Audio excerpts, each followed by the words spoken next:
Internet, I am Insane Lane, and welcome to Bad Erotica Book Club. How is everyone's Catterday? Are all your kitties in the room? I'm still kittenless.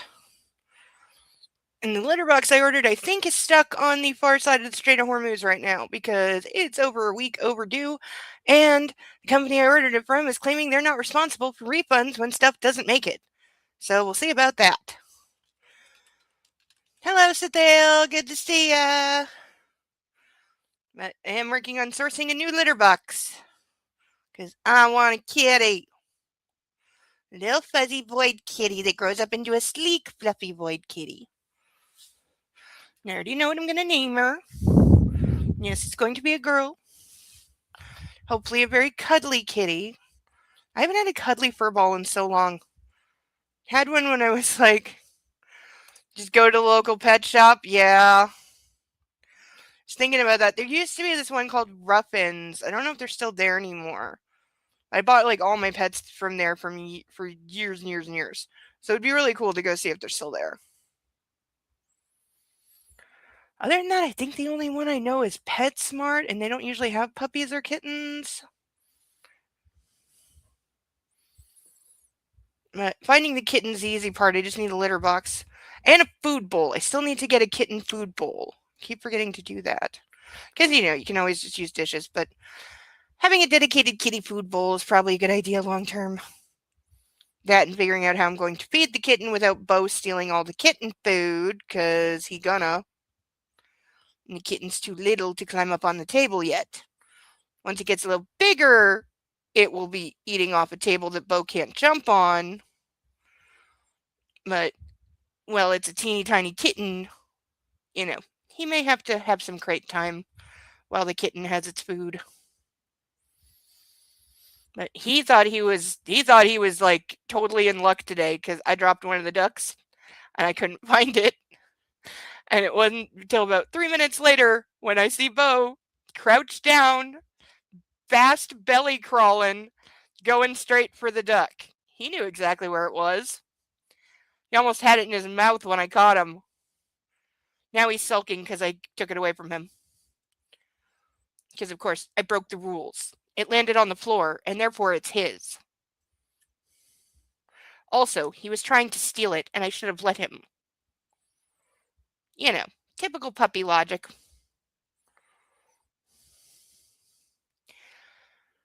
He did get lots of cuddles and praise, but he wasn't really interested.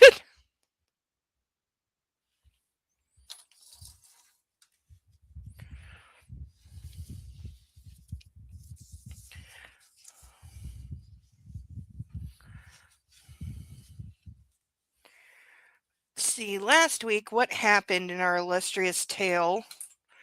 It's basically at this point just become a straight retelling of 50 Shades, but what if Anastasia saw Gray for the monster that he was and left him? And what if Jose was exactly like Gray, just with tattoos, and she left him for him? It's that. It's the how it should have ended by somebody else, which is fine. A lot of good stories can be written that way, but this is not one of them. We don't know what happened to the dog, by the way, because she definitely had the dog when she ran, but we read 4 chapters last week and there was not one mention of the dog, which we know he only gave her the dog. At this point, I'm saying he only gave her the dog because it has a tracking chip in it, so he can track her with the dog in case she ditches her phone, which she frequently does. And we had her meeting with him while dressing like a hip-hop gangster idiot, because apparently she has so little personality of her own that she just dresses to match the style of whatever guy she's currently banging. So met with Massimo. He did the whole I won't let you go thing. Nacho took a couple shots at him, which apparently nobody reacted to, by the way. They're in a crowded restaurant and 2 sniper rifles go through a window and explode a cup and hit a table in a restaurant with people, and nobody reacted at all.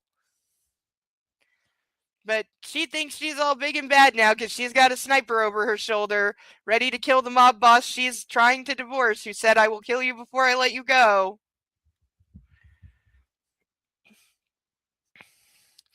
Oh, yeah, and then they both went to a shooting range, and she took off her ear protection to look more professional.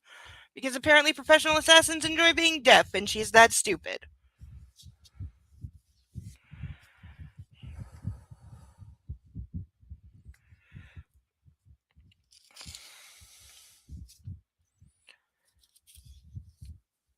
And he did the whole, let me kill him for you to prove my love and devotion, to which she said, no, I want to kill him myself.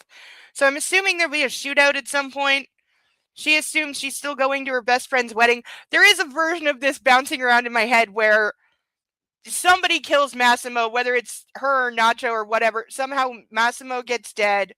Dominic becomes the head of the Sicilian family because he's next in line.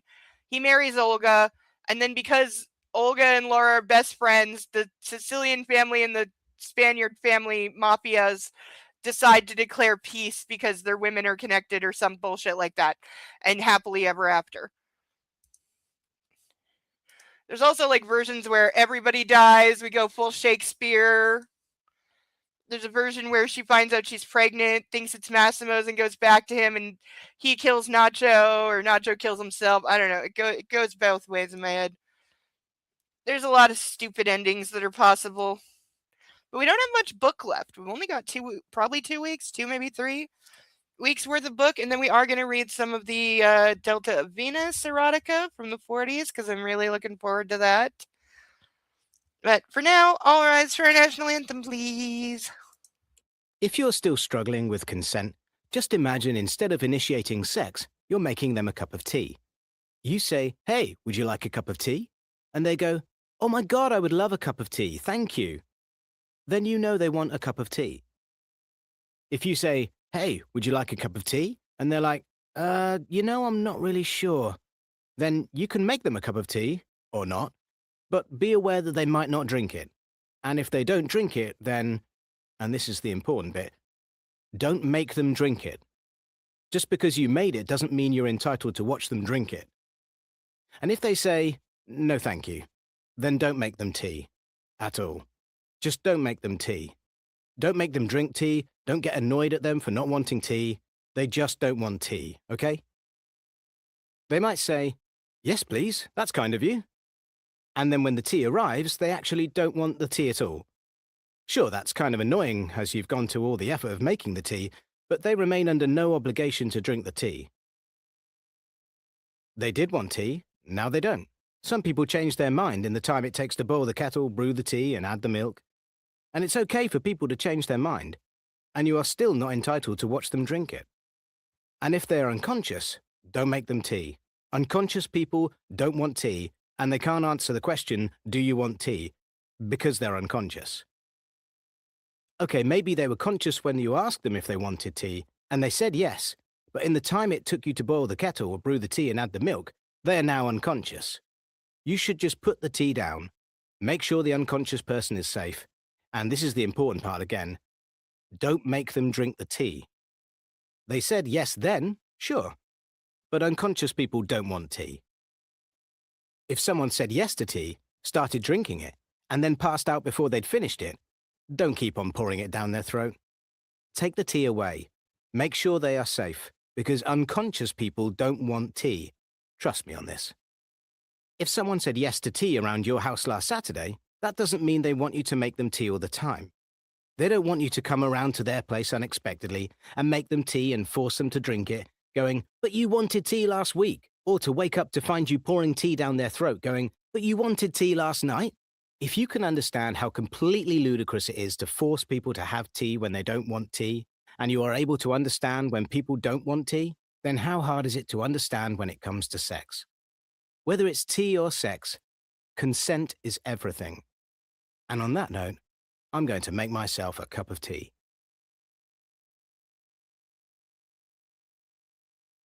When I swap.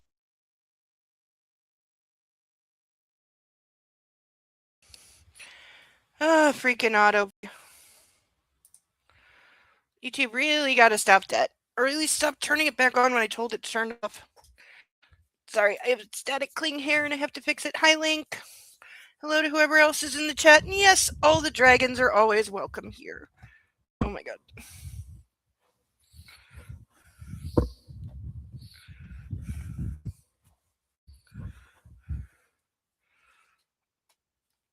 See, this is when summer storms come in and make your hair all silky clingy, and then it gets bigger, and then there's nothing you can do with it, and it makes you want to shave your head.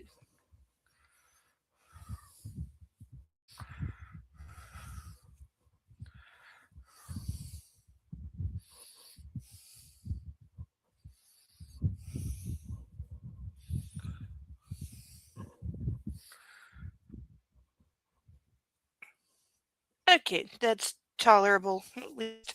I hope. First things first, we need to introduce all of our wonderful ducks, of course, including our international ducks that I'm still so very happy with. We have Ralph, Charlotte, Steve, Paddington, Caspian. Uh, wait, I got these backwards. Why did I do that? Inspector Clouseau, Jumbo, Sally, Bill, Xavier, Eloise, Pongo, Mitch, Sansu, Bob with two B's, Sasha Bartholomew, Alex, Chuckles, Melman, Naruto, Jeremy DeWitt, Cinemark, Alan Tudyk, Jeeves, Playboy, Jethro, Gilbert, Vixen, Dennis, Rosie, Susie, House, Wolfie, Russell, Mark, Glacial, Cicero, Phoebe, Halliwell, John Glenn, Lil Chickadoo, Captain Blaze, Ferguson, Libby Doe, Ocean's Gate 7, Dinglehopper, Madison, Leonard, Jack, Jacquard, Lulu, Marty, Akasha, Dr. Breadside Manor, Autolycus, Deja, that is the duck that escaped that Bo tried to eat. It was this one. It was Deja. Insidious, Cleopatra, Extra Crispy, Ralph, Wisp, Debbie, and Kate. So those are our wonderful, wonderful ducks. If you would like to add a duck to our pantheon, it's very easy. Link should be in the top of the chat. For $10, you can sponsor a random duck that I will draw out of this bag. They've never been out of this bag, and they would love to join their friends on the pantheon. There are indeed some very cool ducks in here. Or if you would like something a little more customized, we have our painted ducks currently consisting of Evil Knievel Duck, A Christmas Story Duck, Rooster Duck, and Yoshi Duck, star of a hit movie now in theaters. No relation to this channel. If you have an idea for a painted duck, please leave it in the comments, and I will do my very best for you. Or leave it in the Discord. So that is one way you can help a girl out. The other way is, well, one of the other ways is with his handcuffs, which I am very happy to wear at any time for $25 for half the session or $50 for the whole session. There is a key. In this case, there's another key on a string around my monitor because we practice safety here, which means always having a key within reach. And since this one can be dropped, taken, there is another key on a string because we practice safety here. Or for the grand sum of $50, we still have two flavors of Skittle drink mix we have not tried yet. We tried the green apple and we tried the grape. I love the grape. We have not yet tried, excuse me, we've not yet tried the orange or the strawberry. Those remain unknown.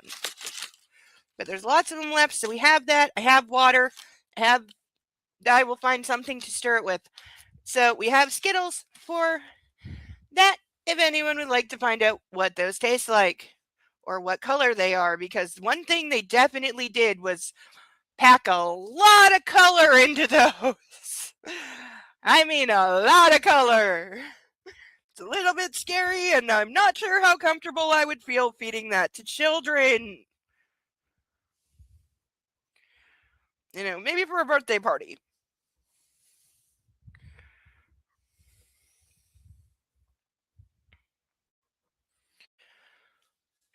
But with that,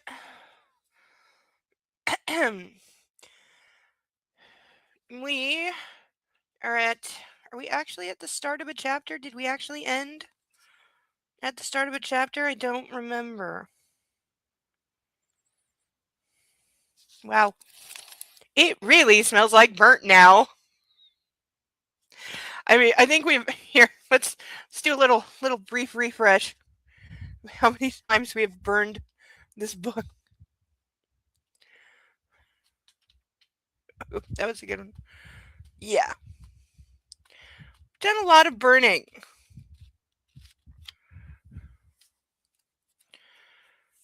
Okay, so I think we did. I think, yeah, because I went to the shootout and then we ended. Are we going to find out the fate of the dog this week? Because last week there was no mention of the dog. And we know she took the dog when she ran. So where is the dog? You know? Did the book forget about the dog? Is something awful going to happen to the dog?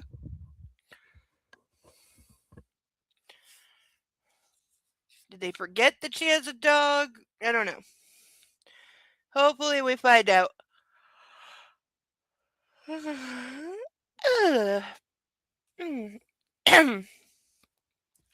Chapter 15.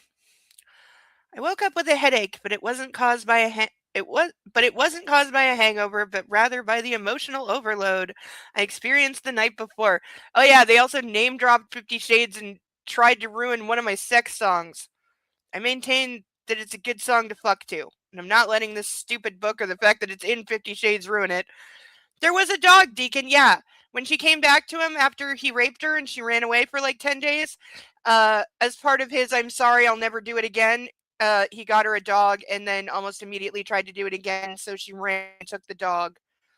But I'm convinced the only reason that he gave her the dog is because the dog has a tracker in it, because she's left her phone before, and this time she left her phone and her clothes, which we did confirm had trackers sewn into all her clothes. Um, so he knew that she would never leave the dog, is my theory. So he'd always be able to track her even if she was trying to hide from him because she'd always have the dog.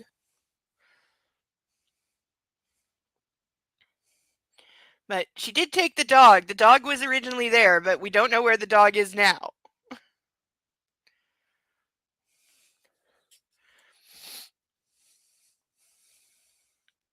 Yeah, I think Sarah Bellum's correct. She initially said she was going to name it Givenchy and then changed it to Prada because yeah, that's the only thing she could possibly think to name a cute fluffy little dog.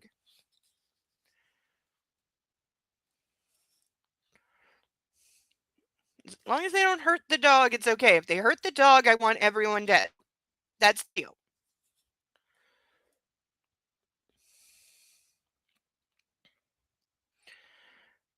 I took a look around, realizing I had slept alone.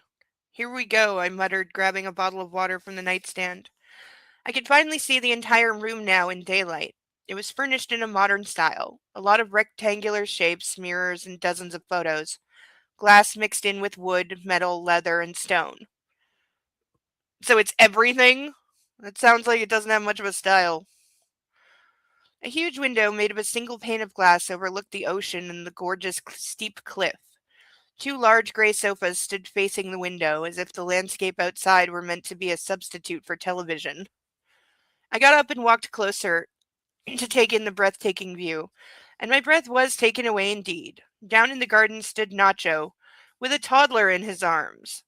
He hugged the child and played with it, and he wore only his loose, tattered jeans and nothing else. Laying on his sunbed, he allowed Pablo to climb his torso and reach from his ears to his nose, putting his little hands into Nacho's mouth. Okay, don't let little kids do that. They're dirty. Jesus, I breathed, leaning against the window frame. Do we know whose kid this is? Nacho was so beautiful. He was perfect. And the sight of him with the child melted my heart. Really, there's a cute little baby kid there, and you're looking at your man like, no. Making me want the man even more. I thought about last night's events, putting my forehead to the cold glass. I'd been so stupid. I always am when I drink. When the alcohol had evaporated, everything looked different. I felt embarrassed. Why do I always kick up a fuss when the only thing he wants is for me to be safe? What did she say to him? I don't know. I know she like tried to push him away. She's done that a couple times, but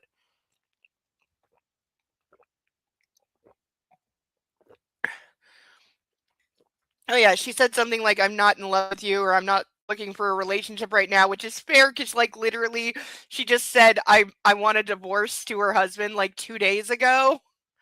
So, kind of fair, but he was like no, so he laid on like heavy seduction and he played the song and she was like, "Oh my god, I'm so in love with him now." Ugh.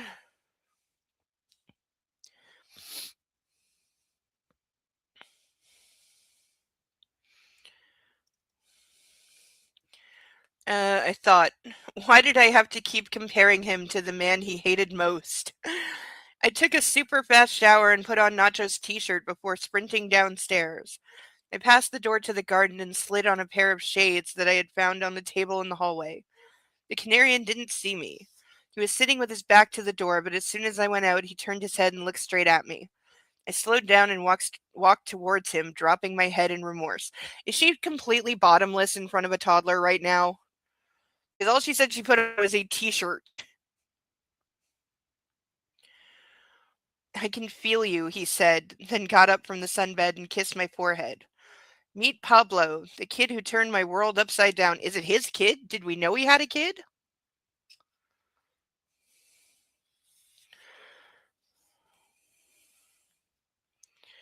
The small, blonde-haired boy reached out his hands to me. On instinct, I took him in my arms. He snuggled against me, grabbing my still wet hair. Oh, wow, Nacho blurted out as I kissed the little angel. I want to have kids with you. Just flirt that out.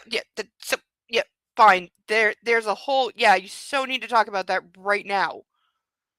The smile on his face was brighter than the sun. Stop it. I turned my back on him and went to the food-laden table. I need to deal with my divorce, confront Olga, and talk my man out of killing my husband first. Yeah, it's kind of got a point. This is not the time.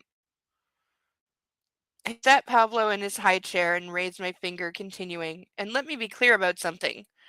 You said my man. Nacho cut me short, wrapping his arms around me. Does this mean we're officially a couple now? He took off my sunglasses and looked me in the eyes. You're officially the lover of a married woman, I replied with a snort of laughter. This is at least true. Like, why is he so I want to make things official right now? Like, he just wants to take Massimo's ring off her finger, put his own there, and, call it done. And it's like, dude, slow the fuck down. I'm sure by now Massimo has put a hit out on both of you. So slow it down just a little bit. Excuse me. He was never your husband, but I will be, he countered, grinning and putting my shades back on. And I'm sorry, he added, kissing my brow and sighing heavily. I shouldn't have pressed yesterday. This is true. It was the last time, I said seriously, pulling away. I lifted my finger once more. Marcelo Nacho Matos, it's the last time I allow you to sleep without me, or I divorce you before you even ask for my hand. I smirked. Nacho's expression grew taut. So you do accept, he asked. Jesus, what now? I was puzzled. My proposal, of course. Did he actually propose, or are we just seriously, dude, she said the words I want a divorce literally 3 days ago. Oh, please, Nacho, let me get a divorce first, seriously. Get to know you a little better. Ask me another day, yet this is not unreasonable. His face saddened. For now, I'm starving. Where's Amelia? You don't want to be with me, he asked. Dude, for real! I'd just be like, okay, I'm so done with this. That's not what I'm saying. But you want me to agree to marry you, and I'm not even divorced from somebody else who is actively going to try to kill us both. Just slow the fuck down. And why is I get that Jacob and Jose, who are the same character in Twilight and 50 Shades respectively, were both whiny, pathetic simps for Bella and Anastasia. They were both the most pathetic guys ever, and they both basically did the begging the girl to choose them thing, why don't you want me, please love me, blah blah blah. They both committed sexual assault on the girl. People forget in Twilight that Jacob did that, but he did, and it's the one bad moment of Mustache Dad, who is the best part of those movies, but it's his one bad moment. And yeah, Jose obviously in 50 Shades. Why is everyone in love with her? It's like Bella in Twilight. She's annoying AF, but all the guys are tripping over themselves for her. Yeah. Main character status. That's what it is. She got main girl energy going on and nothing else. Ugh. You know what she reminds me of, as out of many characters in this book, trying to make fetch happen from Mean Girls. This entire series is trying to make fetch happen. Oh, I have seen that movie twice under protest. I do not understand. It's one of those movies where I don't understand why it is so popular or what anyone sees in it. It's up there with Napoleon Dynamite, which I thought was one of the most boring, stupidest movies ever, and I have no interest in ever seeing it again. Same goes for Mean Girls. I don't get it. It's one of those movies I don't get. I don't get why it's popular. I don't get why everybody quotes it. I don't get what's so like I I guess relatable about it. I don't get. Yeah, because it's a movie about being social and social norms and patterns, etc., which is why I don't understand any of it. But I still know probably half a dozen quotes from it. Like I know the references. Like that's where like the plastics comes from.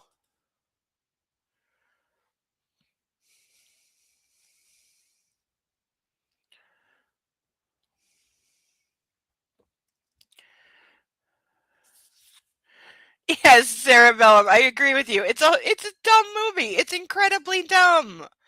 I don't even understand what the fuck the point of it is. And teenagers when I was a teenager went crazy for it, and it was like, why? This is just boring and dumb, and it like no. Why did anybody watch this? Why did they make this?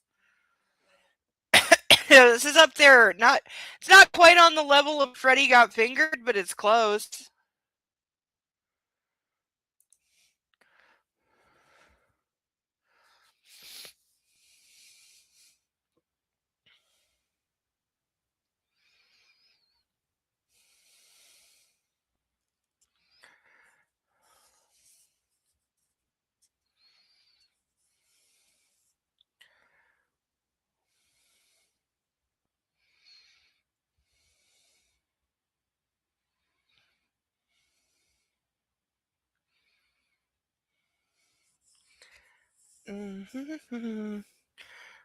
Listen up, you tattooed brat. I want to get to know you, fall in love with you, and then see what happens. Is that okay? I was getting annoyed now, but only slightly. I'm more than slightly annoyed. I already know you're in love with me, Nacho declared, and his customary grin returned to his face. And by the way, you look mega sexy in my t-shirt. I want you to only wear my things from now on. Yeah, well then you better buy some Prada t-shirts. He smooched the top of my head, slid his hands down the sleeves of the t-shirt, and cupped my breasts. Okay, there's a toddler, like, running around somewhere, dude. You're touching her tits in front of my son? Okay, so it's his sister's kid. Amelia's voice shot through the air like a whip crack. Nacho withdrew his hands and popped them on the headrest of my chair. Poor Pablo, she said with a chuckle. And poor Pablo's mom. Nobody touches her tits anymore. Dude, did you just say that to your sister? She sent her brother a provocative glance, and Nacho waggled his finger at her. Okay, somebody was watching too much Game of Thrones when they wrote that line. Don't you push me, he growled. Astonishingly, he seemed serious. Go play with the kid or something, but don't even dare look at a man or I'll have to kill him. Yeah, I think he killed her last husband, so. Amelia rolled her eyes and grabbed a bottle to feed Pablo. You wouldn't hurt a fly, Marcelo, she said to her professional assassin brother. Though I think she supposedly doesn't know what he does. She stuck out her tongue and took her son in her arms. That whole gang nonsense has gone to your head. Okay, so she kind of knows. She snorted with laughter. The Canarian took a deep breath, preparing to respond, but my hand on his thigh stopped him in his tracks. He helped himself to some scrambled eggs and, shooting angry glances at Amelia, ate them. You're too controlling, I said in Polish, sipping tea with milk. I'm not. I just don't want her to fall in love with another idiot, he said, putting his fork down. Okay, fair play. She should focus on the kid now, and herself too, and renovating the mansion. Not seeking thrills. She's been through a lot and should take some time to heal. And you're totally not doing the overprotective older brother, no man is good enough for sister thing. Uh, You know, he's totally not doing that. No, she's just really busy with stuff that I keep making her do, like renovating my mansion. You know what I wish this author at least watched Goodfellas? I haven't seen that either. I know it's the Animaniacs, the Goodfellas pigeons. I know those, the cartoons, because they're funny as hell. I used to love those.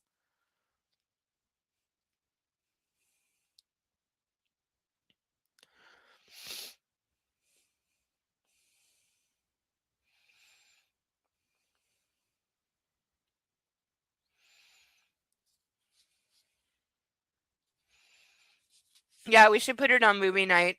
And the Godfather movies. I haven't seen those either.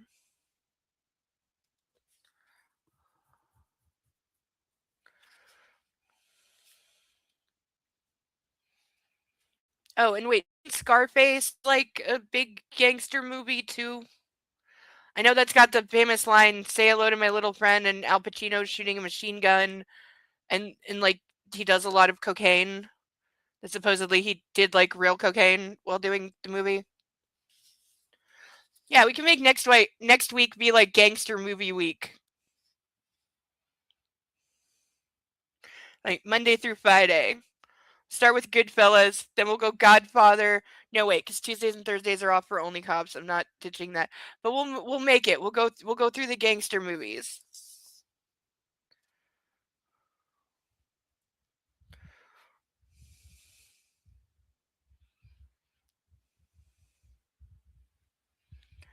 Lost my place. Yes, Deacon, I'm blaming you. This is all your fault.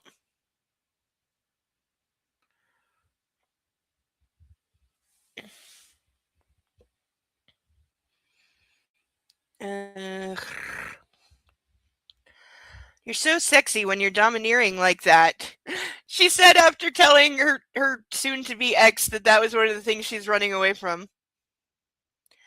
I bit my lips and leaned in closer. I'd like to blow you right now, slide under the table and suck you off. My hand on his thigh tightened its grip. His dick jerked awake, lifting the fabric of his pants. It always makes me laugh when they describe the penis as being like another character. Oh. You're being indecent, Laura, said the guy who just had his hands on her tits. No, she is wearing no bottoms. We have a tight schedule today, so stop thinking about that. Heat up. I can see that something else is tight today. I grinned and clasped my hand around the tip of his erect cock. That's not too far at all. You're doing it again. And speaking Polish so I couldn't understand. Amelia rolled her eyes. Bunch of perverts. I'm super hungover and my libido is off the charts, so enough. Nacho slammed his fist on the table. I pulled away shocked. I saw that fucker hitting on you yesterday. I swear that if not for the fact that his father is a business partner of mine, I would have skinned him alive already. Wait, was somebody hitting on his sister? I don't know. You're a bit irritable today, aren't you? Amelia, unfazed, kept feeding Pablo. I might have kissed him once or twice a couple years back, and you're still kicking up a fuss about it. Come on, Pablo, your uncle's a bit too angry today to keep up a civilized conversation. She passed by the table and leaned over so Nacho could kiss the little boy on his head. Amelia winked at her brother and left. I don't like it when you're like that, I said, turning to Nacho. Don't be silly. He reached for a piece of bread, keeping his eyes on the table. You love me when I'm like that. And now, since she's gone, you can drop under the table. Okay, whoa. He's just going full asshole. Like, dude, she just said she doesn't like it when you get violent and controlling like that because that's, again, one of the things she's running away from. And yes, she said, she wants him to be rough in bed with the sexy time. But yeah, why is he suddenly turning into Massimo? Because he is. Ever since she like ran to him and they started banging, now he's turning into Massimo. He's turning into exactly everything she left. Like, uh, like I was very much Team Nacho before. Now I'm not so much. I mean, I'm still Team Nacho over Team Massimo, that's for sure. But I'm kind of like Team Girl, you need to be single for a while. Or let him and Massimo just shoot each other. Can we do that? Can they just shoot each other?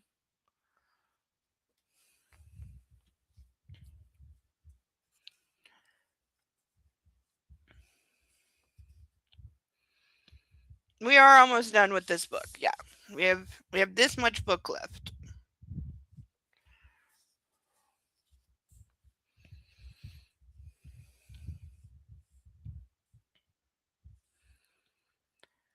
He grinned, but as I immediately pulled away my chair. He grinned, but as I immediately pulled away my chair and did as he had told me, the grin faded. You're going to do this as I'm eating? He asked, surprised, as I unzipped his pants. Well, dude, you could stop eating for a minute. Why not? I'll keep it quick, I replied, sliding his manhood into my mouth. Okay, so she is just ready to get on her knees at any time, and that's not supposed to be disgusting. I'm trying very hard to remember. And I did, though a staff member nearly interrupted us twice. I was lucky that Nacho, when required, could sit perfectly still and focus on more than one thing at a time. The staff member hadn't even passed through the door when the Canarian shooed him away. He finished his scrambled eggs stiffly, and when he did that, I told him, I told him to at least have some juice. He choked on it a couple times, but we happily reached the end. After I was done, I sat back in my chair to finish my breakfast. You're impossible, Nacho sighed with his eyes closed, throwing his head back. What are we going to do today? I asked as if nothing had happened. Fuck, he replied without a moment's pause. Excuse me? We're going to Tide? Tilde? No, there's no L. T-E-I-D-E. How do I say that? He laughed and put on his shades. And then we're going to fuck. Now I have to deal with the thing. You call Olga and ask her if she spoke to Dominic. Nacho put his hands on the edge of the table and pulled away with his chair to get up. That's when the employee who had tried interrupting us before appeared in the doorway again. He walked closer, hearing no complaint this time. There was a large package in his hands. Nacho looked at him, and the man said a few words in Spanish, handing over the box. The Canarian's eyes darted from the package to me and then back again. This is for you, he said solemnly. He looked anxious. I don't know where it came from, but I do know who sent it. Let me open it, B. Oh, it's from Massimo, right? Is it going to be something gross? Or is it going to be like roses and a note saying, please take me back? Like, I would be putting this thing through a bomb scanner before I'd open it.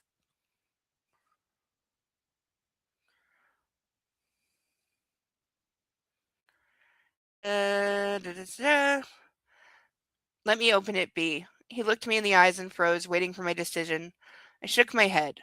It's not as if he wants to kill me, Nacho. Actually, it is, I said, reaching for the package and placing it before me on the table to rip the paper open. He's not a psychopath. Yes, he is, I added, tossing away the outer layer. Inside there was a Givenchy box. Oh, we get our first brand name drop.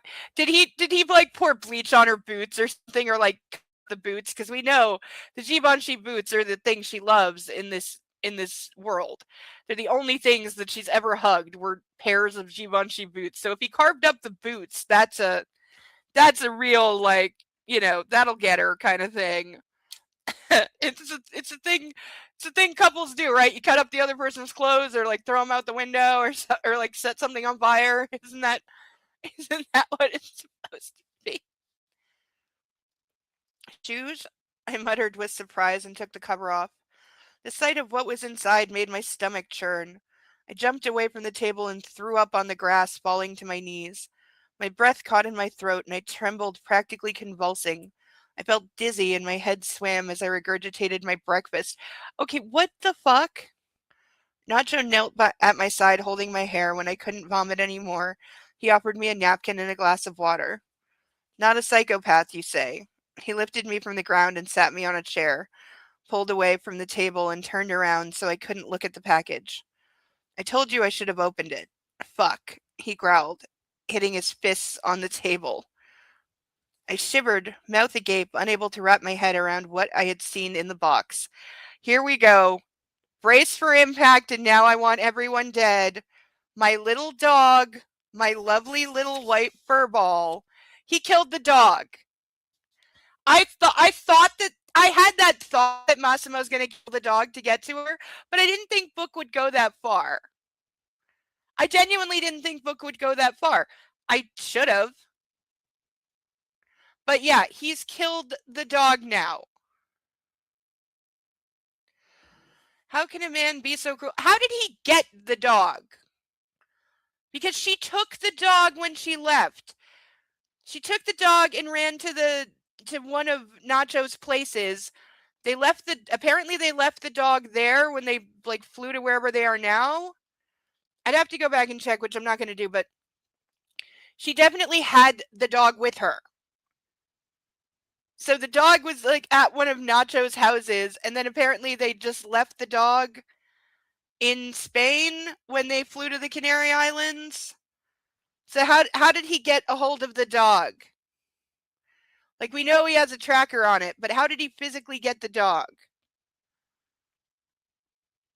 And I hope this is Book's way of saying that Massimo must die now because he killed the dog.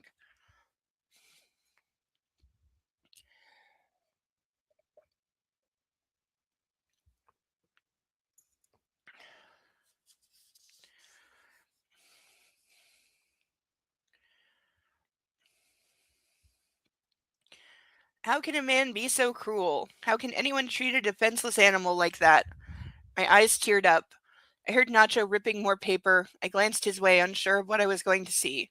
There was a letter in his hand. God damn it, he hissed through clenched teeth and crumpled it. I reached out for it. For a moment he just looked at me, finally sticking the paper into my outstretched hand. You did the same to me, I read. That short text and the massacred body in the box made me puke all over again. Laura, Nacho's strong hands lifted me from the ground. I'll take you to the bedroom and call a doctor. She doesn't need a doctor. She needs someone to kill Massimo and to give her a respectful burial. Even though she had the dog for like a week, we all know, Yes, the dog was conspicuously missing last week. He has money. Yeah, Sarah's right. It's money. And he knew where it was. How did she meet so many potential serial killers? Just lucky that way. But yeah, the dog being conspicuously missing is why I entirely thought they're setting up for the death of the dog.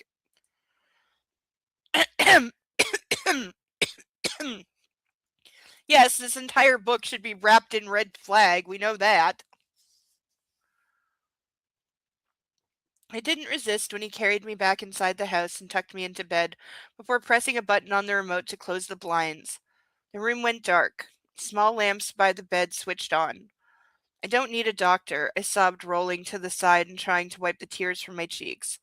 I'm okay, I think. I pressed my head into the pillow and looked at Nacho. He sat by my side, softly stroking my hair. What the hell was that? I asked, suddenly furious. Aren't you supposed to send your enemies a horse's head instead of cutting up a dog? See, I know that's a Godfather reference. The Canarian snorted and shook his head.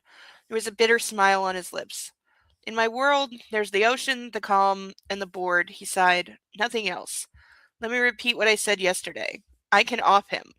At this point, yes, go ahead. Please do.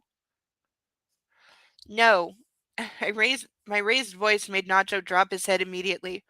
But that animal was harmless and innocent. I just can't believe he could be so cruel. Really?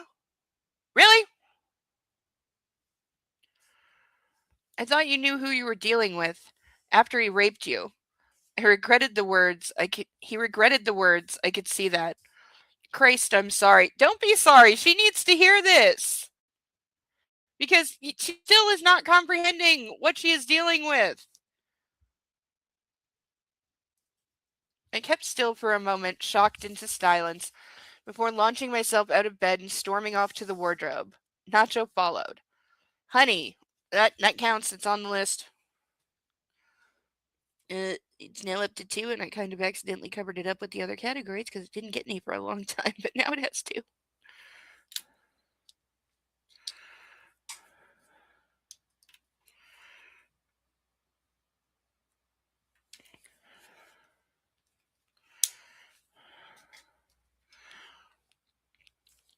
Here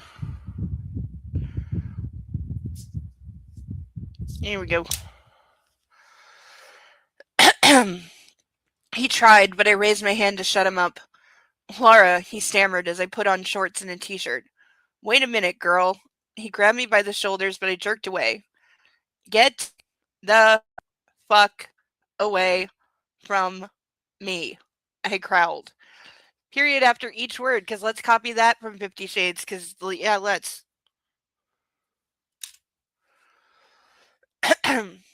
Don't touch me or I'll fucking lose it, I snapped.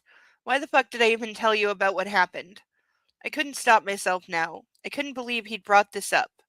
You'll keep talking about it now. Thanks, Nacho. Okay, she's going off on him for reminding her that her current husband is a rapist. I don't think so.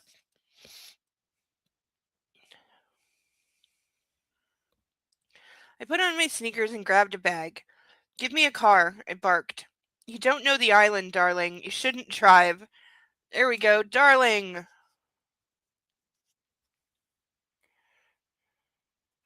I mean, she shouldn't drive anyway, from what we've been told, but... Give me the goddamn fucking keys, shrieked. Nacho took a deep breath and gritted his teeth. He went to the door and I followed, putting on sunglasses. A moment later, we were in the garage, which was filled with various cars. Nacho keyed in a code on the cabinet and a glance at me. Big or small one, he asked. I don't care, I growled, stomping my feet impatiently. All right, come on. I'll set your GPS so you can find the house later. He took a set of car keys and headed deeper into the expansive garage, finally opening the door to an enormous black Cadillac Escalade. Okay, that I know is a nice car. Home 1 will be the apartment. Home 2 is the mansion. Need anything else? Nacho's face was impassive. My fury was slowly turning into despair.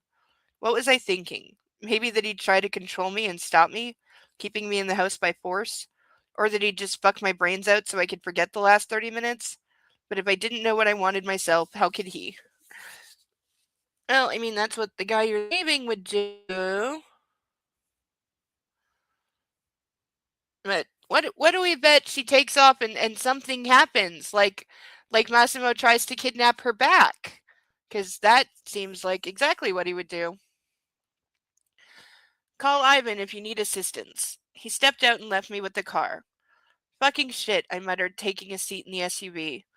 I started the massive engine and nearly rammed the other cars as I drove out of the garage. A moment later, I passed the driveway. It was a strange feeling knowing that nobody was following me, protecting me, or keeping their eye on me. I wasn't feeling threatened, but the image that had been haunting me since breakfast was still in the back of my head.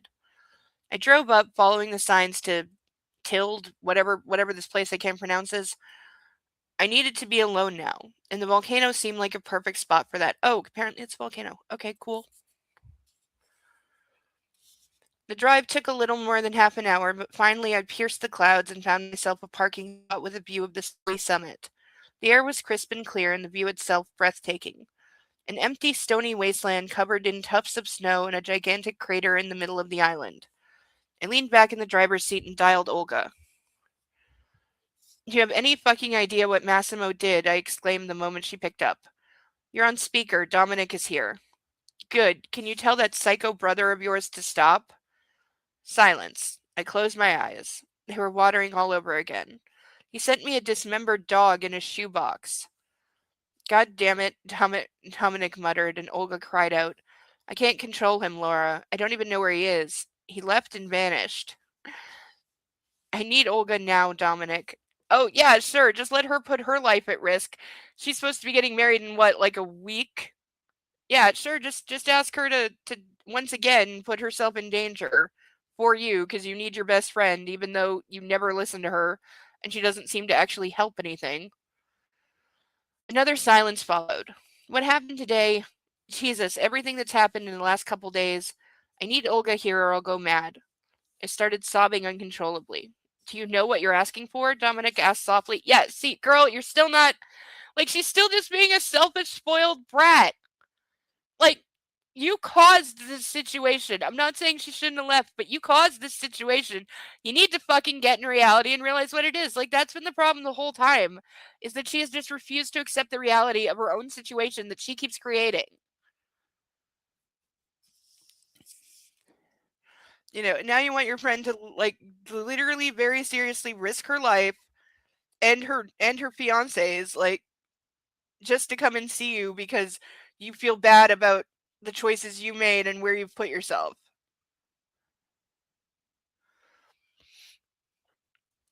Well, her homegirl is supposed to be getting married to the brother of the guy who just sent her a dismembered dog. So there's kind of issues. You could practically see his expression. If Massimo discovers I've allowed it, he'll fly off the handle. The fuck do I care? Olga snapped suddenly. My friend needs me, Dominic, so I'm going. Be happy I even asked for your opinion. But your brother? I couldn't fucking care less. I pictured her flailing her arms in Dominic's face. Do I even have a say in this? The Sicilian sighed heavily. I'll get her on the plane tomorrow. So tell your... He paused, cleared his throat. Tell Marcello our plane is going to land on Tenerife. Just remember, Laura, she already has a fiancé and doesn't need another adventure. Oh, in case Nacho has a brother, don't steal my fiancé. Olga's laughter drowned him out. I heard her kissing him. Right then, bitch, off I go to fuck my future husband. I see he needs to hump any stupid ideas out of his head. They both said bye and hung up. Yeah, because all they do is fuck, apparently. His anger dissolved. My anger dissolved, and in its place came sadness. I had had my first real argument with Nacho. Or, to stick to the truth, I'd thrown a temper tantrum. It was entirely one-sided. I dialed his number and put the phone to my ear. He wasn't picking up. Was he mad at me? I started the engine, selected Home 2, and accelerated. I parked by the mansion and went inside in search of Nacho. The house was big and labyrinthian, so it took me no time to get lost. I called Amelia. A short chat yielded some valuable information as to the topography of the building. 5 minutes later, I was saved. Where is your brother? I asked Amelia as she led me down a corridor. You had an argument, she sighed, rolling her eyes. That's what I thought when he stomped around the house cursing, and you were nowhere to be seen. I think he might be at the beach house. I halted. A series of wonderful memories flitted through my head. The moments we had spent on the beach were the main reasons I had decided to come to Tenerife again. Alright. Got some burning to do. Far enough away that it shouldn't burn anything I haven't read yet. I hope. This is not always the case. But first things first, we have honey. So 3, 2, 1. And a little further down, we have darling. Ain't it just? That went good.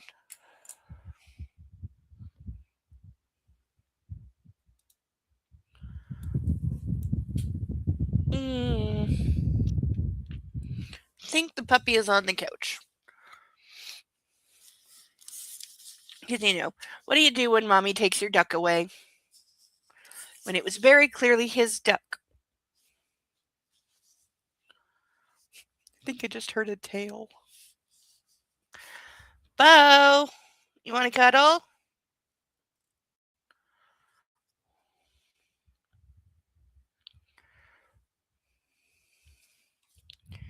Nah, I think he's sleeping. We'll see if I can grab him later. Ugh.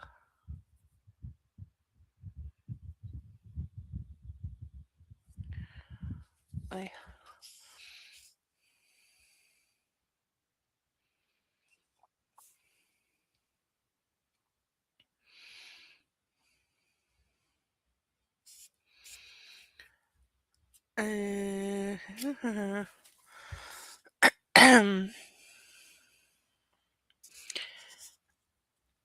Can you set it in my GPS? I asked, biting my lip.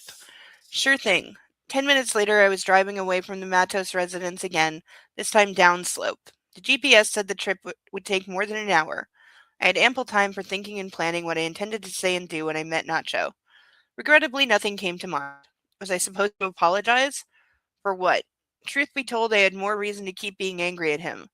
But at the same time, I lost the confrontation by running away. As always. That was my coping mechanism.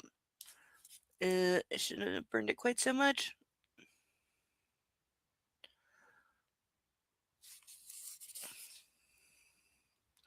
Nope, don't know. Driving the enormous truck, I promised myself I'd never run again. And not just from Nacho. This is true. She does run every time the world doesn't go her way. I've said it enough times. From anything. I decided I'd had my fair share of escapes already. It was time to face my demons. Or how about deal with the consequences of your choices? Start there. When after a long time I finally reached the sandy stretch of land, my heart started racing. The last time I had been here, I was terrified. Then I had felt excruciating anguish at having to leave this little piece of paradise. This is where the daring kidnapper had kissed me first, where I had fallen in love with him.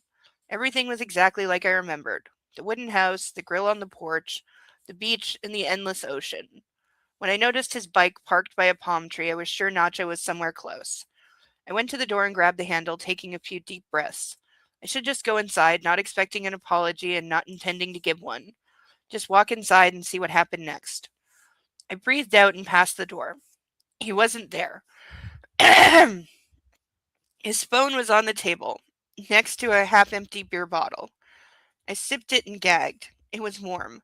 Oh, is Nacho the one kidnapped, or has he decided to go after Massimo?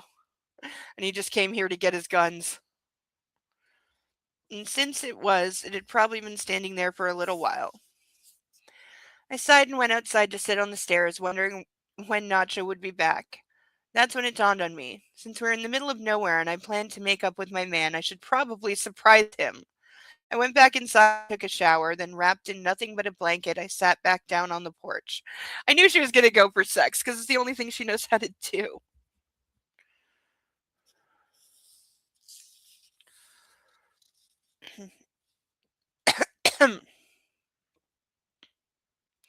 What are the W.I. something Brooks books, Deacon?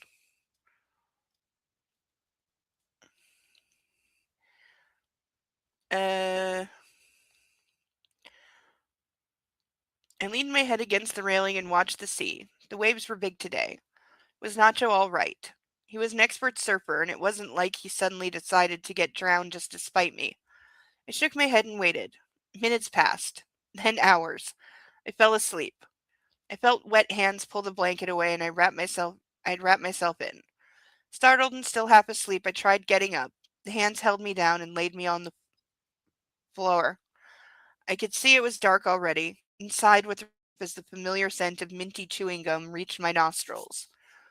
I waited for you. I breathed as Nacho's tongue brushed against my neck. I like that about you, he replied and slowly slid his tongue in my mouth. Because, of course, what else are they going to do? Oh, Daryl Brooks' trial? Oh, yeah. Thank you, Link.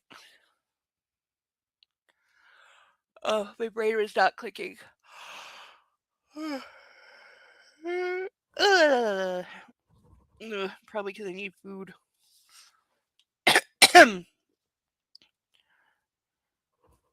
There's sugar. I should have drank something sugary or caffeine before this.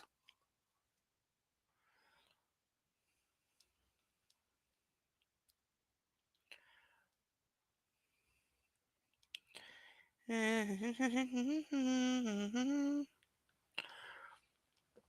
moaned, putting my hands on his buttocks and discovering that he was completely naked. Splayed in the blanket, I pulled him closer. He was wet and salty. His muscles were taut. He must have been surfing for hours. I'm sorry, B, he whispered, pulling away. Sometimes I act stupid, but I'll learn. I won't run away ever again. I fully opened my eyes, staring at the dark silhouette looming above me. Sometimes I just need to think, and I think best when I'm alone. I shrugged. You don't say. We have more in common than I thought. He kissed me again. You'll chafe your back if we make love here, he added. I hope that won't be the only thing chafing me after we're done. I pulled him closer. Knees? He asked, rolling me over and lifting my ass. Or, he paused, stroking my buttock with a hand. We do it standing up and thus save your delicate body. Suddenly he jerked me up. I yelped, surprised. He pushed me against a wooden column supporting the roof and spread my legs with a knee. You're so tiny.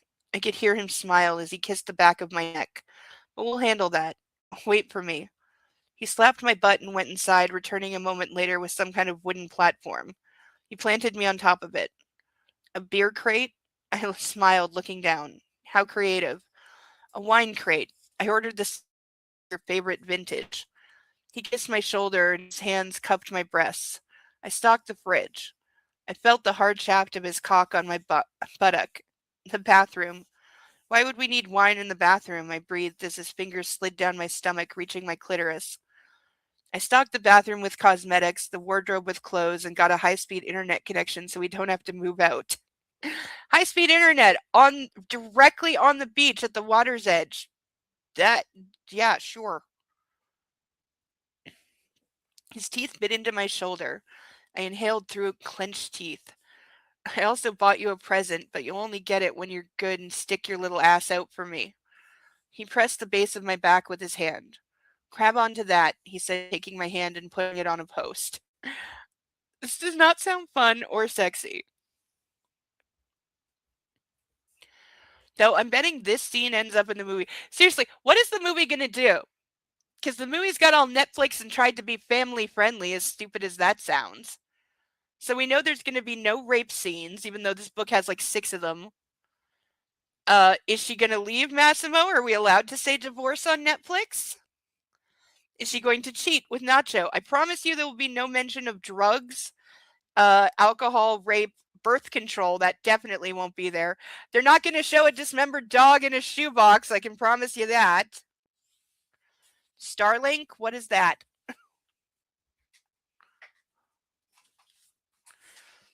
Is that an American internet provider?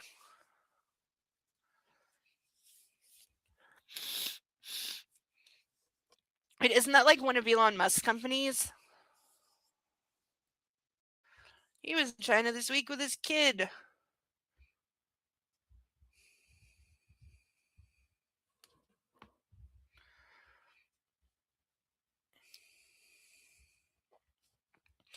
His hand traced a line from the tips of my fingers up my arm and then down my shoulder to my back, and finally land on my hip. You have such a nice ass, he breathed, spreading my butt cheeks. Each time I enter you, you fight not to come immediately, he added as his cock slowly slid inside me. I spelled it wrong again.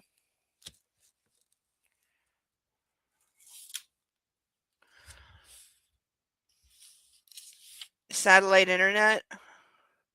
And it is Elon Musk's company, so ew. Yes. Yes, all of the ew. Yes, all of it. I'm gonna watch it and not spoil any of it, of course. I'll be skipping through a lot. Deacon, why? We're gonna watch it together when we get to the end of the book. Of course we are. It's the last one. I have to see how bad it goes.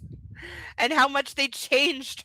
Because the problem is they already changed the second one so goddamn much from the book that they're not even close to starting in the same places. So the third one has to just almost completely be like its own thing. Like, it's not possible that it's really going to follow this book because it doesn't have the same previous plot points. So we don't know. Oh, I thought we had a duck, but we don't. Say hi to your mom for us, Deacon. Just don't tell her what we're doing. Oh.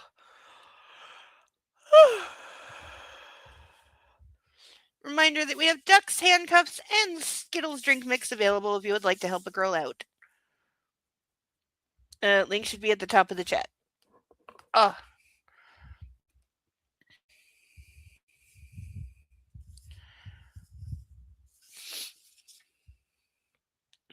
Nacho moaned and tightened his grip on my hips. My hand closed on the wooden post. The slow movements of his hips and the depth he reached inside made me swoon. He picked up the pace and I squirmed, crying out with each thrust. His strong hands kept me up, clasping harder with each second. After a while, Nacho started pumping so fast the lovemaking quickly turned into a rough buck. The passionate grunts carrying from our throats drowned out the sound of the waves splashing on the beach. The clapping of our hips ripped through the air. Nacho was very domineering. At the same time, he was tender and loving, careful and composed. I couldn't keep the orgasm at bay anymore. I need to see you, he gasped out when I was only seconds from what I had been waiting for. He grabbed me, lifted me in the air, carried me inside the living room, illuminated with a pale light. All the while she's impaled, like, anally. There's no way. Like, how strong would this guy have to be and how much would that hurt? He put me down on the couch by the fireplace and knelt behind me, pulling me closer and sliding inside me again. Okay, so I guess he did pull out, but they just forgot to write that. His right hand clasped around the back of my neck, and the left landed on my hip. His eyes were focused on my face. He went back to fucking. He's still behind her. How is he seeing her? He's still behind her, and she's like, her face is into a couch. How is he see? Oh Jesus! I breathed, pressing my head between two pillows. Yeah, I'm sure he can really see her face now. Harder. I lifted my hips, pushing my ass back and impaling myself on his prick. The orgasm came immediately. I cried out so loud I drowned out all other sound. Nacho leaned over me, pressing his torso to my back, and stifled my scream with his tongue. A moment later, he came too. Our lips joined in a passionate kiss. I don't know how long it lasted, but I lost my breath. When he did pull away, he was still inside me. I tried opening my eyes, though I was semi-conscious with bliss. Sleep now, Bee, he breathed and gently carried me to the bedroom. I like making up with you, I muttered, hanging, hanging from what? I muttered, hanging from him with my arms and legs around his body. But I don't want to argue anymore. Let's think of another reason to make up next time.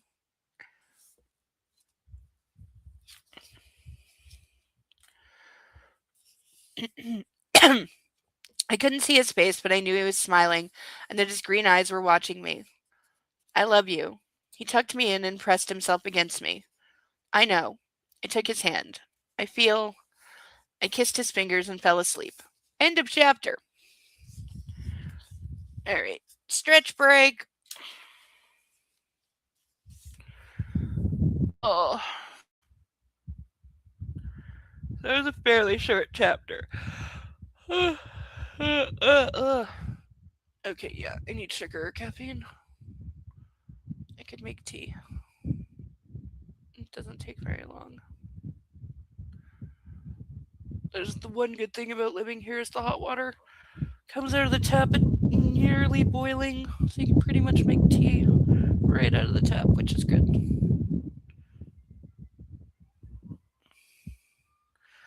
And with that, there's a fire truck behind me. They're going to be busy this weekend. I know it's not a holiday in the States, but it's a long weekend here. It's Victoria Day, which is one of the biggest days for fireworks. And I already heard people starting early last night.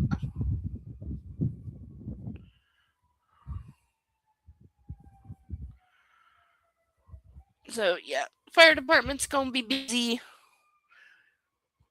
the next 2 to 3 days. That is very close.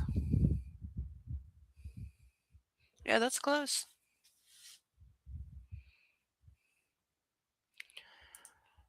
Car accidents, and goodness, a lot of them today have been fatal. Well, big driving weekends, and in the summer, like, there's just more travel in general. So, yeah, those numbers probably do go up. Like, for us, this weekend, next weekend are probably the two biggest travel weekends of the year outside of, like, Christmas.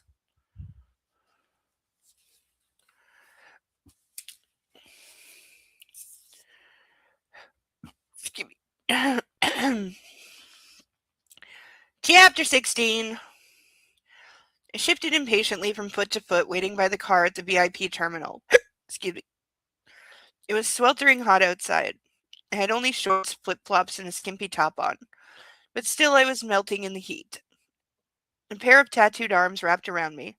I rested my head on Nacho's shoulder. We hadn't slept much last night, and he'd taken me to the beach for a surfing lesson in the morning, so I was understandably exhausted. His lips brushed against my cheek, finding my mouth. With my head tilted, I kissed my man passionately, like a teenager in love. "You called me here to watch you drool over that guy?" asked Olga, leaving the terminal. I spun to face her, pulling away from Nacho. Olga looked breathtaking. She wore wide-legged linen trousers, a revealing top of the same color, and pointed stilettos. Her hair was tied in a tall, elegant bun, and she held a Chanel bag in her hand. I was rooted to the spot, wrapped in Nacho's arms. She really loves the phrase rooted to the spot. This is about the 10th time.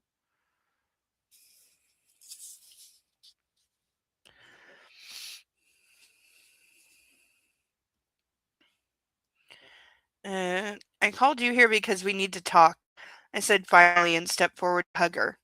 Good to see you, I added as she kissed me on the cheek. I'm used to being dragged all over the world by now, so no worries. She released me and reached out a hand to greet the Canarian. Hi there, Marcelo, or Nacho, what should I call you? Whatever you like, he said and pulled her close, smooching her on the cheek. I'm happy to see you here, on my island. Thank you for coming. As if I had a choice, Olga pointed her chin at me. She's the all-time champion of emotional blackmail. Besides, I'm getting married soon and we need to discuss the details. Nacho sighed heavily and opened the door to the car for us. We spent the afternoon together. I wanted Olga to get to know Nacho so she could better understand my decision. We drank wine on the beach, watching him surf, and we had lunch in a gorgeous little bistro in the middle of nowhere. And finally, we drove back to the mansion. Yeah, see this guy that after I dragged you away from Poland and into the mafia world with me because I was lonely, and now you're marrying a mobster entirely because I introduced you to them and got you caught up in this world. But now I've left my mobster husband, leaving you in a position to get killed, and have asked you to come here to meet the other mobster guy that I left the first mobster guy for, and I expect to get your approval for my being a reckless twit. No, none of these men sound attractive at all. That is no. You no, because they're all variations on a theme for one. They're all evil, they're all rapists, they're all like spoiled brats, they're all like incredibly immature. So is she, but that's Casino. If you mean the movie, I don't know what it's about and I've never seen it.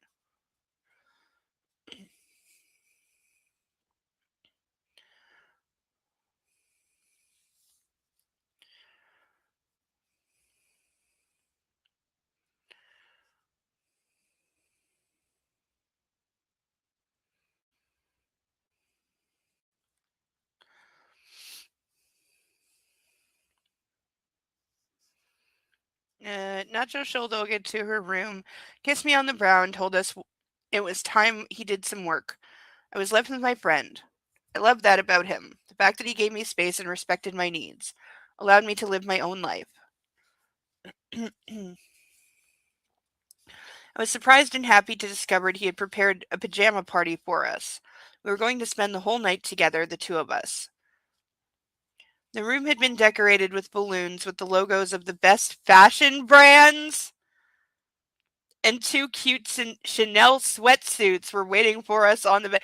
Okay, I thought he like had like food and champagne and like some pillows in the room, but no, dude has balloons with fashion brand logos on them. That's gonna be in the movie for sure, unless the said brands threaten to sue, and then it won't be.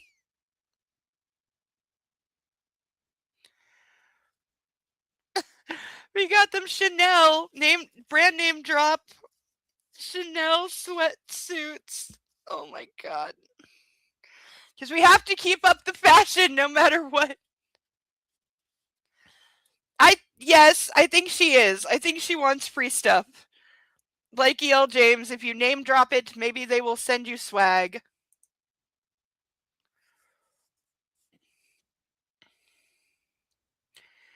He probably hadn't picked them himself. They were just too nice. Bottles of pink champagne were sticking out from coolers, and the low coffee table bent under snacks. See, I was expecting the champagne and the snacks. Colorful muffins, cotton candy, seafood, tartlets.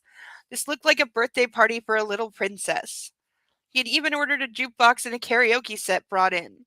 And if that wasn't enough, there was a jacuzzi on the terrace adjoining the bedroom, flanked by two massage tables and a call button that would summon masseurs.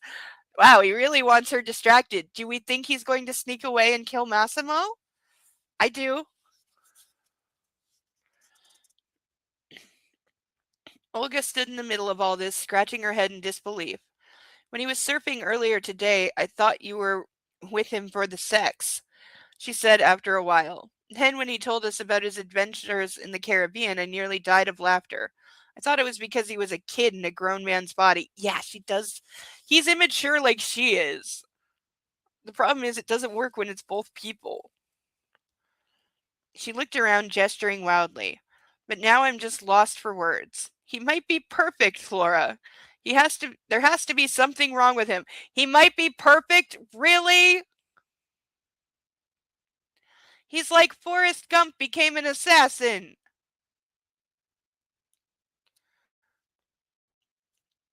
Hogan nodded knowingly.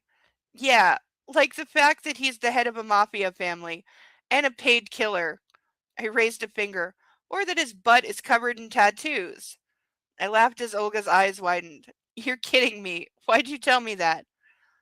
Anyway, I really hadn't noticed a dark side to Nacho yet. Oh, really? When he slammed his hand on the table and shouted at his sister? Really? Arrested Development, not just a show. Yeah, absolutely. Absolutely. And like, is it any wonder?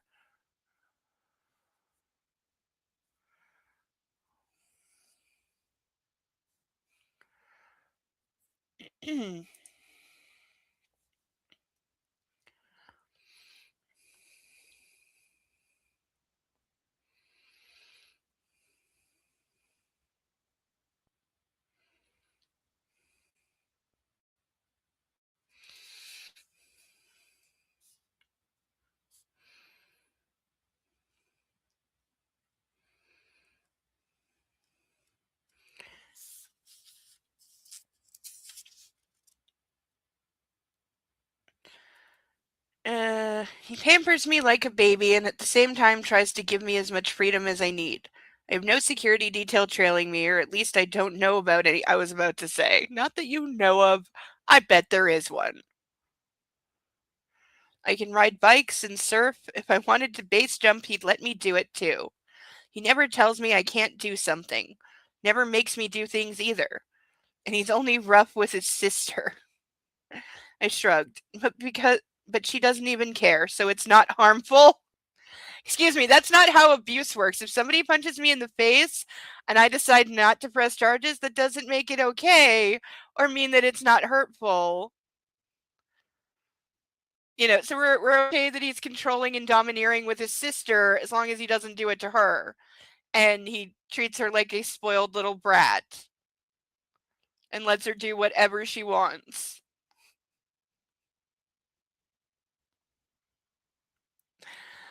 I mean, that makes a good fantasy for like one day, but longer than that, like, who knows there's Sabrina the Teenage Witch and the episode with Aunt Vesta and the what is it, the Hall of Adoring Praise? Who knows their lore?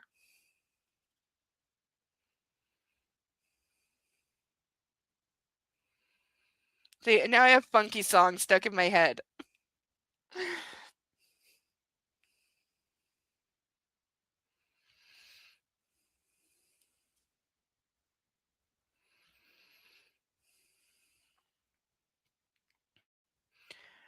But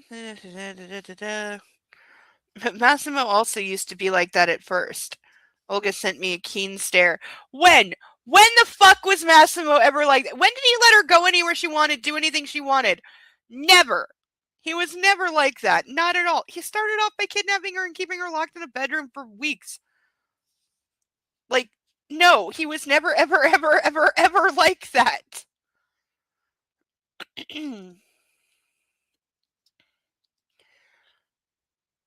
I sighed and handed her a pink sweatsuit. Not really. Massimo used to be great, but he's also been domineering and imperious. And it's not like I'm saying I didn't have it good with him. It was nearly perfect until New Year's Eve. But however you see it, he made me do most things. I had no say in anything. The marriage, the baby, each trip, wherever we went, it was always his decision. It's true.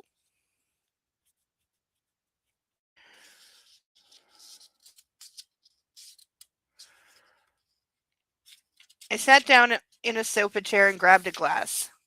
Now I'm free and my man treats me like a queen and makes me feel like I'm 16 again. Because he lets you act like you're 16. But yeah, this book is how to stay in abusive relationships. It very much is.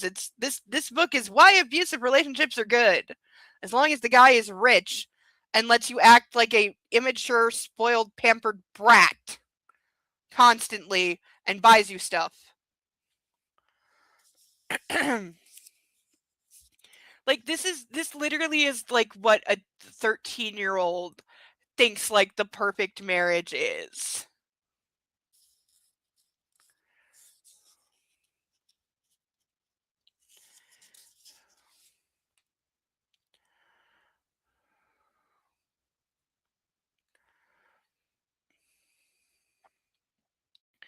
Just Dominic and me. Hogan changed and sat down too. He's taking it badly. Hugh leaving, his brother disappearing. Now he and Mario are taking care of business. The house is empty. Haunted. She shook her head. I'm thinking of moving out. Dominic doesn't seem to have anything against that, so. She paused, hesitating, and sipped on her wine. How's the company doing? I asked. Good, actually. Emmy takes care of everything. The collection's nearly done, all according to your guidelines. No changes on that front. But we do need to think about the future. Oh, he hasn't burned her business to the ground like it was ever a fucking business and not just a front for laundering money for the mob. Like, really? Do we think he's not going to take that from her? Because he's clearly doing the whole, like, I will take back everything I ever gave you thing.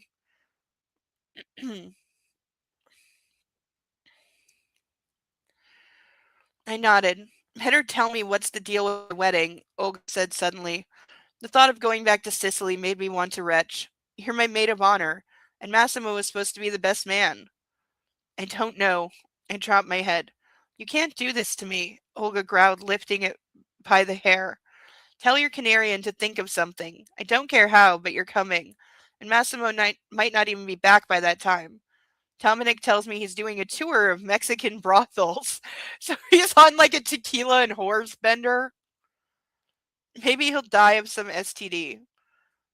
She raised her brows with a grin. I felt a jolt of pain in my heart. I hadn't thought of Massimo and other women before. Maybe it was a bit hypocritical of me, but I felt jealous thinking of that now. Woman, do you think he was faithful to you when you were married to him? Like, you're technically still married, but you know what I mean. Do you think for a second that when you were gone for months at a time and weeks at a time and then weeks again and again and again, do you really think he was not fucking whores regularly while you were away from him? Like, come on.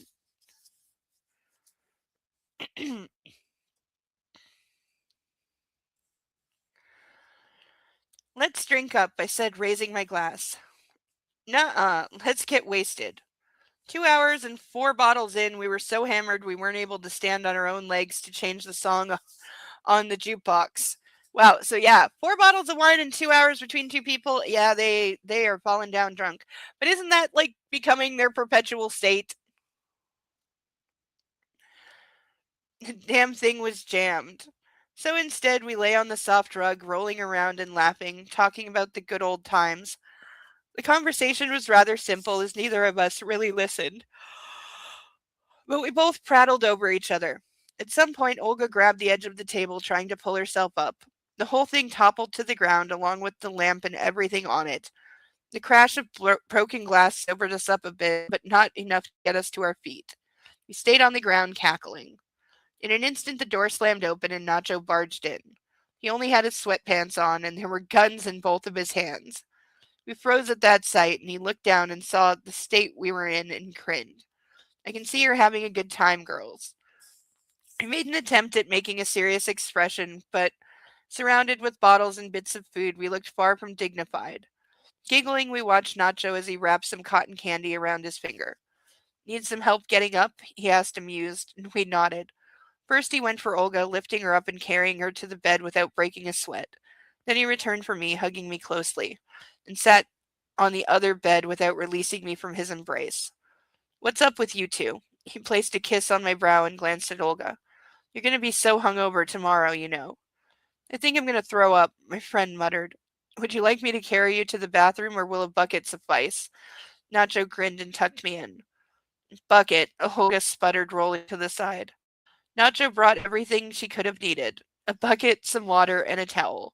Seeing she had fallen asleep in the meantime, he sat on my bed and brushed the hair away from my forehead.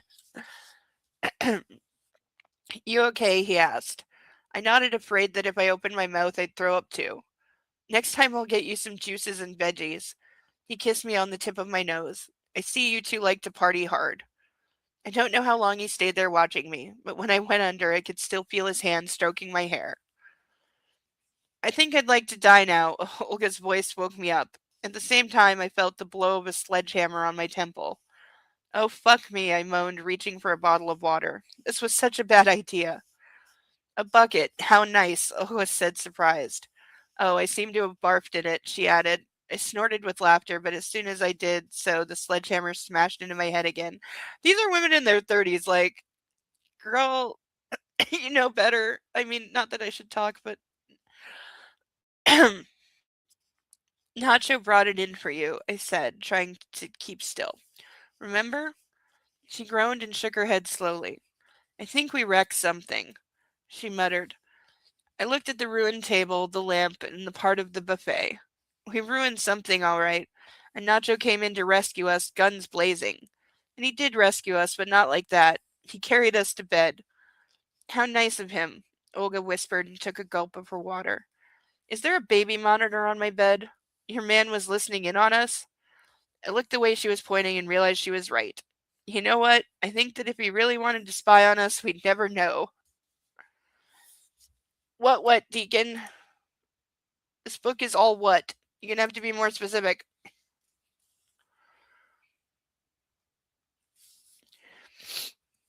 Ugh.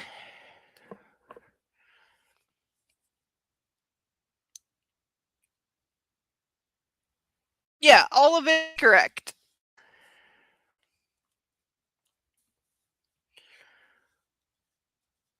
Uh, it took us an hour to crawl out of bed. We wanted to shower, but decided against it. With our shades still on and still wearing the pink sweats, we headed downstairs to the garden.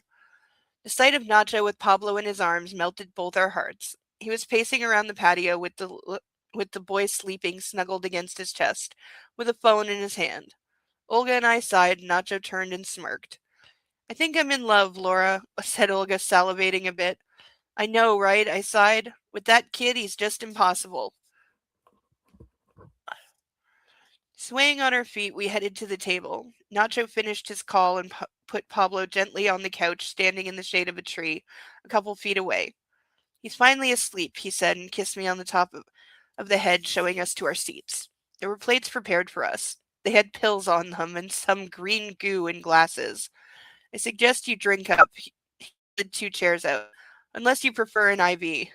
That's an actual thing people do. There's like a service that will come to your house and give you like a hangover IV the next morning or something. Like, I am both not surprised but also kind of grossed out.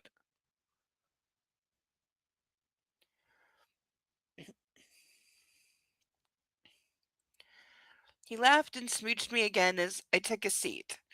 Those are electrolytes and glucose mixed with something awful. A grin split his face, but the doctor said it'll fix you up. It's wheatgrass juice because I saw the Thomas Crown Affair too. What's this? Asked Olga, putting the baby monitor next to her glass. Nacho rounded the table and sat facing us. This is Pablo's baby monitor. He tried and failed to keep a straight face. You fell from your bed 3 times, Olga, and each time I heard a commotion from your room, I ran to check on you. So after the umpteenth time, I decided to make my life easier and planted that monitor there so I would know if you were okay and asleep. He laughed. Fucking hell, what an embarrassment. Olga groaned, swallowing a bunch of pills. A bunch of pills. If it was just like Advil, I get that. But a bunch of pills that you don't know what they are, that are just randomly on your plate with some mob guy. Yeah, you're totally just gonna pop those like nothing. Yeah, totally. That's not a terrible idea. It wasn't so bad. You know what's more embarrassing? That time you two tried excuse me, leaving that restaurant back in Lagos. He reclined in his chair and crossed his arms behind his head. I really wanted to help back then, but I couldn't. After all, I was still just a dream. He winked at me and I chuckled. You saw that? God. My friend had sunglasses on, but I could imagine she was rolling her eyes. The behavior of your friend tells me a lot about yourself. he said to Olga, keeping his eyes on me. But you're young and like to party. It's nothing bad. And the sight of a hot girl in a pink sweatsuit throwing up like there's no tomorrow was kind of funny, I have to admit. Olga grabbed a pancake and threw it at Nacho. I like him, she said in Polish, glancing at me. I really like him. Thanks, Nacho replied in Polish, and Olga facepalmed, suddenly recalling that Nacho could understand us. And I like you too, he added. Now bottoms up, ladies, that green goo isn't going to drink itself. He laughed and pointed a thumb at the house. The bucket's over there if you need it. Ugh. Now that I think about it, whatever happened to my doll? Yeah, my doll's, I don't know. Sometimes it helps, sometimes it doesn't. I wish there was like, you know, I wish there was roughly like 1,000 strength my doll. That would be good. Because even the extra strength stuff, like, doesn't really help all that much, and that's on a good day. On bad days, it doesn't do shit.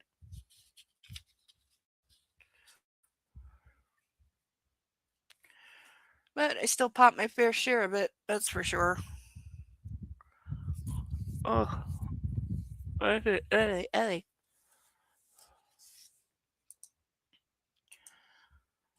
yeah, there needs to be like 1,000 strength might all. Then it might like work on bad days.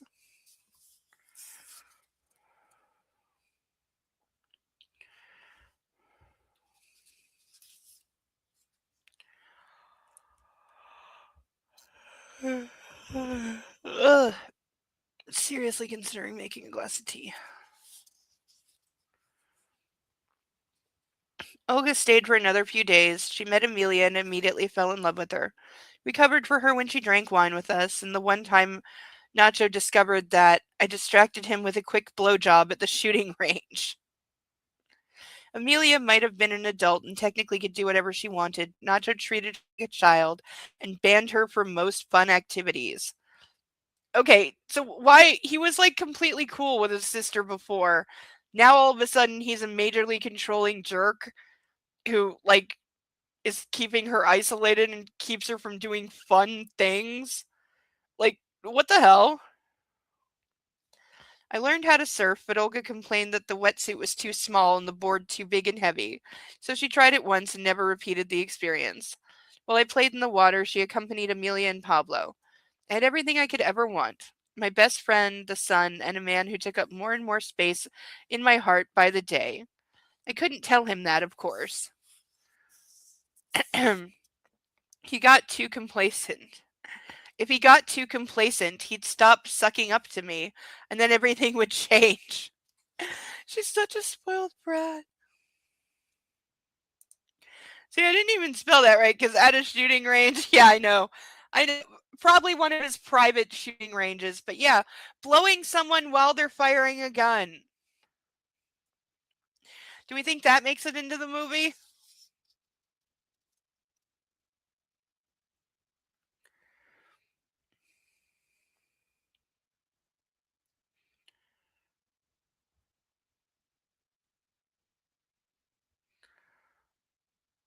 Uh, Last evening, we were having dinner in one of the restaurants by the shore. Amelia stayed with Pablo, but I knew it was really Nacho who had sent her away. He wanted to talk. We finished our dessert and he sighed heavily.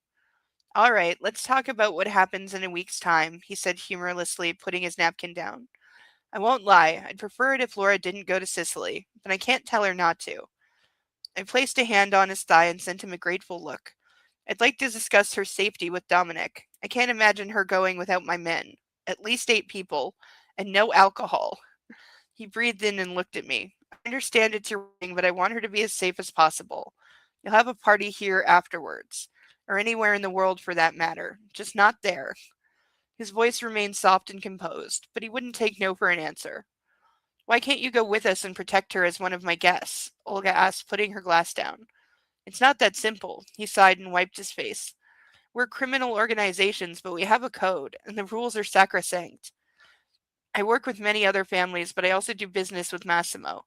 My presence on Sicily would be seen as too ostentatious and disrespectful to the Torricelli clan. The other groups wouldn't take it as me caring for my woman, but as an act of war. He shrugged. It's bad enough I took his wife away. They won't overlook that.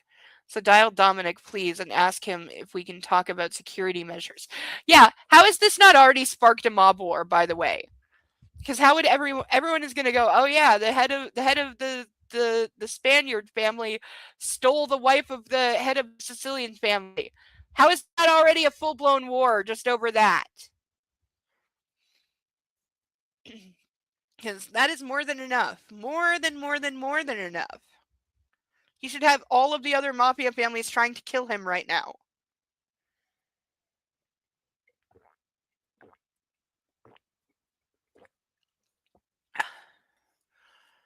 Water good.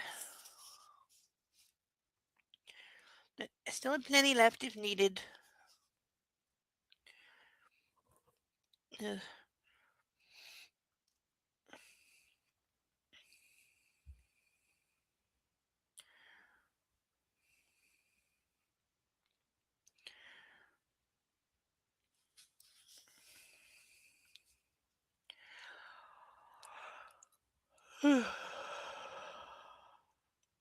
Okay. Olga did as he asked and handed the phone to Nacho, who excused himself and walked towards the beach.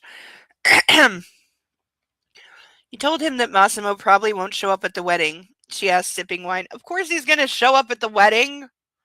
He knows she's going to be there. Of course he's going to show up at the wedding. And of course, for the movie, what better place to have your final shootout than in the middle of a wedding? It'll look really good on film. Yes, but it did little to calm him, and it's not as if we're sure. Even Dominic doesn't know if his brother would be back in time, and Nacho likes to play it safe. Around 20 minutes later, the Canarian returned and gave Olga her phone. Your battery is nearly dead, he said, and waved it at a waiter before ordering another beer. So this is how it's going to play out. You'll take my plane to Sicily, Laura. I can't pilot this time. You'll stay at a house I bought and be under the protection of several dozen men, though that's nothing to compare with Torricelli's army. He took my hand and looked me in the eyes.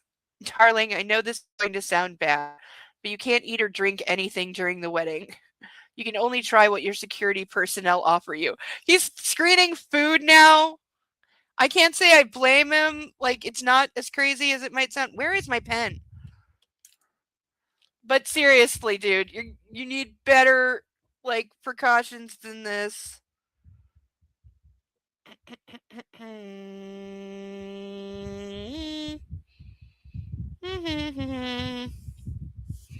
There it is. This is why we underline. Yeah, it is really... God, this is beyond lazy. Like, I've been doing pretty good at writing this week, not in any kind of structured way, but you know, I've been stuck on part 6 for several months. It's coming along. I just need to get back to it and finish it. It's almost finished. Like, really almost finished, but I got sidetracked with writing other scenes that I don't know where they're going to go yet.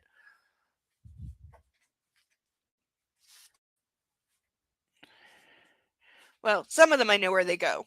Others I will find places for. Like, there's scenes that I needed to write. They're just out of order, which is not how I usually write, but even the scenes that I've been writing are better than this. And they're not even, excuse me, they're not even, like, polished and fully, like, edited or anything yet, but they're still better than this. You know, I had a couple scenes this week that I was proud of.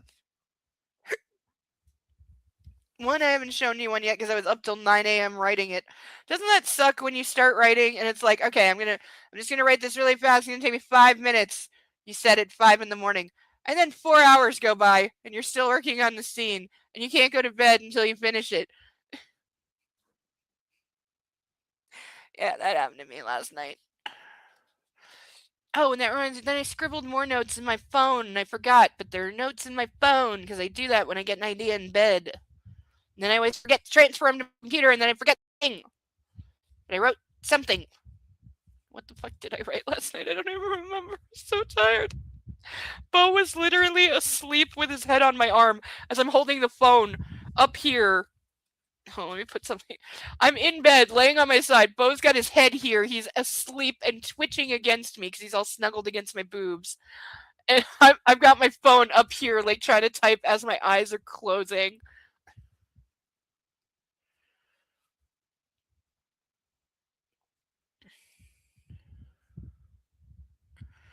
The hell did I write?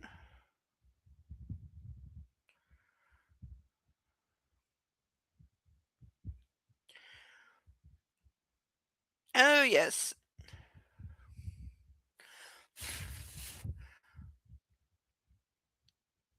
It's supposed to be a lighthearted, kind of vaguely flirtatious massage scene.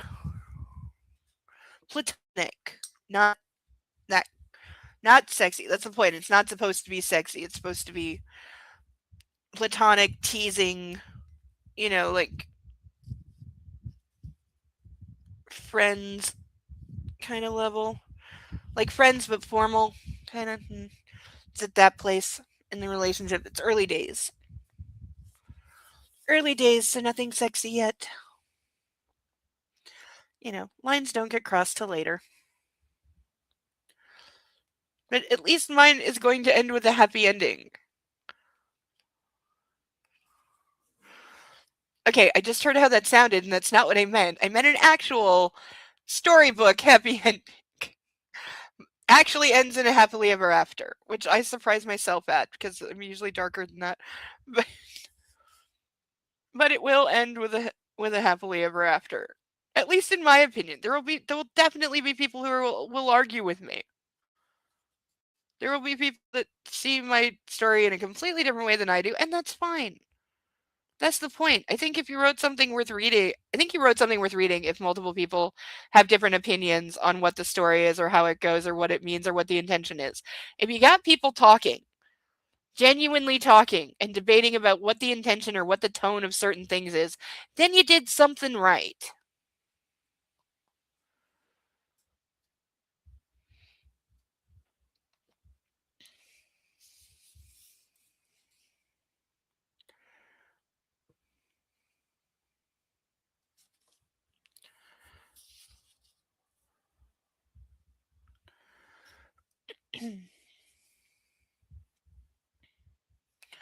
He glanced at Olga. I trust Dominic and know he won't do anything, but his people may have other orders, and we don't want all hell to break loose. Please understand me. I put my hand on his back and kissed him on the temple. This was costing him a lot. I'd like you to return to Tenerife on Sunday morning. Let's just get through Saturday and everything will be okay, he smiled. All right, Olga chimed in, but she can help out with can she help out with the preparations? Yes, I told Dominic it would have to be on neutral ground, not in the mansion. It's a compromise. We all need to make concessions. He sent Olga a stark look. And it's all my fault, I said. It is all her fault. That's okay, Deacon. I forget to type the ends of words all the time. How's Butters today? Sethail, how are your dragons?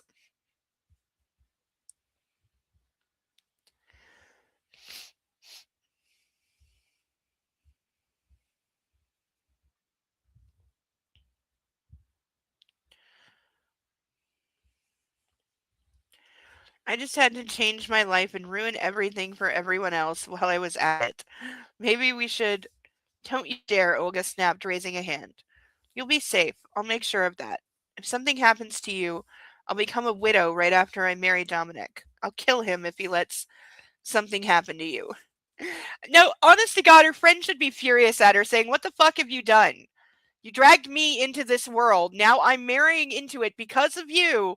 At the moment that you decide you don't want to be in it anymore and run away and leave me there, where I'm the most likely person to be killed, and now you're destroying my wedding. Like, I'm sorry, but her friend is like, real people don't work like this. Like, this is not how real people are. It's the friend having the same like crazy devotion / worship of this unworthy person that the men do. She's supposed to be like who is it in Twilight? Is it Anna Kendrick? Is like kind of the closest girlfriend because Bella has no girlfriends. Neither does Anastasia. Anastasia has the roommate who falls for Gray's brother and is just a slut. That is the entire description of the roommate. Slut. That's it. Which would fit with Olga. She also fits the definition of just slut, and that's all she is.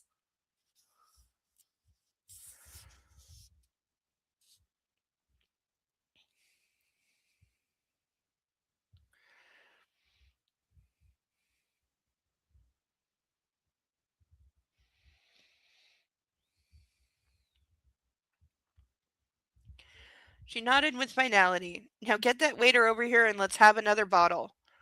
I wasn't happy. I felt guilty. Even alcohol wouldn't be able to soothe me. The two people most important to me were now sitting across the table and talking, and the only thing I wanted was to burst out crying. Nacho felt my mind was somewhere else. He decided to make me feel better. When his numerous customary tricks failed, he got up and left the table without a word. We both followed him with our eyes. He walked to the small stage and the waiter passed him a violin. Oh, God. I couldn't help myself and grinned widely. He saw it and winked at me. No shit, he's going to play? Olga asked, dumbstruck. The first sounds of his music reached our ears. The other guests grew silent. All of Me by John Legend. I feel like I should know that song. I feel like I would know it if I heard it.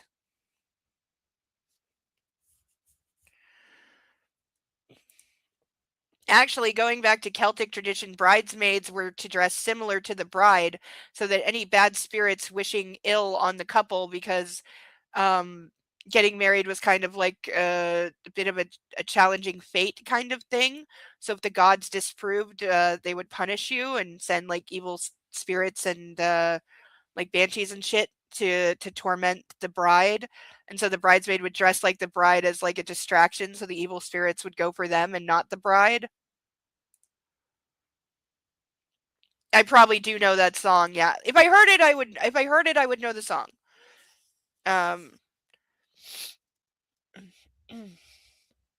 Nacho was trying to tell me something with a song again. This time it was a declaration of love. That's what the last one was. It's literally called Love Me Like You Do. It's the Ellie Goulding song from the first 50 Shades. It's the only good part of that movie. It's the song everyone remembers over the Beyonce song. I still want to know how much they paid Beyonce for that. Because it would have been a fair amount.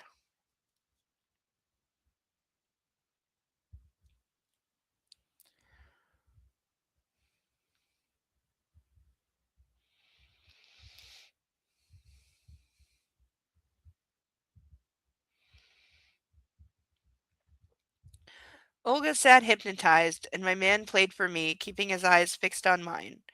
When it was time for the chorus and the notes climbed higher, my eyes watered. I couldn't control them. Instead, I allowed the tears to flow freely. He saw it and knew they weren't tears of sadness. Keeping his eyes on me, he caressed me with the beautiful sounds until he reached the end of the song. Despite it lasting a good few minutes, I felt I was decided I felt it was decidedly too short. The song slowed down and faded away to silence. People started clapping their hands, and the Canarian bowed and returned the violin to the waiter, patting the man on the back. "'Cause all of me loves all of you."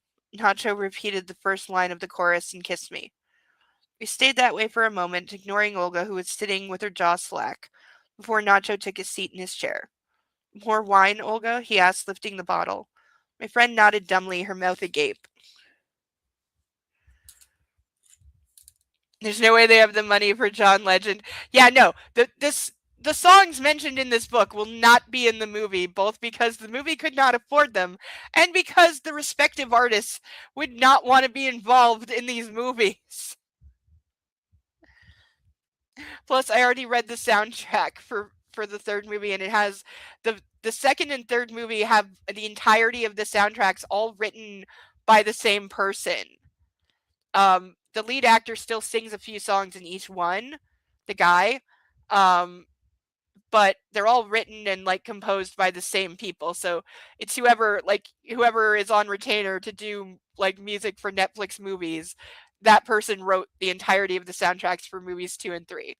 The first movie at least had songs from like a dozen or so different bands or singers that you never heard of. But yeah.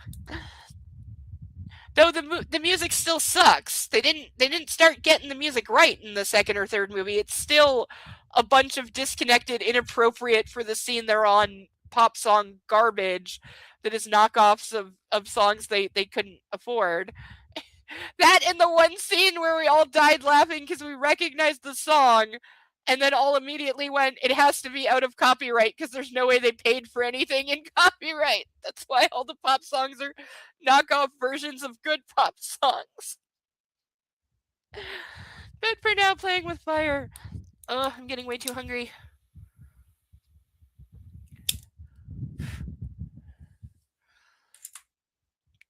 Ugh. Tonight I don't know if I want rotisserie chicken or pizza. I haven't had pizza in a long time. Or burgers, like really tall burgers that you gotta squish to eat them. Those are good. There's a place near me. Does anyone know? I don't know if it like how widespread it is or if it even exists in the States. Does anyone have the burger place Meltwich by them? Meltwich. Does anyone have Meltwich where they live?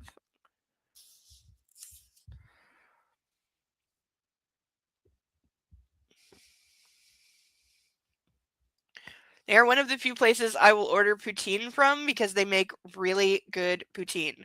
And I'm Canadian, so you know I know my poutine. And I'm very, very picky about it. Okay, McDonald's and Harvey's both have something on the menu that is called poutine. It is a disgusting, offensive creation that is not poutine. There are criteria that you must meet to call something poutine. And Harvey's and McDonald's utterly failed at it. McDonald's is just insulting.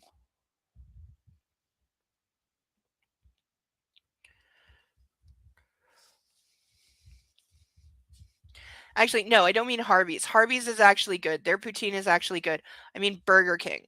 McDonald's and Burger King are the ones that suck. Taco Bell's been smart enough to never try that. Of course, they also tried to set up shop in Mexico 3 times and got sent packing in short order because it's not Mexican food. And Mexican people think it sucks.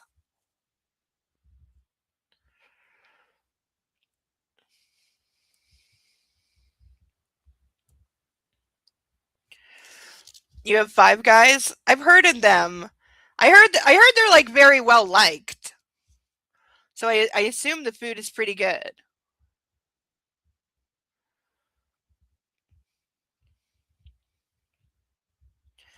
But yeah, Meltwich is one of those places that's open super late.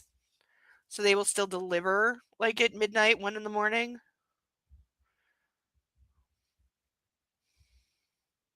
Taco Bell is greasy. Like I get sick if I eat Taco Bell. So I don't eat Taco Bell.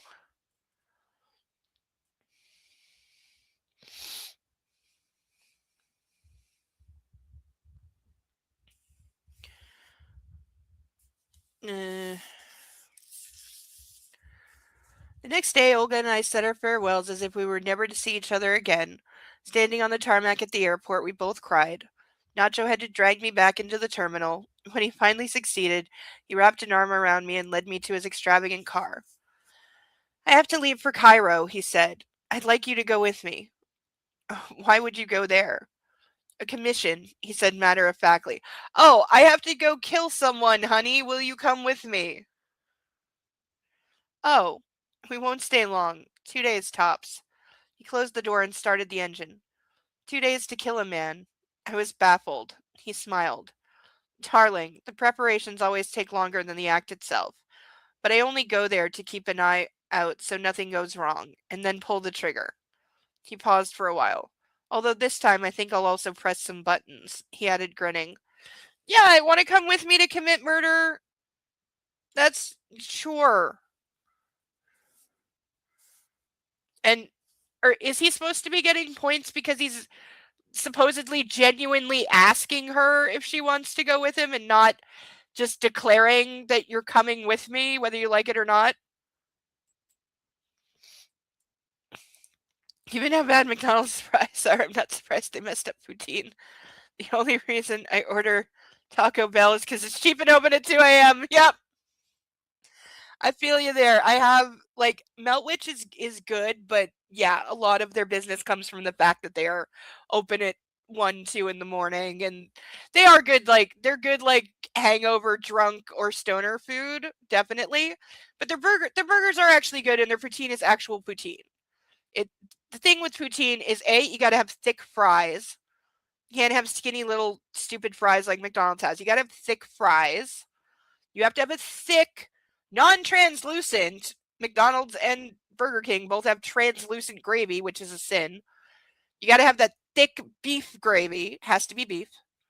And you have to have cheese curd from Quebec. If it is not from Quebec, it is not real cheese curd. It doesn't melt properly, which is to say it barely melts at all if you put it in a microwave for 6 minutes. That's proper cheese curd.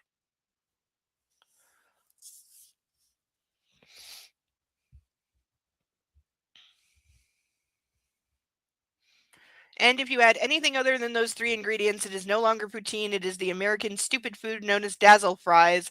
And get the hell out of here with that. Oh, fireworks.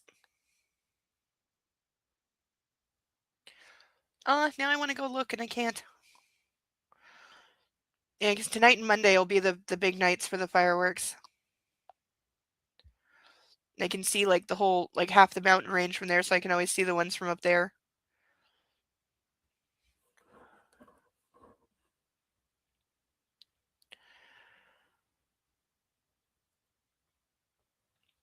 What are dazzle fries? It's the American name for poutine with extra shit on it. It's like fries, gravy, cheese, then topped with pulled pork and cut up onion and jalapenos and whatever. That's dazzle fries. It is not poutine. You don't get to call that poutine. It's American bastardization of somebody else's food. I'm not saying it's not good. I'm not saying like loaded up fries aren't good. It's just not poutine. Don't call it that.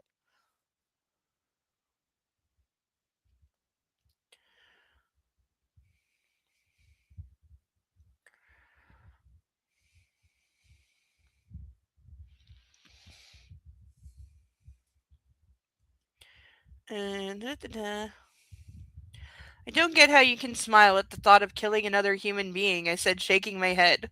And this is the guy that she's choosing. Nacho drove off the road and stopped the car. I sent him a startled look. Don't ask questions if you don't want to know the answers.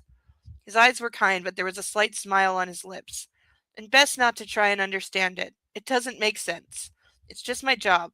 I go where they want me and I do what they tell me. I'll just say this. These are not good men. Because it's okay if he's killing bad people. Isn't that the rule? It is the rule. I mean, think about it. Dexter. There's your biggest one. Everybody loved Dexter because he was a serial killer who killed bad guys. Edward Cullen in Twilight admits to having been a murderer for a long time, but it's also okay because he only killed bad guys. Angel in Buffy gets half of that because he went through a period of time after he got his soul back where he only killed bad people. We're just supposed to ignore the hundreds of innocent people he killed before that, but it's okay because he got his soul back and he's a good guy now, and David Boreanaz was really dreamy plus vampires. So it's okay to be a bad guy as long as the people you hurt are worse.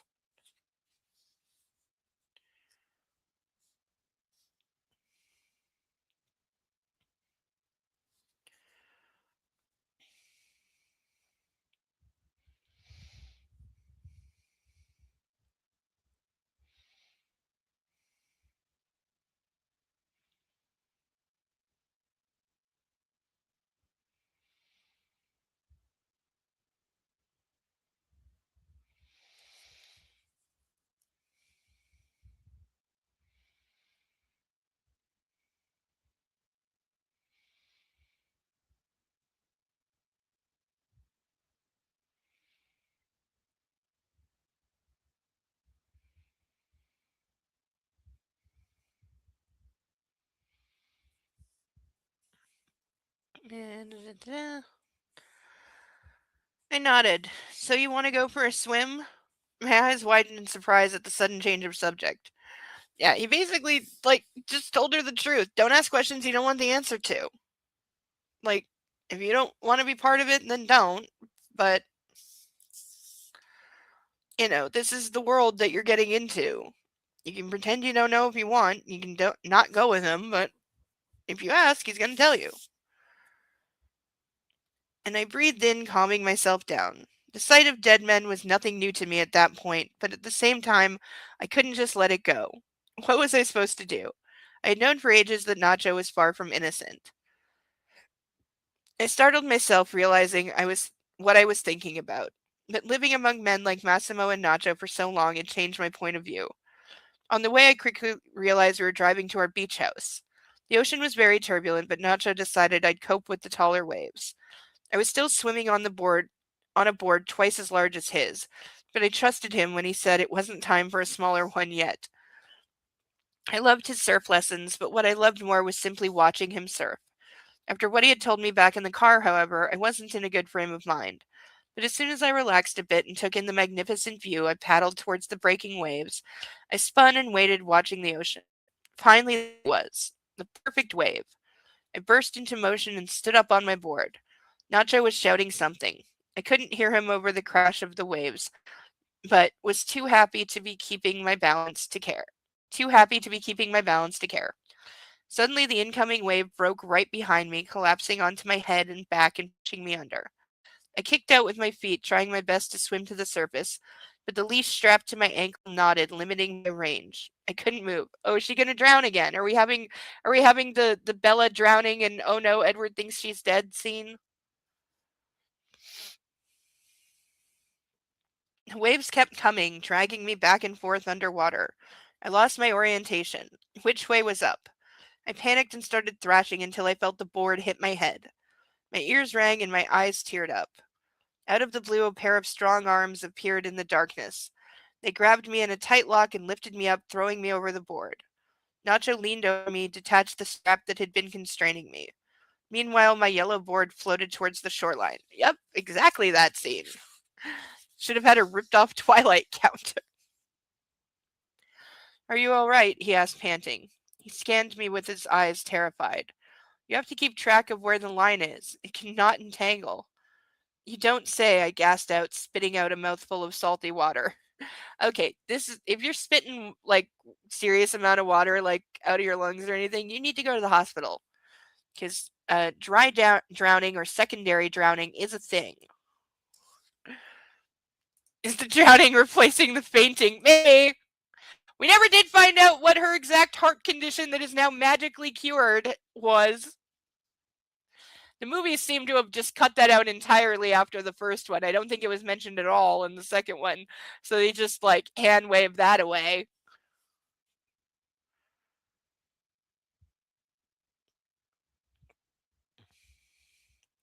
I think it's enough for today. Come on, I'll feed you. Yeah, never mind about the head injury she just sustained. Like, people have died from getting hit in the head with surfboards. He laid me down on his board and started swimming to the shore, dragging me. I'm not that hungry. I just had a drink. Not just slapped me on the butt playfully as I calmed my breathing. I felt safe with him. He started the grill and focused on preparing his usual set of delicacies, wearing the same clothes he had that first night many months ago. I watched his bare torso and buttocks revealed by the loose, tattered jeans. I remember you saying you wanted to fuck me. He turned my way. Why? What was I supposed to say? He asked, shrugging. I was falling in love with you and hoped that if I hurt you, you'd distance yourself from me. This way, I wouldn't end up ruining our lives, and you called me names when you left. He kissed me on the nose. That was the first time a woman said no to me. I didn't know how to react. Really, dude?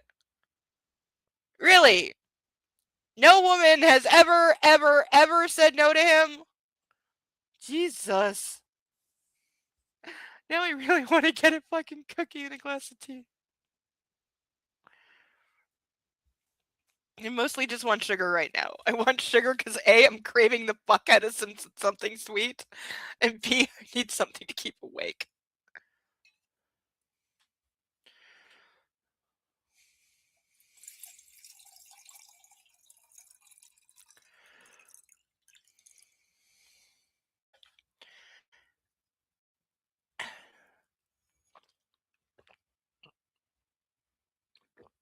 Mm. And maybe someday I can take a drink without spilling it down my boobs.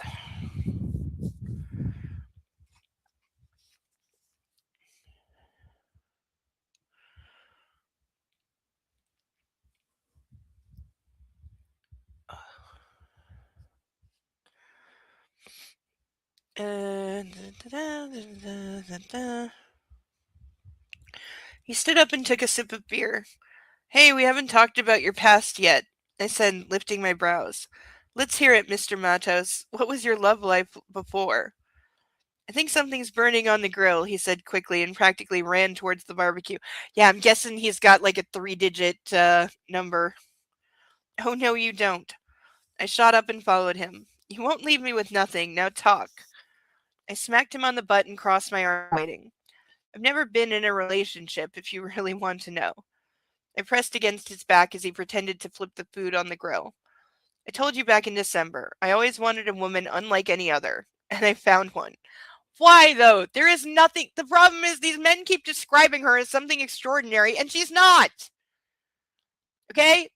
She's like a 7 or an 8 physically. She's incredibly stupid. She's vapid. She's vain as fuck. She gives new meaning to the word shallow. She's immature. She's spoiled, impulsive, selfish, self-centered as fuck. Like, insensitive, uncaring. Like, why would you? And there is nothing unique about her.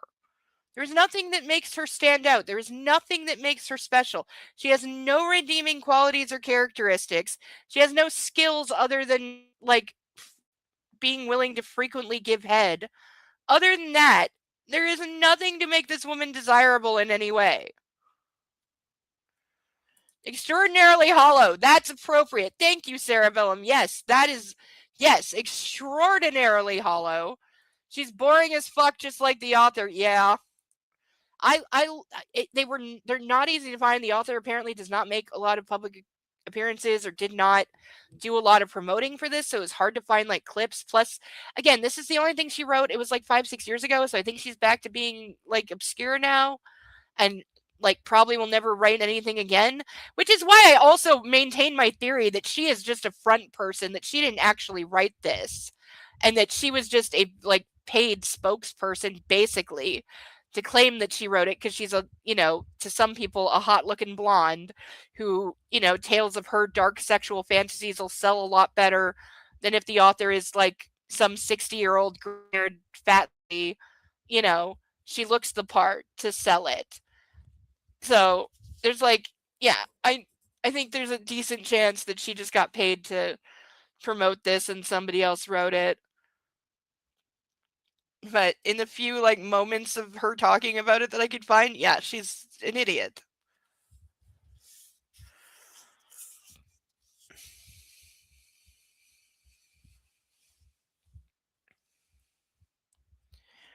Not that E.L. James sounds like a genius, because I've heard a few interviews of hers too.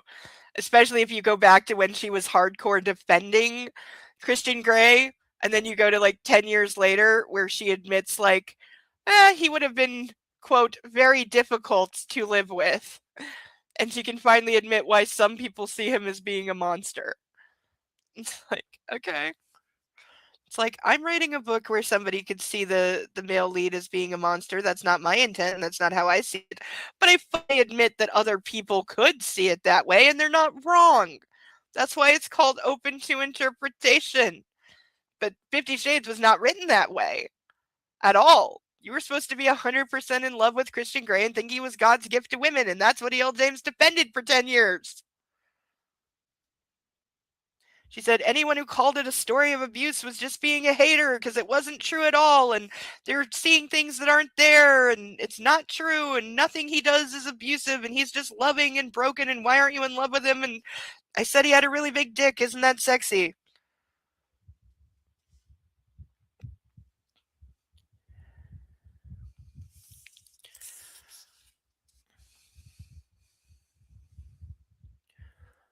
Okay, seriously, shut up. I don't know what they're doing upstairs, but there's been a lot of banging over the last few days. A couple times even Bo was like, what? But he's making sure the sky isn't falling. He has that little dog fear of things falling on him. Because, things fall on him occasionally.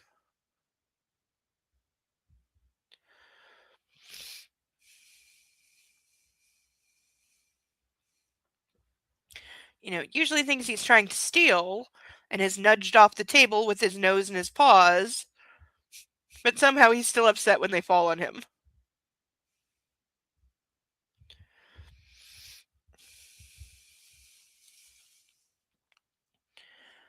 I told you back in December I always wanted a woman unlike any other, and I found one. He turned around and kissed my forehead and held me like that for a long while. We need to talk about what happened. When.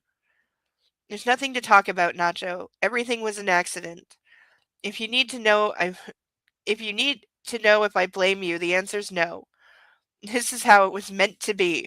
Oh yes, the ultimate end wave. It was fate. It was how it was meant to be. Therefore, I'm okay with it. I went quiet for some time, listening to the beating of Nacho's heart. Do I regret losing my baby? I continued. I don't even know what it is to be a mother.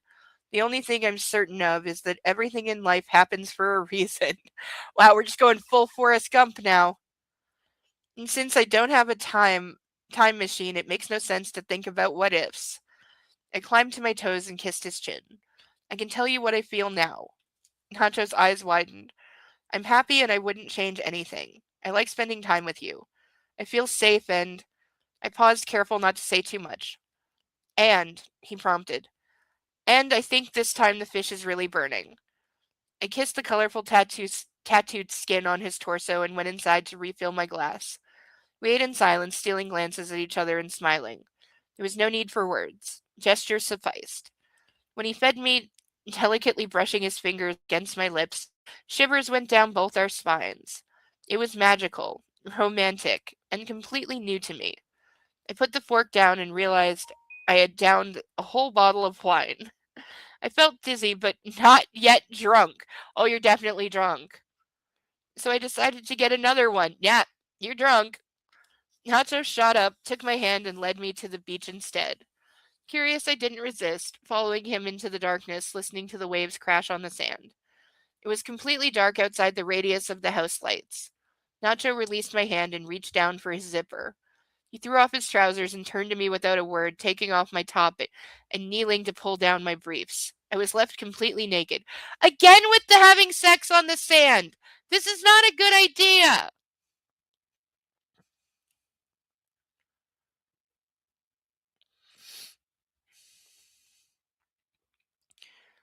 He took my hand again and led me to the water. It was warm, soft, and black as the night. It was scary, but I knew he was there and knew what he was doing. Wrapping his arm around my waist, he lifted me up and walked deeper in. When the water reached his shoulder blades, Nacho stopped and kept still for a long while, listening to the water. I want to spend the rest of my life with you, B. What the fuck?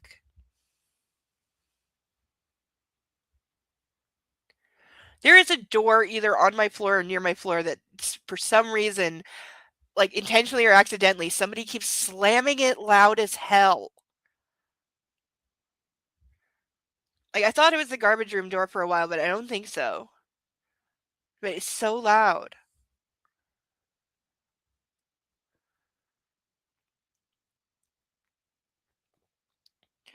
I want to spend the rest of my life with you, B, he said, and interrupted me as I was about to cut in.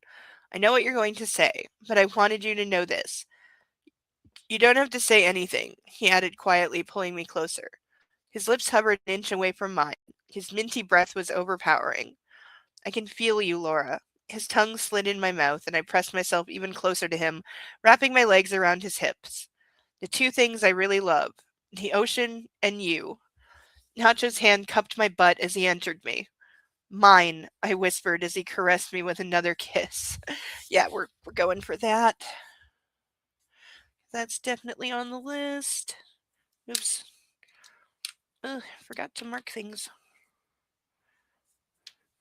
I have Sweetheart on the list and we don't have one mark beside it yet. This entire book that we are almost finished. Did I forget to burn something a couple pages ago?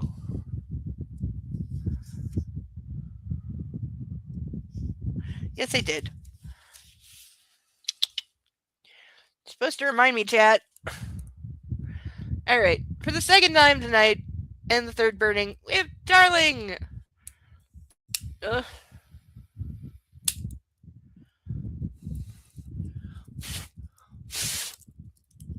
Okay, that didn't want to go out. We'll just let that simmer down a little bit. Been a while since it went Roman candle on us.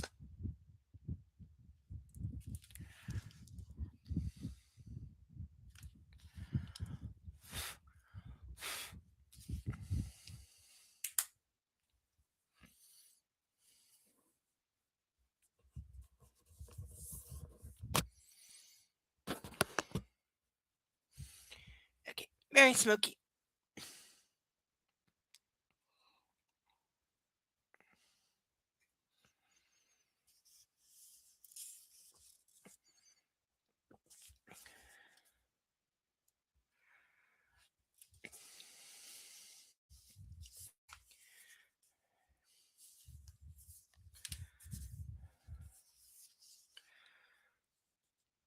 The water we were standing in made my body feel weightless.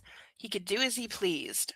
He slid deeper inside passionately, and I felt him with each molecule of my body. I threw my head back and looked into the sky. It was full of stars. Nothing could compare to this moment. It was perfect. Him inside me, the warmth, the soft touch of the water. Nacho pulled away a fraction, laid me down on the surface of the ocean, and slowly, steadily touched my breast and then fingered my clitoris. He pinched my nipples softly, looking into my eyes, making me burn with desire. What is with the nipple piercing? Now I have body feels and I need them to stop. Ugh. Slamming my hand in a door a couple times an option because that tends to make my brain reorient where it's directing feels that I don't want feels to. Not kidding. That is really happening right now, and it's really fucking annoying.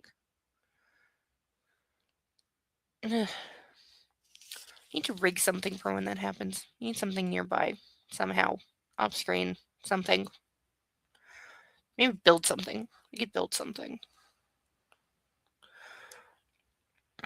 I was nearing a blissful orgasm. He turned me over with one quick motion and impaled me again with his bulging erection. I sat over him now.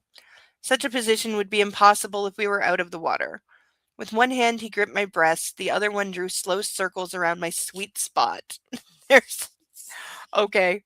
His teeth bit into the back of my neck, my shoulders, my arms. Okay, he likes to bite. If Massimo's thing was choking, Nacho's thing is biting. His hips undulated with the waves. I felt the coming explosion down inside me as my insides, prodded by his manhood, started to rhythmically tighten around him. I moaned and rested my head on Nacho's shoulder. He knew, or rather felt, what was coming. His pace quickened. "Relax now," he whispered in my ear. "Let me bring you ecstasy." Those words did it. I bit my nails into the arm holding my breast and orgasmed. "I need to see you," Nacho breathed when I was nearly done and rolled me over again, facing me. He moaned, kissing me hungrily. Swayed by emotions and turned on as much as was humanly possible, I came again. This time he joined me, spilling his hot seed inside me. Please tell me, we have seed on the list, right? Yes. Oh, yes.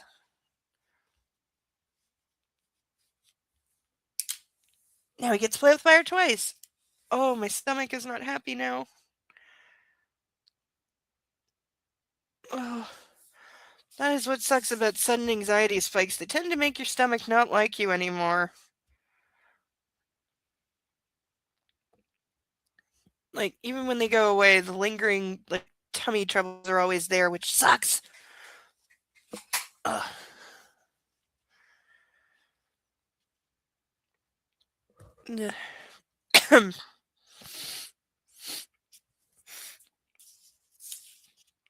We kept still, then looking into each other's eyes, I wanted time to stop forever, so that there would be no wedding, no Massimo, and no Mafia, and nothing could...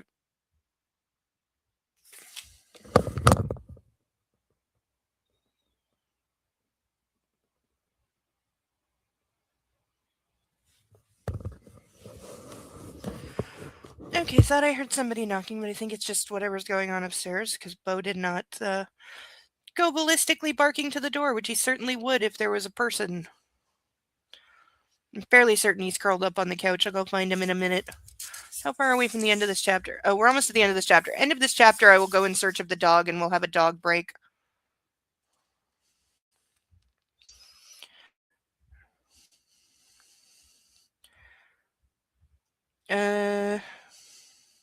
Keeping me in his strong arms, Nacho turned around and slowly walked back to the beach. No, I breathed, tugging him closer. He stopped. I don't want to go back to life. Let's stay here. I want nothing else. If we stay here, time will stop. Nothing else will happen. Yeah, that's how it works. That's not, like, I know it's supposed to be romantic, but coming from her, it just comes off as immature and whiny.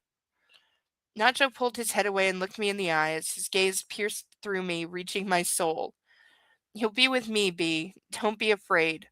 He pressed me closer and left the ocean. Putting me down on the ground back at the porch, he wrapped a towel around me and took my hands in his. Next, we took a shower, rinsing the salty water off our skin. After that, Nacho gave me one of his t-shirts and tucked me into bed and lay on top of me, his warmth familiar and comforting. He fell asleep with his head snuggled in my hair. It's running away again? Yeah, it is. You're right. Oh, okay, it took me a second, but yeah, you're right. It is. It's going, I don't want to deal with the situation I created, so let's just stay in the ocean and keep having sex. Yeah. That's all she does. That is all she's done from book 1.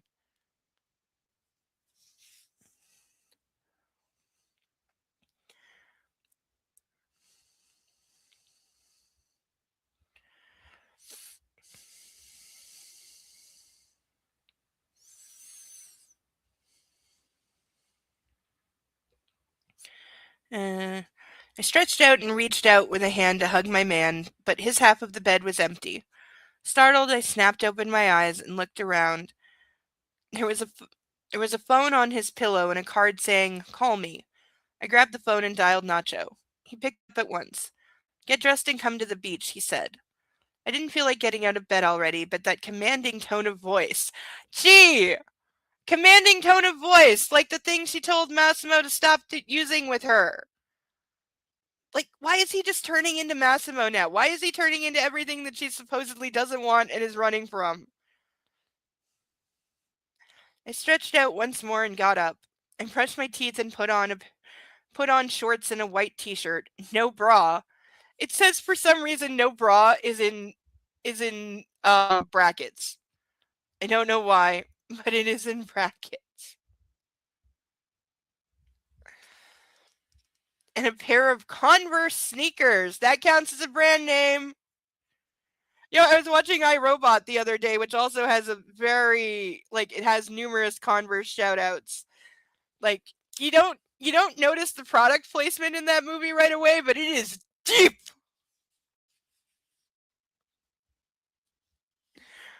But before we move on, let's play with fire. We're almost the end of the chapter, and then we're getting doggy time. So, mine. Go away.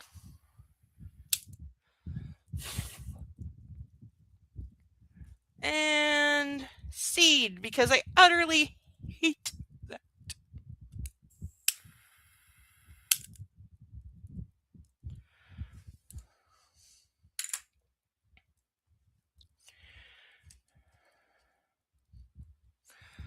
Okay, page that will not stop smoldering. Go out already.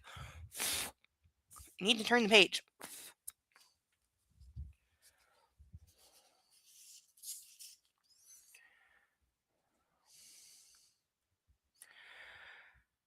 When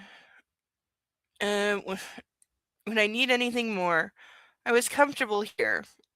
It was our hideaway. I could just as well have stayed naked. With my hair tied into a messy bun, making sure some strands fell over my face, I put on sunglasses and went outside. Nacho was standing by the house, next to 2 black horses. I smiled. "You steal those?" I asked with a chuckle and walked over to him. He kissed me. Storm and Lightning are their names. They're ours. So he either bought horses for her or he owned horses, but either way, this is the giving a little girl a pony scene.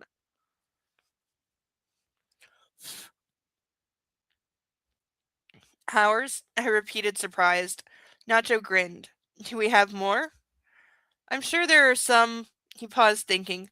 There's exactly 23 more. 25 in total. But there will be even more. He patted the animal and it snuggled its head against his torso. These are Frisian? Frisian? Probably Frisian. Friesian horses. Cold blooded Dutch animals. Okay. I bet they're very nice to look at, whatever kind of horse they are. Very strong. Historically, they were used as cavalry horses. They're great for carriages, but we'll ride them today. Now, come on. Yeah, I don't think I've ever heard of a Frisian horse.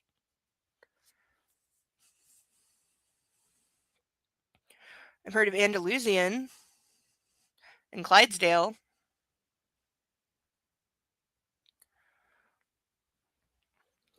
My huge black horse had a long mane and a beautiful thick tail. It looked like an enormous fairy tale pony. Okay, just say the quiet part out loud. Yep, it is a fairy tale pony for a woman that wants to be a spoiled, pampered princess little girl. How did you know I could ride? I asked, taking the reins. Can she? Did we know this? Probably not. We're probably just making this up as we go at this point. I felt it in your movements, he replied, raising his eyebrows with amusement. Dude, she used to be a dancer. Maybe that's what you're feeling. I put my leg into the stirrup and pounded off the ground, sitting in the saddle. Nacho bobbed his head, watching me. I was surprised I hadn't needed any help getting on the horse. I hadn't ridden for a long time, but it's probably like riding bikes. You don't forget how to do it. I clicked my tongue and jerked on the reins, making the horse trot in place and turn around. Want to check if I can do a rising trot? I snapped the reins and cried out, and the horse launched itself forward in a canter. Thank you, Zara. Oh, wow. Oh, those! I know these horses. I've definitely seen these horses. They are gorgeous. Like, absolutely gorgeous animals. I've definitely seen them, like, in movies and stuff, for sure. But yeah, they look amazing. I mean, I don't want one, but I want to pet it. I definitely want to pet it, and I would like to ride it.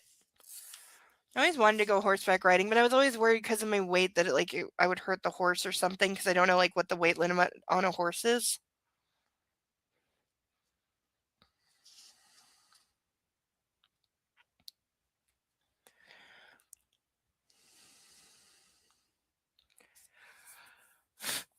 Okay, there's like embers and stuff down my boobs. That's not good.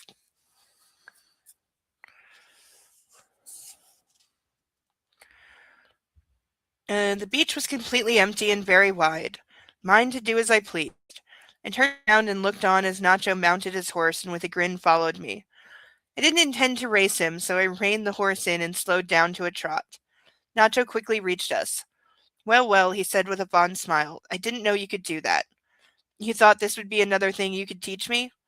If I'm to be honest, yes. He nodded and laughed. But I can see it's you who will have to teach me a few tricks.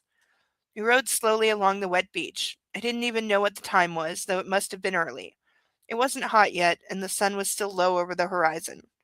I was about 10 years old when Dad first took me to a stud farm. I smiled at the memory. Mom was hysterical, of course. She didn't like seeing me anywhere near horses. I was too small and they were too big, she said. I could get hurt. But Dad ignored her as usual and kept taking me there to train. So I can ride, but I don't have many opportunities to do it, though. I patted the black mare. Do you breed them? They relax me, Nacho replied with a calm smile. Mother used to love them. It was exactly the other way around with my parents. She taught me how to ride. After she passed away, I couldn't bring myself to visit the farm for a long time. But when Father declared that he was going to sell the horses, I promised to take care of them. It later turned out it was a rather lucrative business, and even the big boss himself warmed to the thought of having horses. He sighed and shook off the memory. So you see, my beautiful, we have a few ponies to ride on. Nacho flashed one of his spectacular grins and shot forward in a gallop. He wasn't a man who kept things to himself. You asked him anything, and he answered. There were some emotions inside him, however, that he kept hidden. Those two natures, the two souls within him, intrigued me, and he really was the most extraordinary man I had ever met. I smiled, satisfied that he was mine, and followed. Oh, we get. I'm counting that. End of chapter. But first things first. Okay, do we have anything going back a page to burn? No. No, I think we got the other ones. So we just have that, and I'm counting it. Because I can.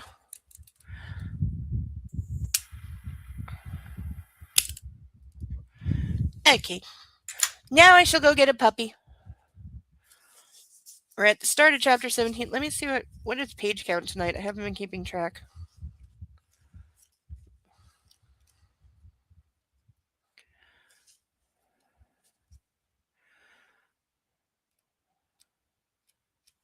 This stuff. We're okay. Yeah, I'm trying to get a little extra in tonight so that it works out evenly for next week, but we'll see. But I will be right back with a puppy.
And I'm back with a puppy.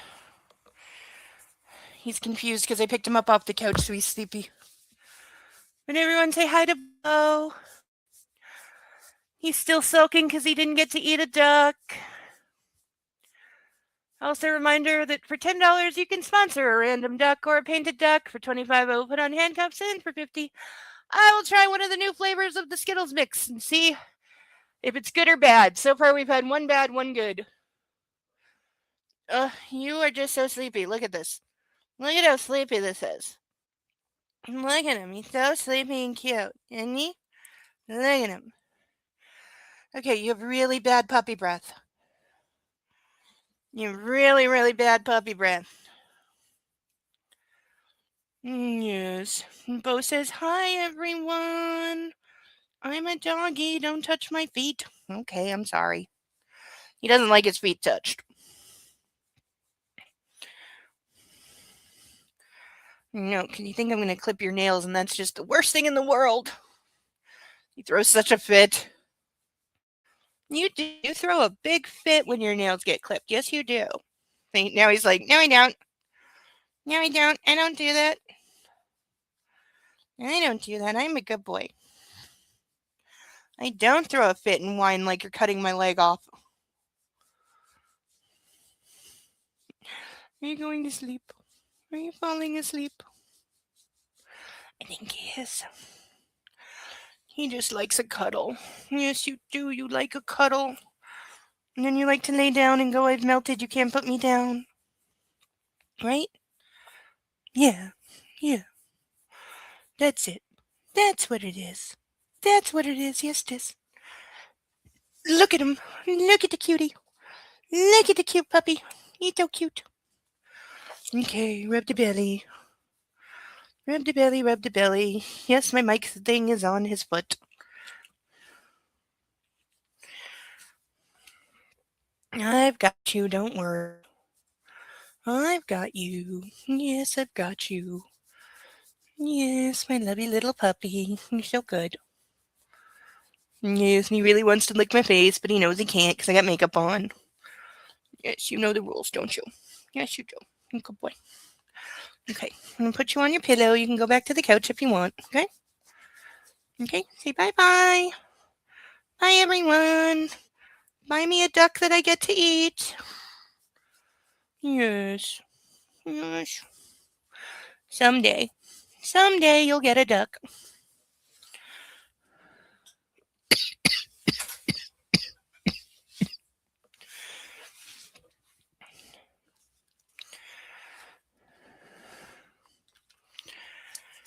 Whew. Hot.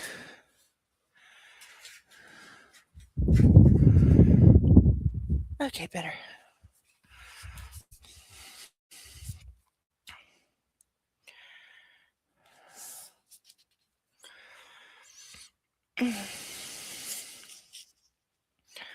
Chapter 17. We spent 3 days in Cairo, and thank God we didn't have to stay longer.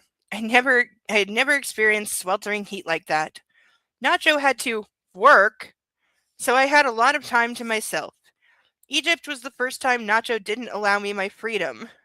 I had to take Ivan with me wherever I went. He wasn't the talkative type, but at least he replied patiently to my many questions. We saw the pyramids, but my claustrophobia didn't allow me to go inside.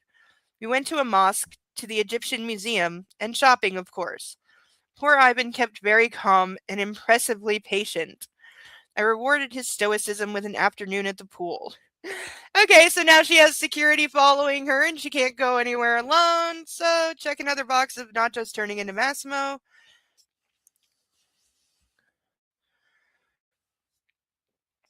Having spent some time in Cairo and its vicinity, I became convinced that Egypt wasn't a country friendly to women like me. The word women being key there. Oh, now we're going to be racist to a new country. Not saying Egypt doesn't have its problems, but the religious traditions of the locals restricted women's rights too much, and a lot of things were prohibited. I couldn't believe just how much I couldn't do. It was very difficult to accept. Honey, try Saudi Arabia. The worst thing in this surprising country was its unfamiliar culture and the institution of the guardians of morality. According to the law, you risk the death penalty for sleeping with someone else's spouse. That was frightening to say the least. I had a lover after all. Yeah, it doesn't exactly work like that. Okay, I don't know if StreamYards is malfunctioning because it keeps showing 0 on the watch counter, but I am assuming there are still at least a couple of people here. But it's also bouncing between 0 and 6 constantly, so I'm not sure what's up with that. It looks like it's still working, at least. I don't think it's crashed. I think it's just being glitchy and weird.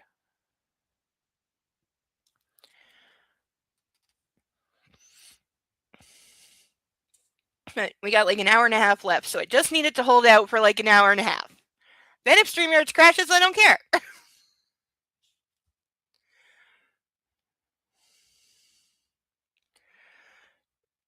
The feeling of being threatened at each step followed me wherever I went. The first day, Nacho spent a full hour begging me to cover my shoulders and knees to at least try to blend in with the crowd. Hi, it's Sarah. Thank you for letting me know you're here. Yeah, is Egypt a Muslim country? Am I missing this? Is it? I can't say I know one way or the other. Be surprised if it isn't a polytheistic nation, given that it's fucking Egypt. I only listened so he'd stop nagging. But he was Christian. If he were Muslim, he could have hit me for insubordination. Wow, we're just going, wow. Wow, we're just go ahead. Okay, let me just say, there's nothing actually in the Quran that gives a man permission to beat his wife. That is a misinterpretation that the Taliban uses. And, like, whatever the next new gen of the Taliban that are currently in charge, whatever the fuck they're currently calling themselves, it's not actually true. And since when is Nacho a Christian? Why does everybody suddenly have to be religious in these books? Why? No, I don't think Egypt does either. This is also, yeah, I think Link is right. I think there was a time that probably that was true in Egypt, but I don't think it's been true for quite some time, and this would have been set in like 2022. Didn't Egypt have like some massive like revolution and like protests they called it like Arab Spring or something, and it like overthrew the government, and now it's under new leadership, and it's not a like they don't like abide by like Taliban rules, Sharia law. That's what I mean, Sharia law anymore. Didn't they overthrow that and become like a more modern, supposedly, nation? And they stopped these groups of like morality police that are like the Mutwa in Saudi Arabia. Mostly Muslim. They're Coptic Christians, I believe. Okay.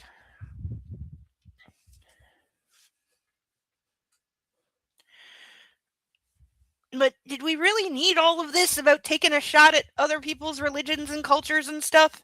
You couldn't just say, saw the museums, they were awesome. Saw the pyramids, they were awesome. Went shopping, bought clothes I don't need. Like, you could say so many nice things.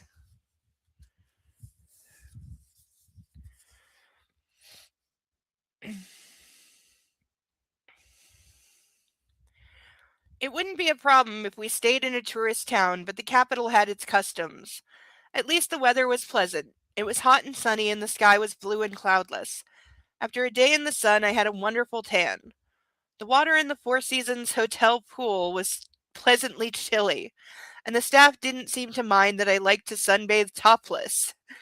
The dress that was waiting for me on Sicily was so revealing that I simply couldn't wear a top. I needed to avoid tan lines. What?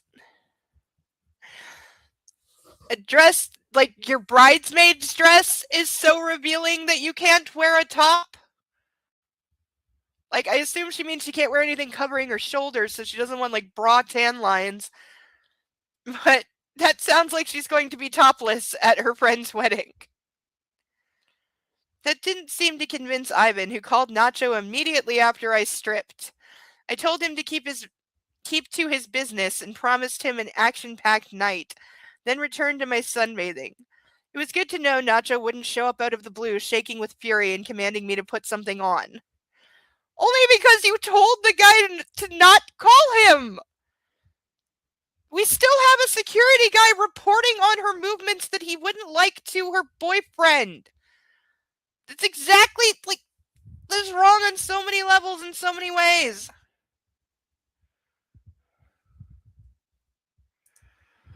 Like, you still have a guy that's spying on you and expecting to be told if you do anything that he would disapprove of so he can put a stop to it. It's the same fucking thing.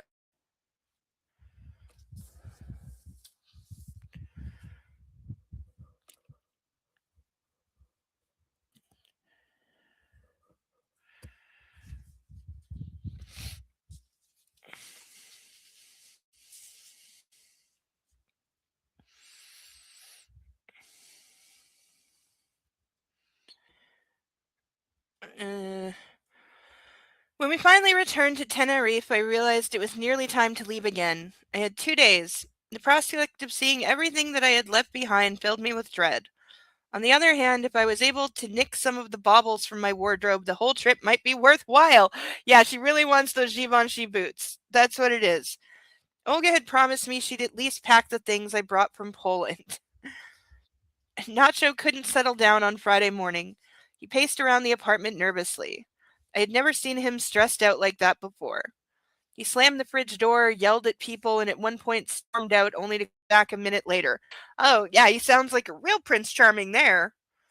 I tried staying out of his way. I packed my small suitcase and took it downstairs and left it by the wall. Facho bellowed and stopped pacing, fixing me with a glare. I raised an eyebrow, keeping calm. I'm not going to let you go. I shot that man a couple weeks ago, and now I'm supposed to let you go to his island? Not going to happen. Now he's having full I own you meltdown. This is great. I shook my head, observing his fury.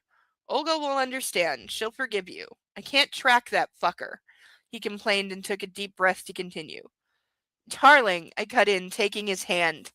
She doesn't have any other friends. I'm her maid of honor. Nothing's going to happen, don't worry. Gee, do we think something's going to happen? We're almost at the end of the book. This is the last big thing. Do we think something's going to happen? I don't think they're having their wedding according to the traditions of Beta Z. Yes! I know exactly what you mean! That would be awesome!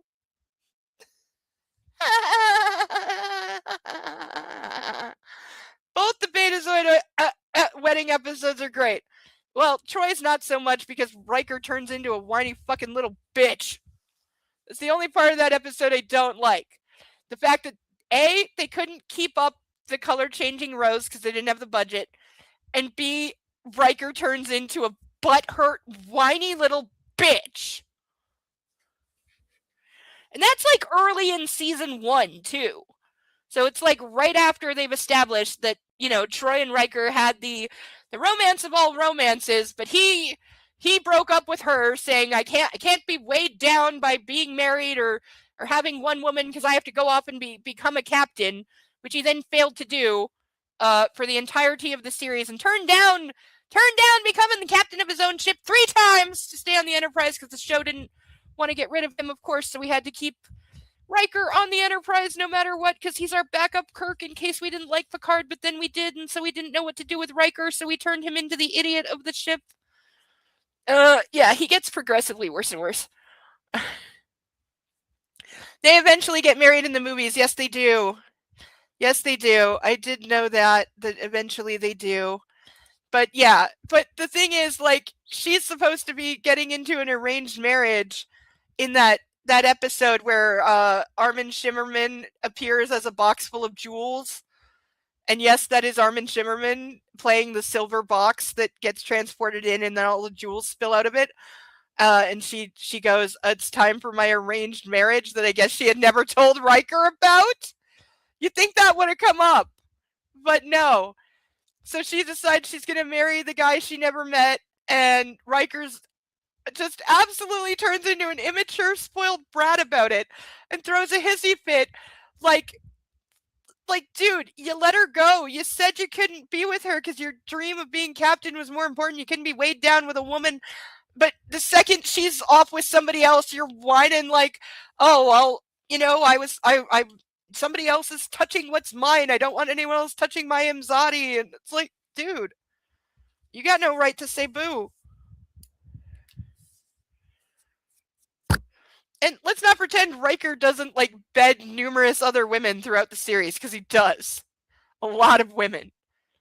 That's why he was like Kirk 2.0, except he had more sex, arguably, than Kirk. Because people say Kirk hooked up with every female of the week.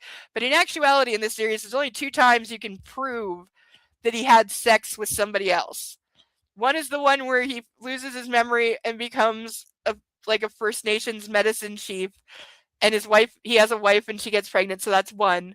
The other one is the Scalosians, the ones that are sped up in time and they sound like mosquitoes to us, because it cuts to him making out with her and then it cuts to commercial, and when it comes back they're in bed and he's putting his boots back on, which, by the way, the only way they got that past the censors, because it clearly implied that they had sex, was that day on set, they had somebody take the censorship guy out for a really big, really alcoholic lunch.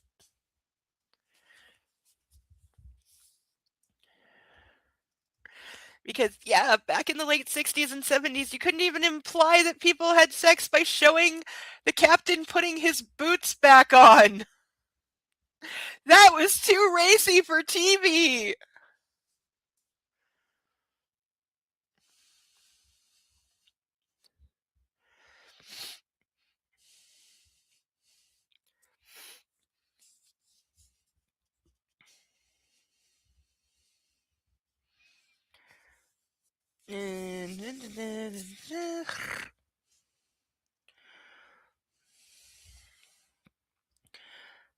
I'm her maid of honor. Nothing's going to happen. Don't worry. We have everything under control. I'll stay at your house with your men. We'll spend her bachelor party drinking wine in our bedroom. And the next day we'll dress up, she'll marry Dominic, and I'll be back, okay? He sighed, dropping his arms limply. His helplessness melted my heart. My eyes teared up. There was no way to help him. I couldn't let my friend down. I'm going to be all right, Nacho, okay? I lifted his chin, making him look me in the eyes. I talked to Olga and Dominic. Massimo has vanished. Yeah, that's reliable. We have no idea where the psychopath who cut up my dog is, but he's definitely not going to show up at the wedding. That's exactly how that works.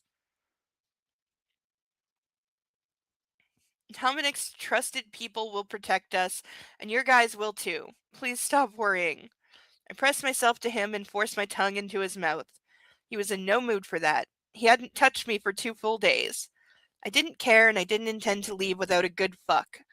I spun him round and shoved him against the wall, grabbing his wrist just like he used to do with me.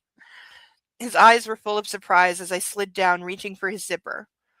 I don't want to, he groaned, trying to stop me. I know, I replied, but your cock seems to disagree. Now she's being the rapist, really? Because we just have to make everybody the rapist. I poked his growing penis. Okay, that doesn't count. This is like the whole orgasm equals consent thing. It's not true. Okay, guys get hard-ons when they don't always want to. And I don't believe there is an age limit on that. I know it's more common when they're teenagers, but I don't believe there's an age limit on see hot woman, get a boner, even if you are not in the mood. I think that's just a perpetual thing for men. He bent down, wrapping his strong arms around me, lifting me into the air, holding me by the elbows. Nacho carried me through the room to the kitchen. See, now we have crossed the line back into consensual because, yeah. He laid me down on the island, roughly. With a single fast motion, he unbuttoned my shorts, tore them off, and threw them aside. With one hand, he pulled me closer to him, freeing his bulging cock with the other. You've done it now, he hissed, smiling. I hope so. I retorted and bit my lip, waiting for him to impale me. Why is it always being impaled? Can't we use nice words? This time Nacho was not gentle, as I'd hoped he wouldn't be. I felt his frustration and anger, all his boiling, turbulent emotions. He was passionate, brutal, relentless. Perfect. He took me on the kitchen counter, fucking me in all possible positions. But underneath it all, there was tenderness and love. He listened and felt me. His every movement was for me. There was no pain, no uncontrolled aggression, only his own feelings he wanted me to experience. Was it right for me to provoke him into such roughness? Maybe not. But since he could act like that, it was probably a part of him in the first place. Wow, there's some mental gymnastics for you.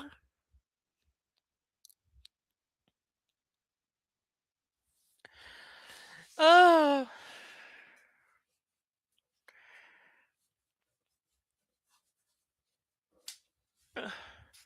Okay, I need to clean my chair. Yeah, red wedding much. Yeah, totally. Yeah, completely. That's exactly, yes.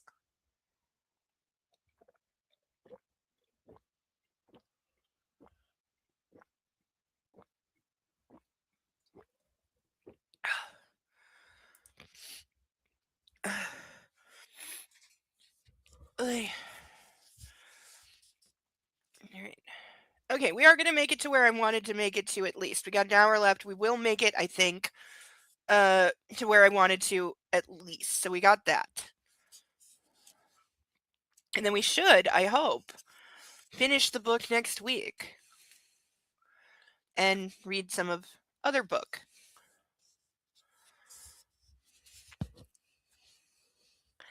And then the week after, we shall start the new series, which I meant to announce tonight. And I meant to go get the book from my room, and I forgot, and it is still sitting on the bookshelf. I will go and get it at the end. At the end, I will go and grab it and show what the next series are. I don't know if we're going to read the series. We're going to read the first one of the series, and then we'll see where we are. We'll see if we want to read the second one or if we want to jump to a different series and see what we think of that. But we're reading the first one. Because I don't know how many books are in the series that I'm about to start. It could be a lot. I don't know. I have the first 2, maybe 3 of them. I'm not sure. And I don't know how many more there are. It's been around for a long time, though.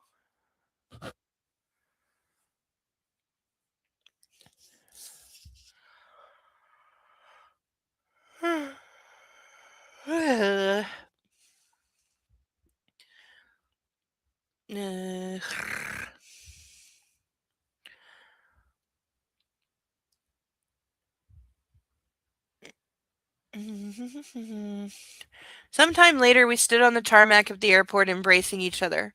I didn't want him to let me go, and he didn't seem to want that either. The takeoff was delayed. Nacho cupped my cheeks, looking into my eyes and kissing me every so often. He said nothing. He didn't have to. I knew perfectly well what was happening in his head. I'll be back in 2 days, I whispered. Listen to me, Bea, he began and paused. His voice froze me in place. If something goes bad... I put a finger to his lips, silencing him. I know. I stuck my tongue into his mouth and he lifted me in the air without breaking the kiss. Remember, I'm yours, I said as he finally released me. Walking to the plane, I knew that if I so much as glanced back, the trip would be off and Olga would kill me. I swallowed a tranquilizer pill and took a deep breath, stepping inside the flying death trap. Yeah, she definitely loves her sedatives when flying, but at least this time she didn't say she popped a handful of sedatives and chugged an entire bottle of wine with it.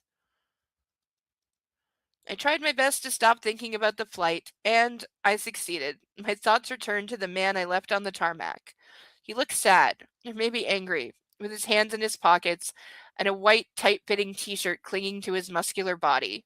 He'd looked breathtaking. I'd wanted to jump right back out of the plane. I don't think I had ever wanted anything so badly, to just run and throw myself into his arms. Forget about everything, and I'd nearly done it. If it were about anyone else, I would have. But it was Olga's wedding, and she'd always been there for me. This was my chance to pay her back. No, you still owe her a fuck ton more. Like, for the rest of her life. A flight attendant walked over with a glass of champagne, which I snagged from the platter and downed. There we go! Mixing drugs and alcohol wasn't the best idea, but I didn't care. Oh my... At least this time they said it's a bad idea! Like... And she only took 1 pill instead of a dozen? When I left the terminal, the sun was setting on Sicily. I got into a car. It was probably armored. Another one stood in front of it and 2 more behind. Even the president of the USA didn't have this much security. Yes, he does! I'm sorry, have you not seen the helicopters following the presidential motorcade? It's got a fuck ton of cars in it! Like, there's at least 12 cars! The presidential limo, I've seen a video that shows off, like, some of the known details of the presidential limo, which is called the Beast. It's so fucking heavy, it maxes out at 30 miles an hour. It has unpuncturable solid tires that nothing will happen if you shoot them. It has oxygen. It can be completely hermetically sealed. It supposedly has a supply of the president's own blood on board in case of need for emergency transfusion. Though, that, and again, this did appear in a Washington Post Journal video about it, so I have no idea if that's true. And, like, several other features. But, yeah, heavy AF, very slow car. that apparently has to be replaced quite frequently because the weight puts so much stress on the car that they break down pretty fast.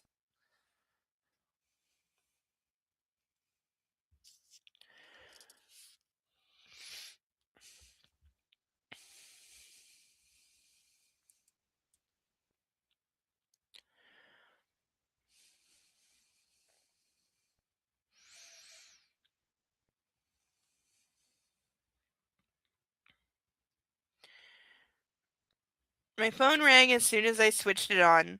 I talked to Nacho the whole drive. We spoke about nothing in particular, just chatting, so I didn't have to think about where I was. The sight of the smoky summit of Mount Etna brought me back to reality, though. There were moments when the nervousness took my breath away. Fortunately, the cars took a turn off the highway before we reached, excuse me, Tormina and drove up the slope of the volcano, finally parking by a tall wall. My eyes bulged. It was a fortress. The building was unlike anything else Nacho owned. "What is this castle?" I asked as Nacho was prattling on about his surfing adventures. Why do I have hiccups? "Oh, so you're there," he laughed. "I know it's a bit too much like a military base, but at least it's defensible. My people know what they're doing, and they know the terrain. You'll be safer than in a bunker there." His voice grew serious. "Is Ivan driving?" I confirmed. "Listen to me, B. Do as he says at all times. He knows his job." "Come on, don't be paranoid, Baldy," I joked. "Baldy," he burst out in laughter. "I'll grow my hair long and you'll see how awful I can look. Now go get some dinner. You haven't eaten anything since breakfast. Apart from my dick, of course." Blah! Blah! I heard his amusement and giggled in delight that his humor was back. I spoke to Dominic, Nacho continued. "Olga will be there in an hour. The whole residence is at your disposal. Have a good time." I pocketed the phone, thinking about how perfect my Nacho was.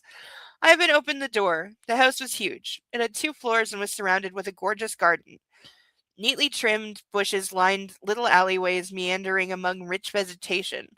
I wasn't sure if this was the safest place on earth, but since a paid killer had vouched for it, who was I to disagree?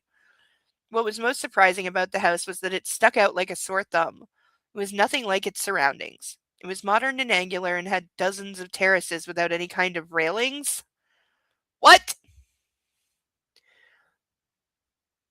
What? It reminded me of open drawers, a blinding white spaceship of a home. This place sounds ugly. All the men stepped out of their vehicles. I felt cornered. There were dozens of them. More and more showed up, poking their heads out from around corners. There were some inside the house too, and on the walls patrolling. A veritable army. Oh yeah, this is so much better than what she ran away from. Was all this really necessary? I guess so. After all, who knew?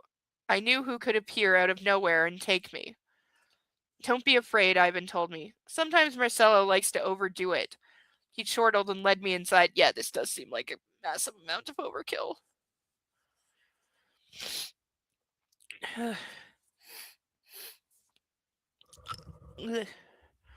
Just as I had suspected, the house had a very modern interior. Glass, metal, and angular shapes everywhere. There was a grand living room with a high ceiling downstairs. It had a white marble floor and a shallow pool right next to the sofa. Then a 12-person table and some round puffs. The view from the large glass wall was beautiful. I could see the slope of the volcano and the terrace. On the right, there was a spacious kitchen. Right, my man loved to cook, and he only wanted the very best quality. The fireplace was a gigantic rectangular hole in the wall. With the press of a button, it started a pillar of fire. I had my thoughts about what it could really be used for, so with growing trepidation, I decided to leave it alone. I can't imagine walking into a place, seeing a huge fireplace, and going, "Yeah, you could definitely burn a body in that. I think I'll leave it off." I went upstairs. On the second floor, there was a large open space with glass walls. No privacy, I thought. It was then that Ivan pressed a button and the walls turned milky white.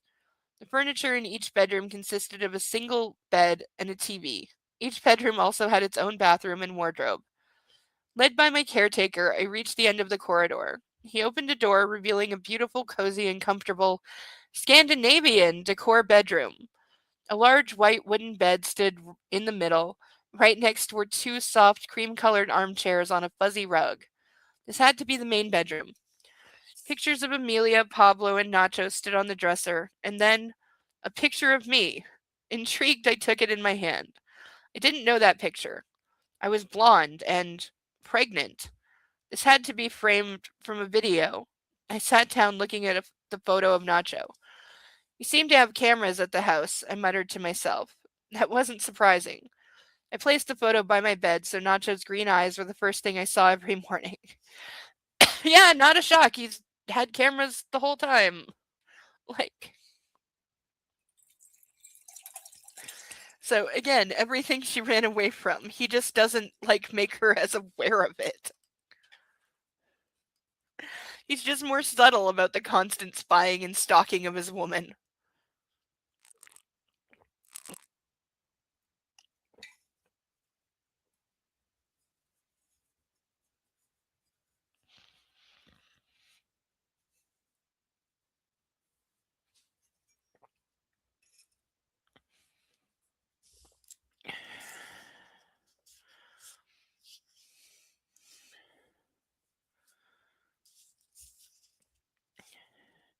It was strange to be on Sicily but have your heart back on Tenerife. It was several months back someone had told me that I would be where I was now. I would never have believed it. Let's get fucked up, I heard Olga's voice from outside. Greetings, bitch, she beamed, hugging me. I felt a sudden calmness fall over me. Yeah, let's get really, really wasted the night before your wedding. Like, if I ever had a bachelorette party, it would be a week before the wedding, because you need time to recover. I'm joking, of course. We can't get wasted, but we can take a sip or two. I need to look like $1 million tomorrow. Okay, at least she knows. But still, don't have it the night before. This has always been a stupid thing. I do know that, I said with a smile, leading her to the house. Nacho took good care of us.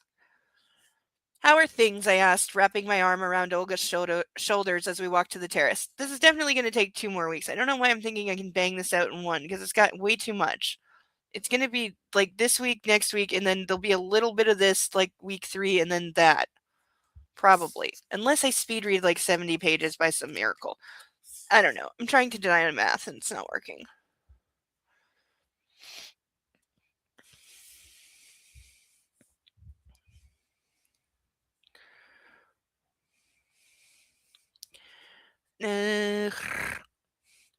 Everything's perfect. I don't even have to do anything. I have people for everything.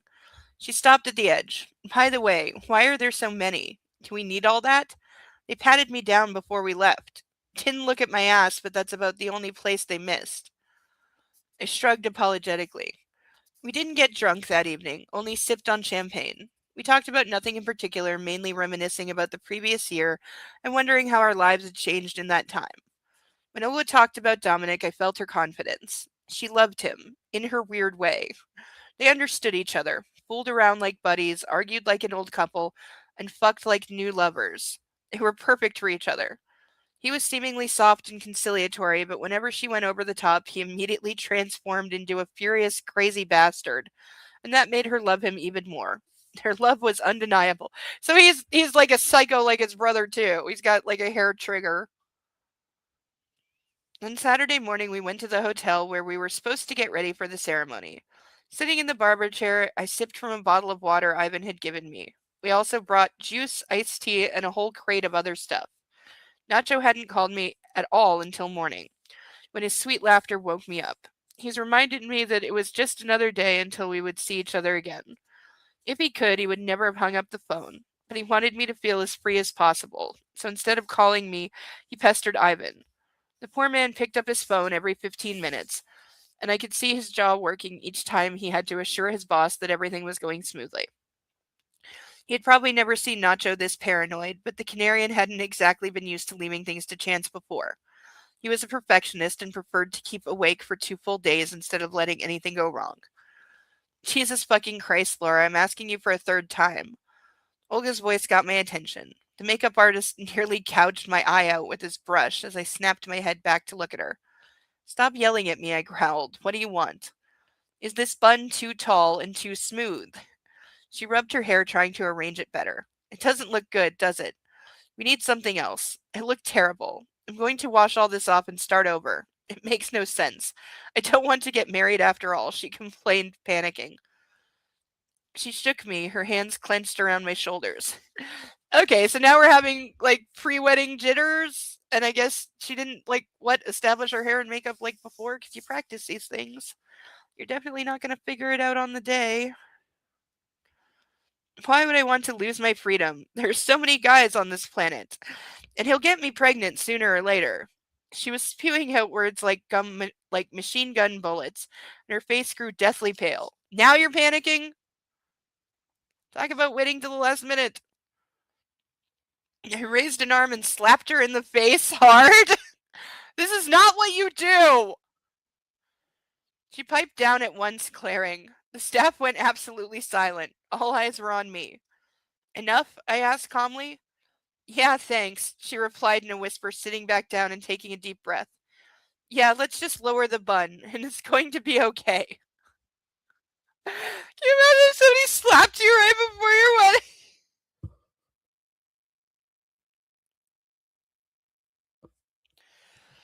Like, oh my god.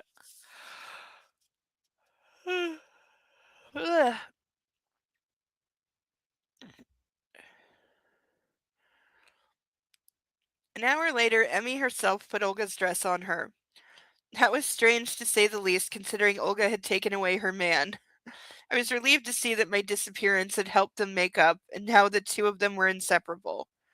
Emmy finished, and I scanned Olga with my eyes. She looked gorgeous. I could barely keep myself from bursting out in tears. Her long, light gray train slinked behind her. The dress itself wasn't very unique. It was just your typical wedding dress. Wow, this is so bitchy. Bare-shouldered and loose from the waist down. But those crystals, the bright stones, were formed in lines that flourished, meandered, shone, creating an image spun of light on the fabric. Most were on and around the breasts, and they gradually faded the lower you looked. Around the feet there were none, which created an ombre effect, a beautiful and elegant gradient. The whole thing must have practically weighed over 200 pounds, but Olga didn't care. Yeah, wedding dresses can be heavy AF. I mean, it actually sounds like a nice dress. Why are we being so mean about it? Do we think the movie sprung for this dress? Because it would probably cost dear. They would have had to get it made. A beautiful and elegant gradient. The whole thing must have practically weighed over 200 pounds, but Olga didn't care. She wanted to look like a princess, and that was that. She even insisted on a tiara, which had elicited a bout of laughter from me. I didn't press the matter, though. It was her wedding. At first, she'd even considered a Russian Tsarina-style crown, but I managed to talk her out of it. We narrowly avoided making her look like a freak. What? The whole outfit would look vintagey and classy, and would have taken my breath away if not for that abominable tiara. Why are we being so mean to the best friend on her wedding? Like, Jesus! I loved wedding dresses in colors other than white, and this one was simply spectacular. Multi-layered and very unusual despite its ostentatious simplicity. Okay, you don't get to say, you said it was a basic wedding dress, and now you're saying it's unusual and ostentatious. These things don't go together!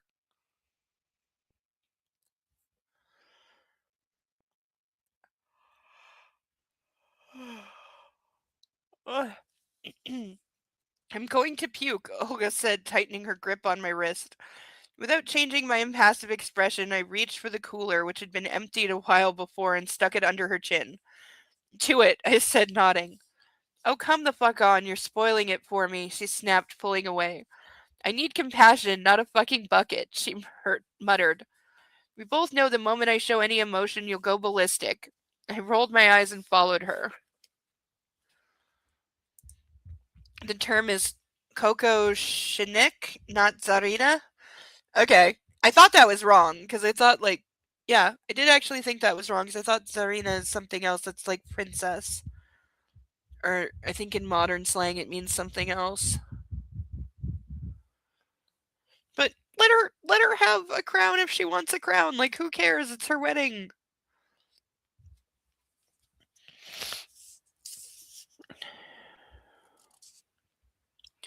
There were cars parked by the entrance, two filled with my guards, another three with Torricellis inside. One of them was to take us to the church, and the remaining ones were reserved for the goons. Dominic agreed for our driver to be one of the Canarians, but at the same time decided that the bodyguard inside the car had to be from Sicily. Like, Jesus, this is stupid, petty fucking shit. How all those burly mobsters were glaring at one another trying to come to terms with the situation. Madonna della Rocca Church. I nearly fainted as we ascended the slope. I had only good memories from this place, but I simply didn't want to think about my own wedding. I'd known Olga's ceremony would take place there, but knowing and seeing are two very different things. Mario, Massimo's consigliere, greeted me with a weak smile and kissed me on the cheek. "It's good to see you, Laura," he said, "though things have changed since you left." I didn't really know how to respond to that, so I just stood and watched the breathtaking panorama spreading before my eyes. It was going to be over soon. We waited by the church until Olga's dad joined her. When everything was ready, I turned to Olga and gave her one last hug. "I love you," I whispered in her ear, and her eyes watered. "It's going to be okay. You'll see." She nodded, and I took the arm offered by an older Sicilian and allowed him to lead me into the church. We passed the gate and halted at the altar where Dominic was already waiting. He was beaming. He kissed me on the cheek and grinned even wider. I took a look around the minuscule house of worship, and a feeling of deja vu filled me. The same dour mobster faces, the same atmosphere. The only difference was Olga's sobbing mother who just couldn't keep it together. Suddenly, "This I Love" by Guns N' Roses played from the speakers. I was sure Olga was drowning in tears at that point. I smiled at the thought of her nervousness right now and looked back towards the entrance. Seeing her enter the church, Dominic nearly fainted himself. Without waiting to be led the whole length of the nave by her father, Olga ran straight to him and pressed her lips to his. Her dad just waved a hand, resigned, and joined his wife, who was by that time bleeding like a goat. Okay, this does not sound like a good wedding at all. The young couple ignored everything and everyone, kissing with wild abandon. If not for the fact that the song ended, they would have continued. So everyone just watched them make out for like 3.5 minutes. Finally, panting, they faced the altar. The priest wagged a finger at both of them. He was just about to begin the ceremony when Massimo appeared in the door. Is he about to shoot everyone? My legs buckled. Shivering, I collapsed into my seat. Mario grabbed my elbow, and Olga sent a terrified, disoriented look at the man in black. He looked breathtaking. He wore a black tuxedo and a white shirt. They looked perfect with his tan skin. He looked relaxed, calm, and composed. "This seems to be my place," Massimo said as Mario took a step back, leaving me right next to my husband. "Hey there, baby girl." We get it one more time. We get one more baby girl. But yeah, just let him walk right up to her and stand next to her in the wedding party. I'm sure all the security is loving that. I'm sure that was in the plan. Nacho will be so thrilled. But we get one more baby girl. Oh. It's winning. It's winning the word count. It made up for lost time. The sound of those words made me want to run, puke, and die at the same time. I couldn't breathe. My heart was racing like crazy. All the blood drained from my face. He was right next to me, and his smell. Oh God, how wonderful he smelled. I closed my eyes, trying to calm my breath. Finally, Dominic and Olga faced the altar, and the priest began. "You look wonderful," Massimo whispered, leaning in a bit, taking my hand, and resting it on his forearm. A jolt of electricity went through our bodies as he touched me. I pulled my hand away quickly and lowered it so he couldn't try that trick again. My chest, wrapped in a tight-fitting, deep cleavage dress, was rising and falling at a dangerous pace. I couldn't stand straight. I also couldn't ignore my husband. I was certain of one thing: if I showed any sign of weakness, he would use it against me. In 30 The 30 minutes or so we spent in the church seemed to last for an eternity, and I prayed for it all to end. Nacho would already know about Massimo's return, and he was most likely going crazy with dread and rage. My security guards stayed outside. I had no way of knowing what was happening to them, and what would happen in the near future. I stole a glance at the man in black. He was focused, composed, listening to the sermon with his fingers laced on his abdomen. This was a mask, and I knew it. He would glance at me every so often. How could he be so beautiful? Hadn't he been partying somewhere, wrecking his body with drugs? But no. He looked like he'd gone through a total metamorphosis. From a hero to a god. This is so bad. Is she gonna decide that she made a mistake and go back to him because he's just oh so good looking and smells good? Is that where we're going? Is he just putting on an act to try and lure her off by herself? Let's just go have a coffee and talk with no one else around, just the two of us, because we need to talk about private things. And then he's gonna take her or kill her or something. Because we've done the baby I can change thing before, and it didn't last. So I don't quite think we're doing that again.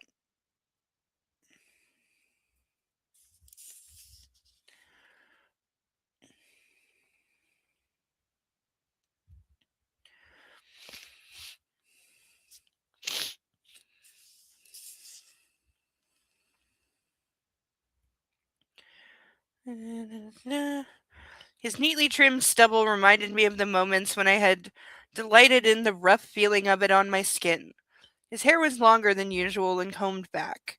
He must have been preparing for this occasion for a long time. Like what you see? Massimo asked suddenly, looking at me. I desperately wanted to stop ogling him, but I couldn't.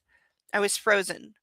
He's never going to turn you on like this, he added in a whisper and turned his head to the altar. So yeah, he just came there to torment her. I needed to escape this place. My head dropped. I breathed in, feeling a pain in my solar plexus. Finally, mercifully, the ceremony ended. Just like last time, all the guests went straight to the party, and we walked over to the chapel to sign the necessary papers. Massimo was beaming. He kissed and congratulated the newlyweds while I kept my distance. You fucking liar, I hissed at Dominic when it was my turn. I closed my fingers over his elbow, making sure my nails bit into his skin. You told me he wasn't going to be here. I told you he disappeared. I can't ban him from my wedding. Dominic put his hands on my shoulders and looked me in the eyes. Everything's going as planned. Nothing has changed. Please calm down. I'd like to introduce you to Eve, I heard Massimo saying. Oh, he brought a whore, didn't he? This is great. Turning around, I saw him standing next to a beautiful, dark-eyed woman. She was smiling charmingly, pressing against his arm. A jolt of pure envy pierced my heart. You've been banging someone else since the day you said the word divorced. You don't get to be jealous.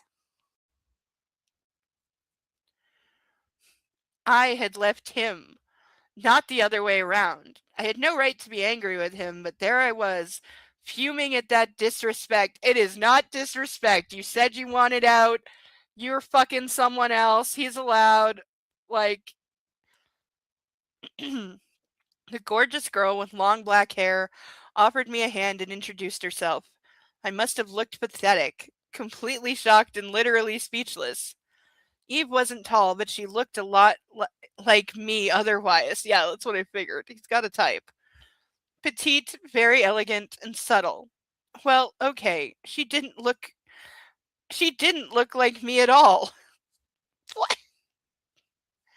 We met in Brazil and I fell in love with this wonderful man. She finished the sentence for Massimo. Both Olga and I rolled our eyes. Yeah, can we say rebound? I spun on my heel, unable to cope with all the emotions that were accumulating inside me, and went to sign the documents. Why are you signing anything? At least that's over, Olga said, walking over. He has a woman, you have a man. Now get the divorce over with and everyone lives happily ever after. This is not the worst plan. Oh, fuck off, I snapped. He found her in, 3 weeks, and I'm his goddamn wife. No, you're not. Not anymore. You said you wanted out and you're with somebody else. You don't get to play the I'm the wife card anymore. You gave that up. And as for the 3 weeks thing, he kidnapped you. Let's just remember this. He kidnapped you, and within, like, at most 4 months, you married him. You were banging after, like, a week.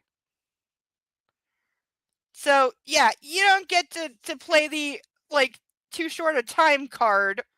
Especially considering 3 weeks is about the collective amount of time you've spent with Nacho, and, like, half of that was when he kidnapped you. Isn't that a bit hypocritical? She grew serious. Yes, it is. This should be great news to you. Now there's a chance everything will end up like you wanted. So sign that shit and let's go. Yeah, seriously, if he's got a new woman, there's much more chance that he just lets you go. Though I think this is bullshit. I think they're not actually together. This is just a whore that he brought because he couldn't show up. His ego wouldn't let him show up to the wedding without a woman. Because he knows she's with somebody, therefore he has to be with somebody, you know? The I've moved on from you, I've found somebody better revenge bullshit thing. But but how is that? I paused, realizing the stupidity of what I was going to say. Yeah, you've got nothing to bitch about. Listen to me, Laura, Olga said firmly. You've got to decide. It's either the surfer or your husband. You can't have both. And I won't tell you which one to pick because I'd pick the latter. I want you here for me after all. It's your life. Do whatever makes you happy. Yeah, seriously. What do you want?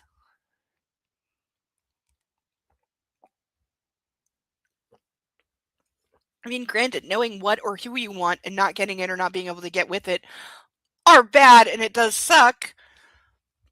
Not a good feeling, but knowing what you want is still important. Even if you can't have it. You know, or if you can, like, have it on certain conditions or, like, Monday, Wednesday, Friday or whatever. Knowing is still a good thing. But her, like, screwing around between, like, two guys and I don't know what I want. Oh, he's so handsome, but the other guy's so handsome. By the way, that's the only thing she sees in either of these men. They're handsome and they're rich. That's it.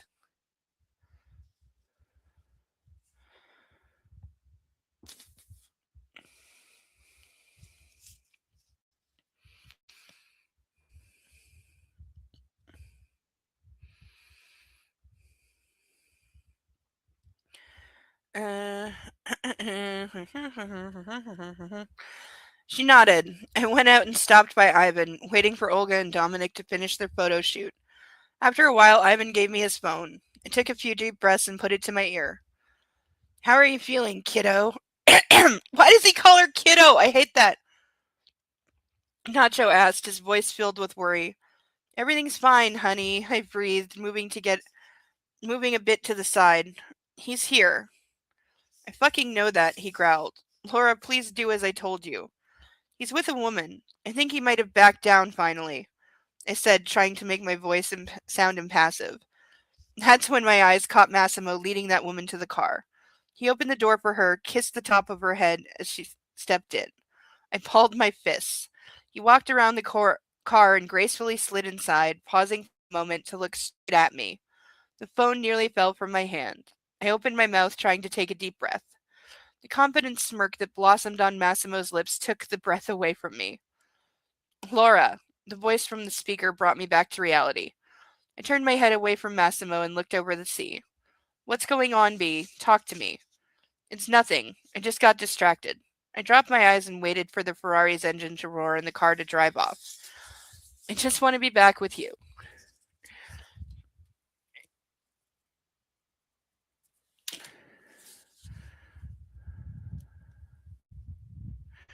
Alright.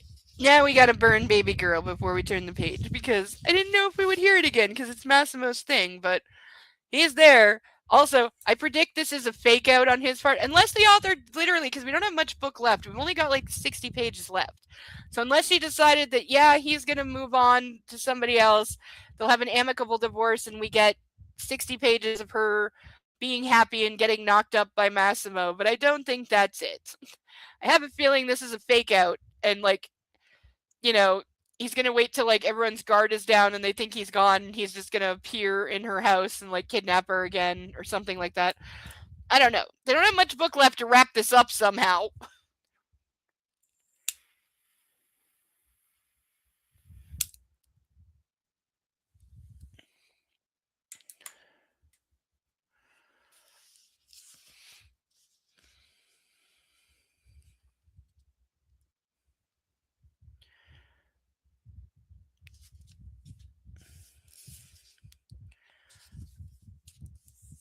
I just want to be back with you, I added.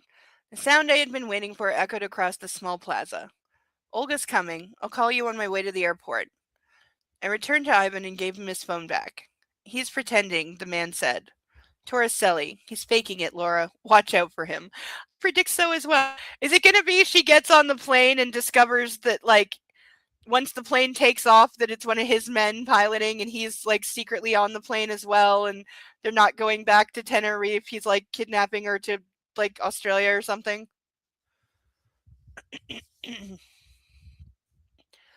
didn't have the slightest idea what he was on about, so I just nodded, so he left me alone and entered the car. My head was pounding and the dress was beginning to chafe. Each hairpin in my elaborate bun was now seemingly intent on scratching a hole in my scalp. And I was furious, dangerously so. I need a drink, I snapped. Where's the alcohol? Marcelo said no alcohol, Ivan replied without emotion. I don't fucking care what Marcelo said. Where's the alcohol? We don't have any, he said.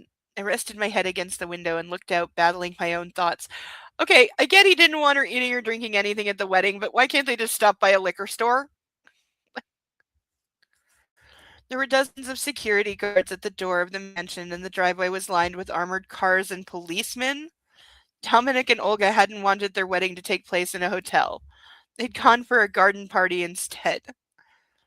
Why are there armored cars and policemen, like, at a wedding reception? What the actual fuck?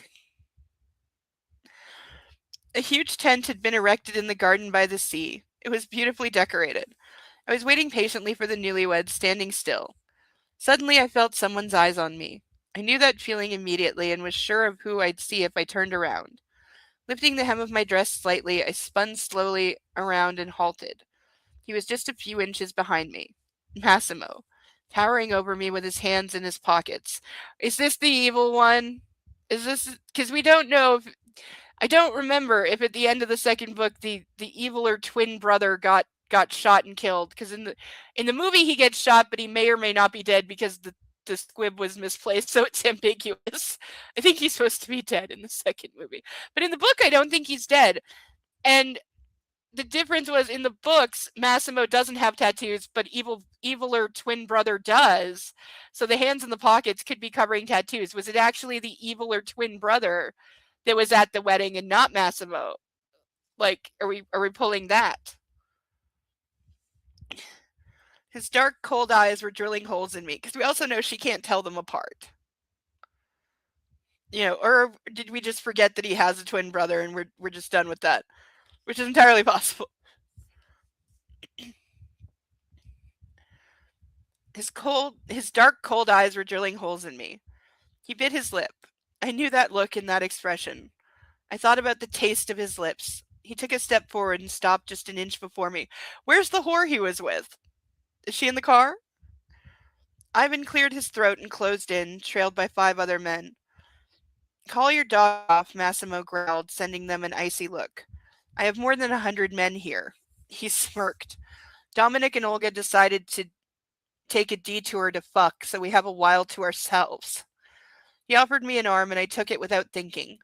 There's only one exit from the mansion and you're blocking it, he added, addressing Ivan. Really? In an entire mansion there's only one exit? I don't think so. Also, it's a garden party, so why do you even have to go inside? The old security guard took a step back, sending me a warning look. I allowed Massimo to lead me deeper into the garden. He was radiating heat and his smell was overpowering. His muscles tensed below the fabric of his suit. We walked in silence, and I felt as if I had gone back in time. Company is yours, Massimo said finally. It was never mine. I didn't want it. You can move it to the Canary Islands and continue your work there. Yeah, because moving a company to an entire other country across an ocean is just so easy to do. And it totally works the same.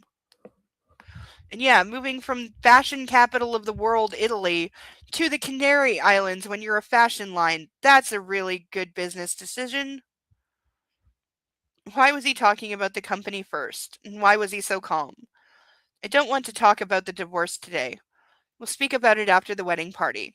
You're staying for a few days, aren't you? He stopped and turned to look at me. My knees buckled. I'm going back to Tenerife after midnight, I stammered. Pity. I wanted to get this done, so since you're in such a hurry, we'll deal with the divorce later. There was a beautiful gazebo in the shadow of a thicket of palm trees and bushes. He led me there. I sat down, and Massimo took a seat next to me. So walking her off to an isolated place with limited visibility, and her security is just allowing it because they suck. Like all security in these books, they're destined to be terrible because we couldn't move the story forward if they were at all competent. Like, who had worse security, Gray or Nacho? Nah, I gotta go with Gray. Unless this gets worse, I gotta go with Gray. He had the absolute worst and didn't fire anyone.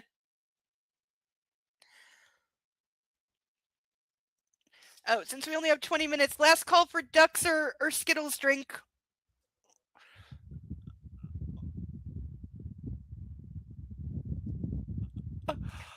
I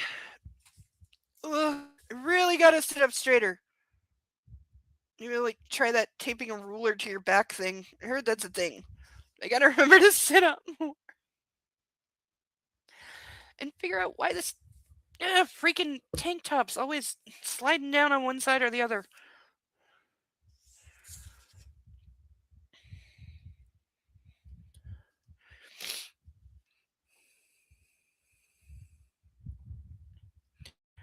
And I sat down and Massimo took a seat next to me. We looked out to the sea. But the only thing I could think of was his sudden transformation. Yeah, because it's bullshit. You saved my life, baby girl, only to kill me later. There we go, another baby girl.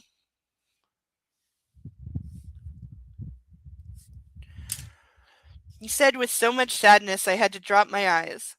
But that allowed me to come back to life again.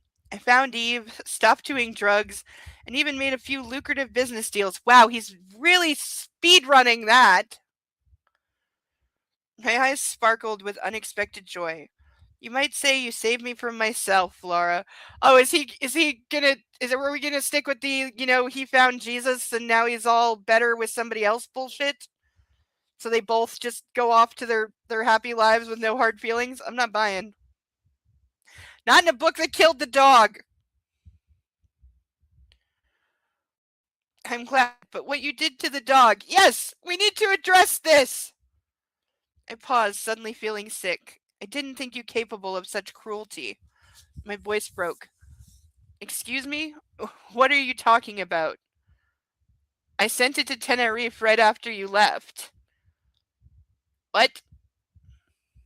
Is he claiming he didn't kill the dog?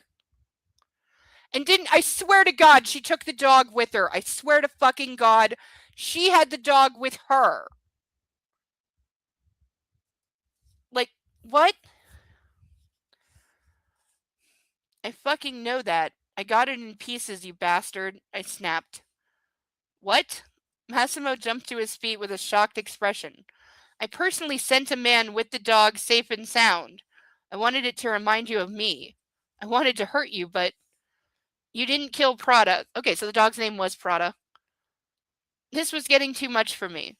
I got a massacred dog crammed in a shoebox and a card.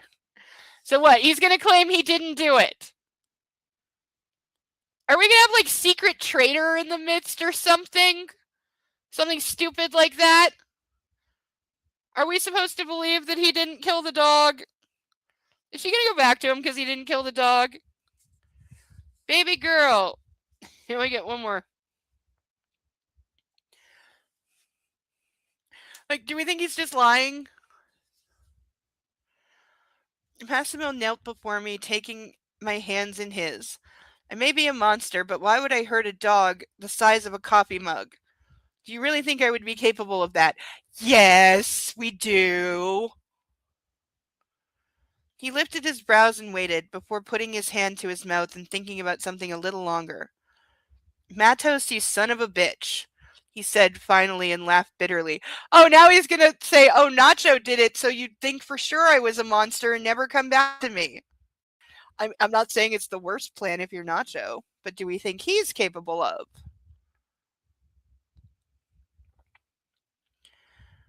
I could have suspected that. You'd pay any price. He shook his head. Do you know what he told me when you left the restaurant back on Ibiza? He said he'd pay any price to prove how unworthy I was of the love you had for me. I felt dizzy all over again, but willed myself to keep listening. Massimo laughed again. I underestimated him. Do we think this is all like an elaborate plot on Massimo's part? Like he did kill the dog, but he wants her to think it's Nacho, so she'll doubt him and come back to Massimo? Like, this is possible. But now we have the, oh my god, who do you believe? Who really killed the dog? Just had to go there. My ears rang and my breath caught in my throat. Nacho, my colorful, gentle boy, had hurt that tiny, defenseless creature? I couldn't believe that. Why are you listening to anything this man is saying to you? This is a guy who kidnapped you, threatened to kill your family, kept you hostage, controlled you utterly, was violent and mean, raped you, tried to rape you again. You ran for your life from him. You've been terrified that he's going to come after you and kill you. He's again threatened to kill your family. He said, I won't let you go. I won't give you a divorce. You're mine no matter what. Just get in the car and come back to me. Do we think he's above killing the dog and blaming someone else? Like, why are you listening to anything he has to say? Why would you believe a single word that he has to say about anything? I would not believe him about what time of day or day of the week it is.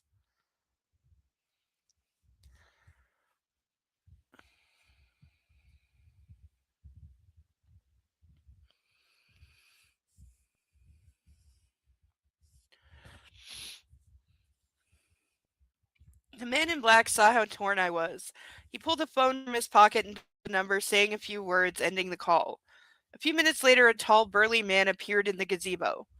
Sergio, said Massimo, what did you do with the dog I told you to take to Tenerife? I took it to the Matos residence as you ordered. The man shot a glance at me, clearly disoriented.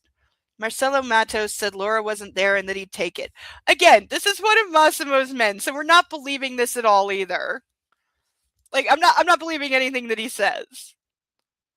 I'm not saying that I don't know that he's lying, but I'm also not believing him. Thank you, Sergio. That will be all, Massimo said and propped his arms on the balustrade. The man left us. Laura, I heard Olga's cry in the distance. Come on. I stood up too fast and swayed, still dizzy. Massimo shot across the gazebo and held me. Everything all right? He asked with concern, looking me in the eyes. Nothing's all right. I tore free and stormed off. Or he said this to get her to run off by herself because he knew he would and now he can take her. We positioned ourselves by the entrance to the huge tent. Massimo offered me his arm. He didn't make me take it, didn't ask. He just offered it and waited. I took it and the four of us headed into the crowd gathered inside. People cried out and applauded, then Dominic made a speech. We looked like one big happy family. The men stood on the sides while Olga and I smiled for everyone. Keeping up the appearance of happiness cost me a lot. The applause died down, and the Sicilians led us to the table situated on a low pedestal halfway down the tent. On our way, I grabbed a glass of champagne from a tray held by a waiter and downed it in one gulp. Olga sent me a surprised look, and Ivan stepped closer. I halted him with a gesture and shooed him away. He didn't resist. Another waiter offered me another glass, and I drank that too. Alcohol calmed my nerves. That's what any alcoholic would say. I relished the taste in my mouth. A while later, Dominic took Olga's hand and went to the dance floor for the first time. I waved at the waiter again, ordering another champagne. You'll get drunk, Massimo said, leaning in. That's what I intend to do, I retorted. Don't you worry about me. Go play with your Eve. Or he just said that to get her drunk, knowing that she gets reckless when she's drunk. The man in black laughed out loud and grabbed my wrist and stood me up before leading me to the dance floor. I'll keep you company instead. We passed my 6 bodyguards, who are all so effective since he could literally just, like, if he's got a gun on him, he could just shoot her in the middle of the dance floor. Or poison her, or stab her, or whatever else, you know. If he's dancing her around, there's kind of... Ivan shook his head, seeing Massimo pressing me against himself. I didn't give a fuck. I was so incredibly furious at the whole Canarian gang, I could send them off without another thought. So I guess yes, she's believing that Joe killed her dog and now she hates them. Like, like, even if it's true, can she not see it? Like, obviously not, because she's an idiot, and we know this. She's really stupid. But, like, this is just the most blatant, over-the-top manipulation. That just how blatant it is in and of itself would have me sus. But I would not be dancing with this man. I would not have gone off to the gazebo alone with him. Like, she has no sense of self-preservation. No, she wasn't supposed to drink anything from Massimo. She wasn't supposed to eat or drink anything at this wedding. Now she's having 3 glasses of champagne that definitely could be spiked.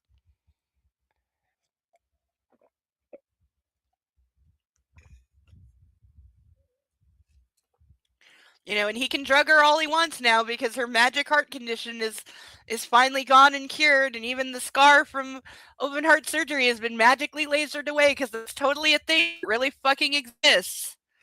And for anyone in the comments, because somebody will say it, I'm aware that laser resurfacing of scars exist. It doesn't make them completely vanish or turn invisible. That's not how that works. I'm not saying it can't help, but it's not magic. Book treated it like magic. Also, like it's instantaneous.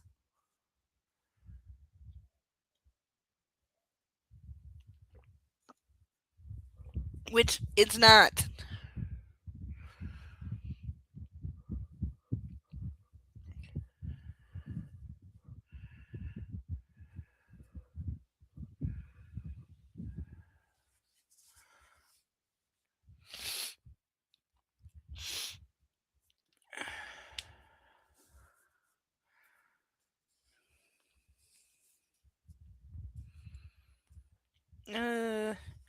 Tango, Massimo whispered, kissing me on the crook of my neck. Your dress has the perfect fly, you know.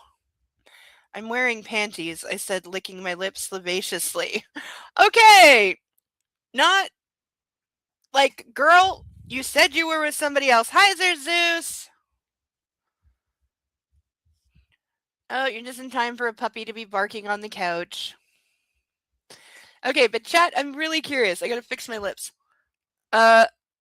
Do we believe Massimo that it was Nacho or one of his men that killed the dog? Do we think he did it as some kind of a setup? Do we think he is lying? Do we think he did kill the dog and he's lying about it as some part of a setup to either kidnap her or lure her back to him? Or do we think he's telling the truth? I'm curious what people think. Do we believe him or not? And regardless of whether he did it or didn't do it, do you think he is trying to get her back? And yes, please hit the like button. It doesn't usually hit back, Zeus.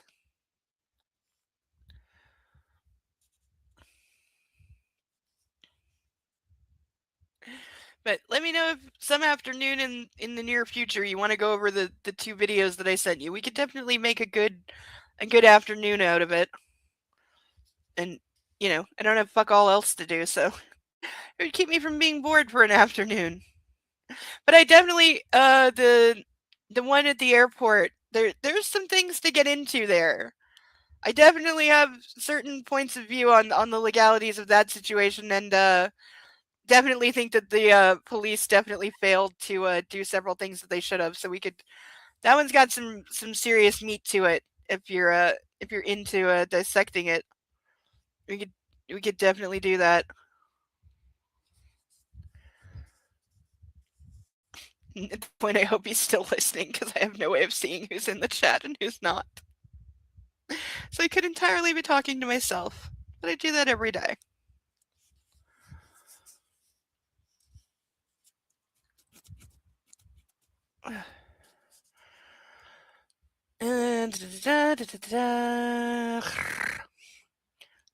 We can give it our best this time.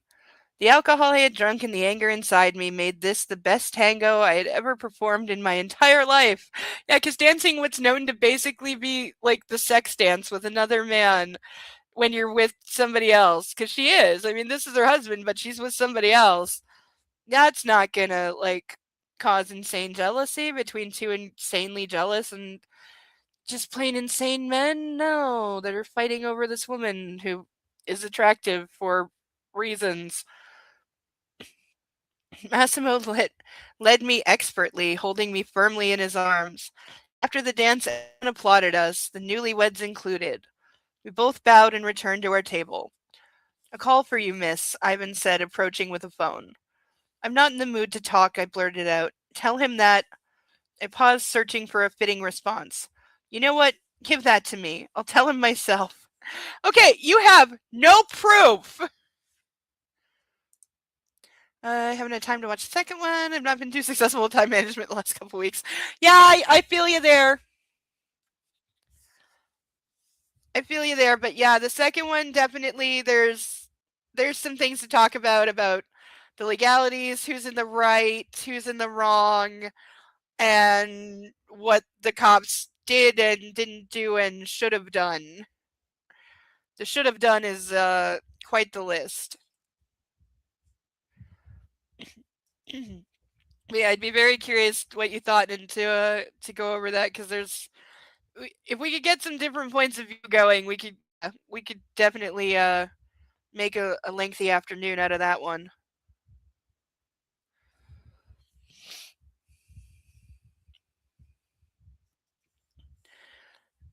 I grabbed the cell phone, shot up to my feet, and stomped outside. What's the matter, B? Nacho asked. Pay any price? I screamed. You said you'd pay any price? How could you, you fucking bastard? You already had me. I was already in love with you, but you wanted me to hate the man I left you for. Wasn't my love enough? I dropped to my haunches, fighting to keep myself from throwing up after drinking too much champagne in such a short time. You killed my dog, only to make Massimo look bad. How could you? Tears streaked down my cheeks suddenly. I felt hands on my shoulders. Launching myself to my feet, startled, Ivan took a step back, staring. Okay, why are you believing this? I'm not saying that it's not true, but why are you believing it? From a person who has every goddamn reason to lie to you. And then some. And is definitely capable of killing your dog. You should know this. That does it, Nacho. I yelled into the receiver and smashed the phone on the cobblestones. I don't need you anymore, I growled at the bodyguard. He inhaled, wanting to say something. Okay, so now what do we have? We have she smashed the phone, so she can't talk to Nacho. She didn't let him say a word, such as saying, I didn't kill your dog. And now she's blowing off security.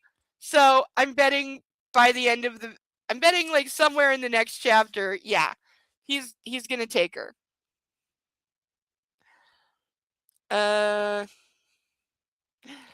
That's when I swayed on my feet and felt the champagne rising in my throat.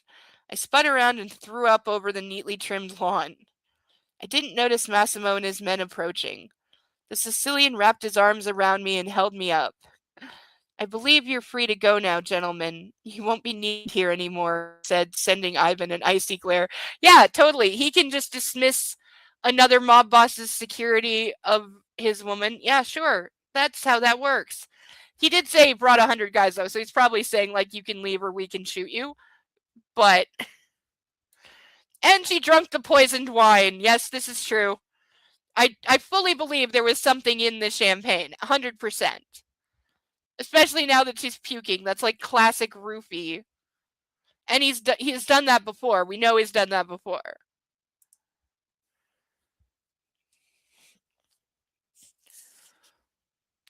The men stood immobile for another while, looking at each other. Finally, the outnumbered Canarians admitted defeat and withdrew. Yeah, literally, they're outnumbered. I heard the slams of car doors, and then 2 dark SUVs drove off, engines roaring. Okay, so now she's all alone. Oh, baby girl, Massimo whispered, offering me a handkerchief. I'll take you home. Take Eve, snapped. My wife is more important, he laughed. And I don't remember having any other wife. I didn't fight. I had no strength left. So there we go. There we go.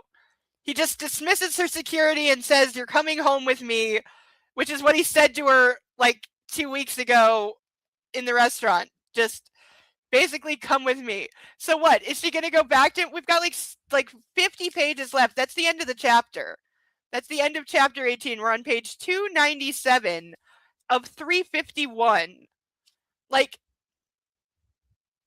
we're going to be speed running the shit out of whatever this ending is. Whatever the ending is, it's going to be fast as hell because there's not enough room left to do anything else with it. All right, we've got some burnings. Then I will go get the other book and show what we will be reading after this. But first, let's play with fire. Okay. I go way back because there's quite a few. I saved them up.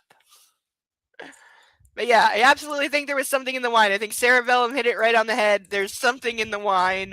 But also, how stupid do you have to be to just blindly believe him and go to the other person and be like, you killed my dog. I'm so done with you. I'm not even going to let you finish the sentence. I'm going to smash the phone and send your security away because this is not guy who is always manipulating me yet again and getting everything he wanted in doing so. And now he's taking her home to his house and not back to Tenerife where she's supposed to go.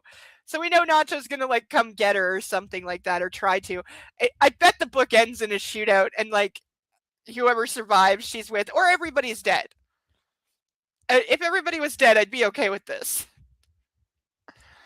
But for now, sugar, sugar, honey, honey, burn.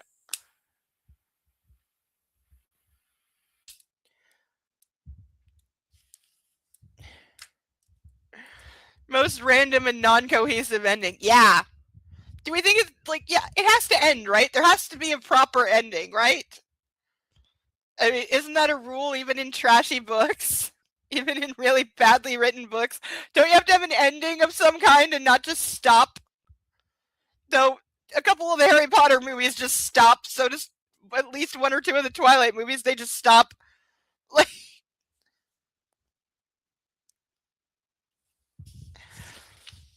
oh. Alright, Baby Girl, still my favorite one to burn. Read my other comment. She drank the poison wine. We know. And she wasn't supposed to drink anything from Massimo and the Red Wedding. Yeah. That could still happen. That could still happen. But Baby Girl. Ooh, that really tried to set the whole book on fire. Is it still on fire? Ooh, go out. And finish reading this before I burn the whole thing.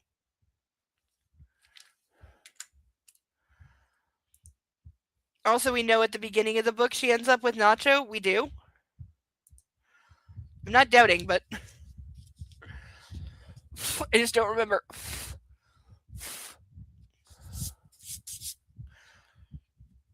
Right after the poison wine comment. Most random and non-cohesive ending. If there's another comment, I'm not seeing it, which might be YouTube being a piece of crap.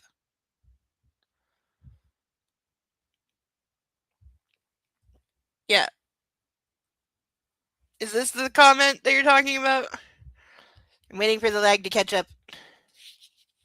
If there was another comment, I'm not seeing it, please repost, because YouTube sucks sometimes and hides comments.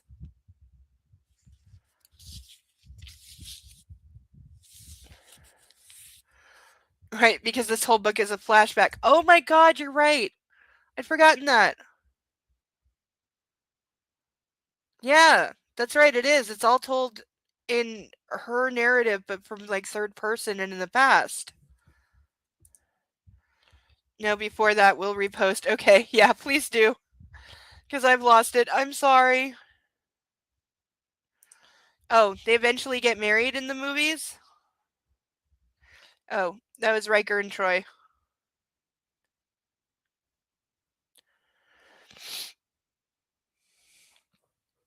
If YouTube's really being a brat, just post to me in Discord, but yeah, try to. You know what? I wanna let me just pull up an actual YouTube screen that I don't usually have up. Let's see if I want to see if the YouTube chat is different from what I'm seeing on StreamYards because I'm only watching StreamYards. But first things first, that's going to take a minute to load because Google sucks. But baby girl, once again, so I'm so happy, and we only have 54 pages of this left. Then we get to burn the whole thing, and won't that be fun? See, sometimes it's like it goes like whoosh, and other times it just doesn't, and I don't understand. And I should have read the other side.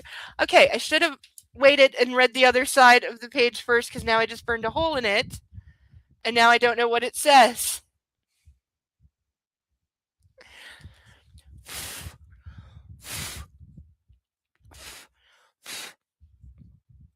Okay, so we'll be missing a few pages. We're missing a few words when we start next week because I didn't think of that, and I'm sorry, but we will be missing a few words, not that much. I'm sure I will be able to figure it out, or it doesn't matter that much. Yes, I did, Zerzeus. You're right. I burned the page I needed to read because I was having fun playing with fire, and it didn't. Yeah.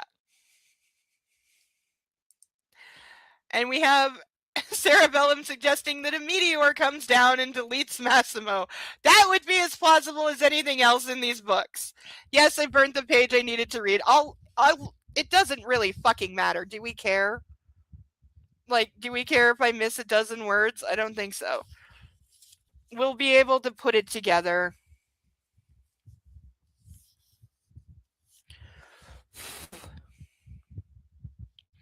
But I lost my bookmark. And I need that. Ugh. Okay, so the next page is a little burnt. We'll make do. We'll figure out what it said. It won't really matter. But yeah, we've got. Oh, warm. Yeah, we really don't have much left. So whatever happens, it better happen quickly. I'm going to run and grab the other book that we're going to read after this book. So we'll be right back. 2 shakes. Still trying to see if the YouTube chat is any better.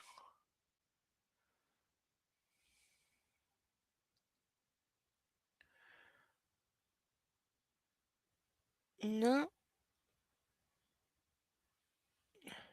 Yeah, YouTube is.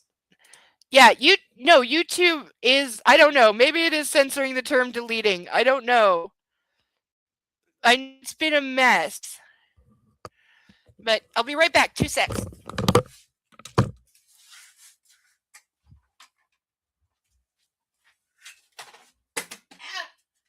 knocking stuff over.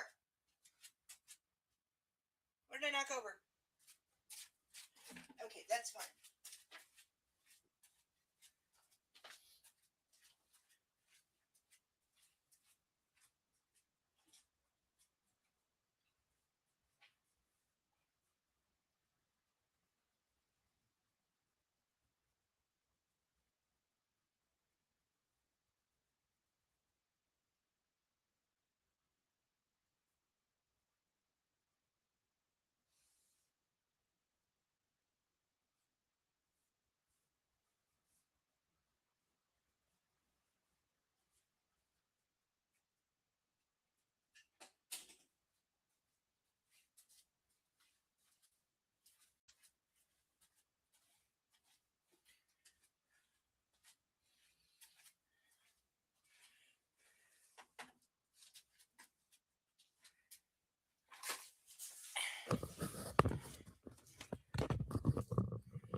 It's probably just crap anyway. Perhaps you had a prediction. Yes.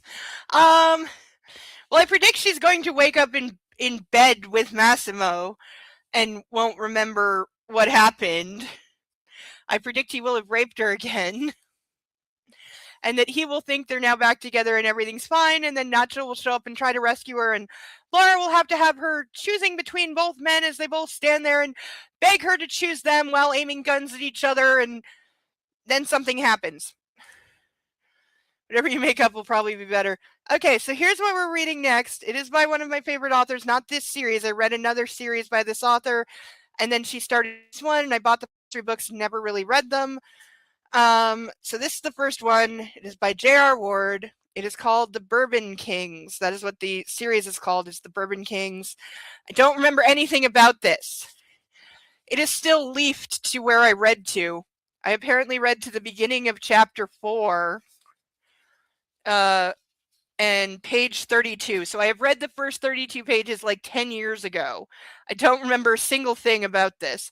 So now that I know that, I'm going to flip it back to the beginning. We have these lovely inside covers.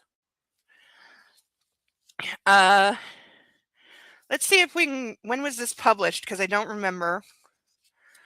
Her other series is the Black Dagger Brotherhood series, which I've read a number of those. There's so many I haven't read, but because I stopped reading them for a while and now I need to catch up by like 10 books. She also did a Fallen Angels series, which I think I read the first one of and decided to pass on. First printing July 2015. So I probably bought it a little after that. But yeah, see, we've got the fancy script, and then whatever this is an invitation or something. It's written in the fancy script. We got big pages with actual proper freaking font. Looks like it's about 418 pages. Wow. You can tell the pages are a little yellowed. I'm on the last page. I don't want to spoil. But yeah, the edges of the pages are yellowed because it's been getting sun while it sat on my shelf for all these years. We've got lots of people praising it on the back, and on the inside cover, we have the synopsis. Oh, we have a picture of J.R. Ward in it. Not her name. But let's see. For generations, the Brantford family has worn the mantle of kings of the bourbon capital of the world. Their sustained wealth has afforded them prestige and privilege, as well as a hard-won division of class on their sprawling estate. When is this set in? I thought this was modern times, but I could be wrong. Easterly, on their sprawling estate, Easterly. Okay, apparently their estate is called Easterly. I have a puppy wanting attention. Come here. No, come on. Up. Nope, come on. Everyone wants to see you to say goodbye. Come on. Come on, you. There's your belly rubs, you sucky little thing. He's so demanding. Come on, up. Come on, up. I will pick you up. He's like melted. All right, I'm going to read this and I'm going to pick you up to say goodbye. Yes, I am. I'm going to pick you up, you sucky little thing. Come on, up. You can do it. Come on, you can do it. That's a good boy. Come on. Up, good boy. Come on. Yep, come here. There we go. Come on, we got a puppy. There we go. We got a puppy. Oh my God, he's 1,000,000 degrees. Why are you 1,000,000 degrees? I'm gonna go find a debate. Need some drama. Enjoy. We're wrapping up, but thanks for stopping by. Oh, you have stinky puppy breath. Why do you have stinky puppy breath? You're such a puppy. Okay. Easterly. Upstairs, a dynasty that by all appearances plays by the rules of good fortune and good taste. Downstairs, the staff who work tirelessly to maintain the impeccable Bradford facade. And never the twain shall meet. Is this going to be an upstairs, downstairs thing? Did this predate Downton Abbey? I don't remember. For Lizzie King, Easterly's head gardener, crossing that divide nearly ruined her life. Falling in love with Tulane, the prodigal son of the Bourbon dynasty, was nothing that she intended or wanted, but their bitter breakup only served to prove her instincts were right. Now, 2 years of staying away, after 2 years of staying away, Tulane is finally coming home again, and he's bringing the past with him. No one will be left unmarked. Not Tulane's beautiful and ruthless wife, not his older brother whose bitterness and bad blood know no bounds, and especially not the iron-fisted Bradford.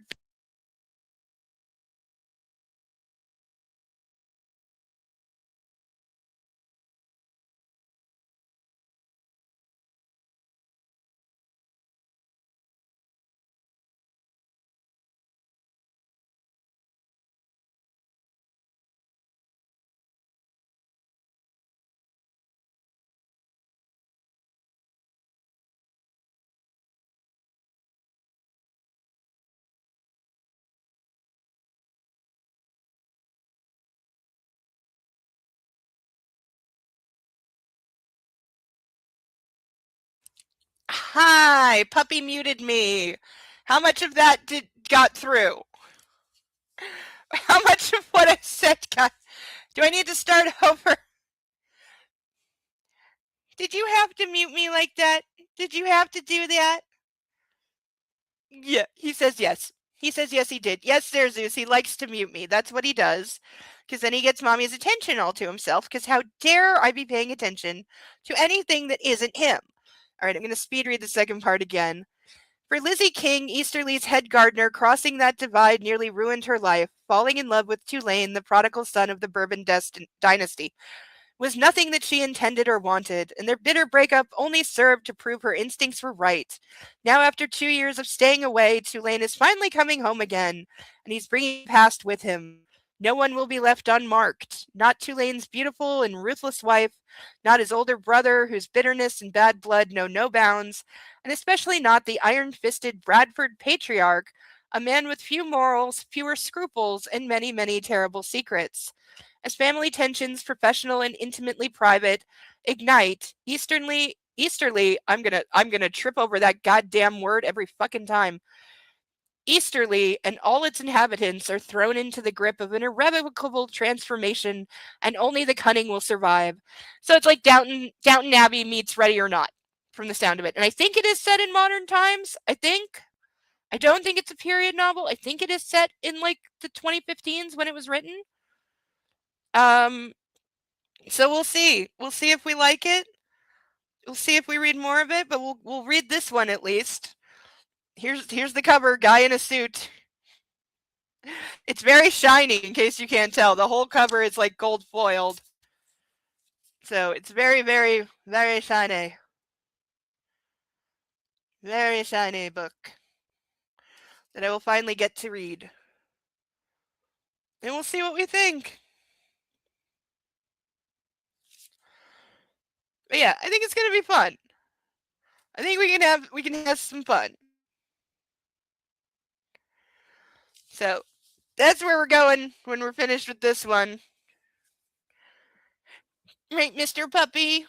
I'm sorry, I'm not paying enough attention to him. He's informing me. Yes, Sir Zeus, he is a smart dog, in certain ways. Such as, he can defeat any supposedly child or pet-proof garbage can that you can buy. I can attest to that. If there is food in a container of any kind, he will get into it. He's very good at that. That and getting mommy's attention. Yes. And being a sucky little baby. Yes. That's why you like to stick your face in front of my face so I can't see the screen and have to pay attention to you. Yeah. Yeah, it's because you're a suck. Sucky baby. All right, so that's going to do it for this week. We got to page 297. Maybe we will get through it next week, but we're in a weird place where I kind of have to because it's only like 54 pages. So yeah, so I'm going to try to read fast next week so we can also read some of the Delta of Venus, the 40s erotica book that my friend sent me. Oh, it still smells amazing. I want to put it in a bag so the smell never goes away. But yes, we will read the first few erotica stories from this and see what did the 40s think erotica was. I think it could be very interesting. I don't know if any of us will find erotic or sensual or sexual in any way. I don't know how explicit this is, by the way. I have no idea if this is PG-13, R-rated, or X-rated. I have not pre-read any of this. I don't know anything about it. It's completely blind, and it's old AF, so we'll see. We'll see what, like 80 some odd years ago, they thought was titillating erotica, that the author was paid $1 a page. She was paid $1 a page to write this for a private collector and demanded that it only be published posthumously, which it was. So we'll finish that. We'll read some of this, and then we will get on to the Bourbon Kings and see what we think of them. As far as I know, there's no vampires or supernatural creatures in this one. I think this is her like normal series after writing vampires for 20 years. Which, I gotta get back into those books because I really liked those. But for tonight, that is all. So, have a good weekend, everyone. Bo sends everyone his love. He's just pretending to be melted because he's very happy and sucky. Love on your fur babies, everyone. Sethdale with his dragons. Butters, Sasha, Ozzy, Izzy, and Persephone. Love on your pets and your fur babies. That's going to do it for Bad Erotica Book Club this week. We will wrap up next week, most likely, unless something goes disastrously wrong. We'll wrap up and then move on to that, and then move on to Shiny Book. And we'll have a wonderful last burn video. I'm not burning the hardcover book, by the way. I am not highlighting or burning holes in it or burning the entire book, unless it is really bad. If it is really bad, I will give it the treatment it deserves, but it's a hardcover book, and I have a thing about books and hardcover books and like keeping them perfect. It's one of my autism things, so I really can't deface it. The other books I could, only because I bought them with the intention of destroying them, so they don't count. Otherwise, I am a person who cannot stand books being... I can't even stand dog-eared corners or creased pages or broken spines on my books. Like, it makes me want to throw it out and buy a new one. So, we'll see how that goes. But until next week, I've been Insane Lane. This has been Bad Erotica Book Club. This is Bo the Wonder Puppy. Love yourself and love a fur baby, and enjoy the rest of your weekend, everyone. Say goodbye to our ducks. They were glad you're here too. Bye, everyone. Bye-bye. Say bye, Bo. Bye-bye.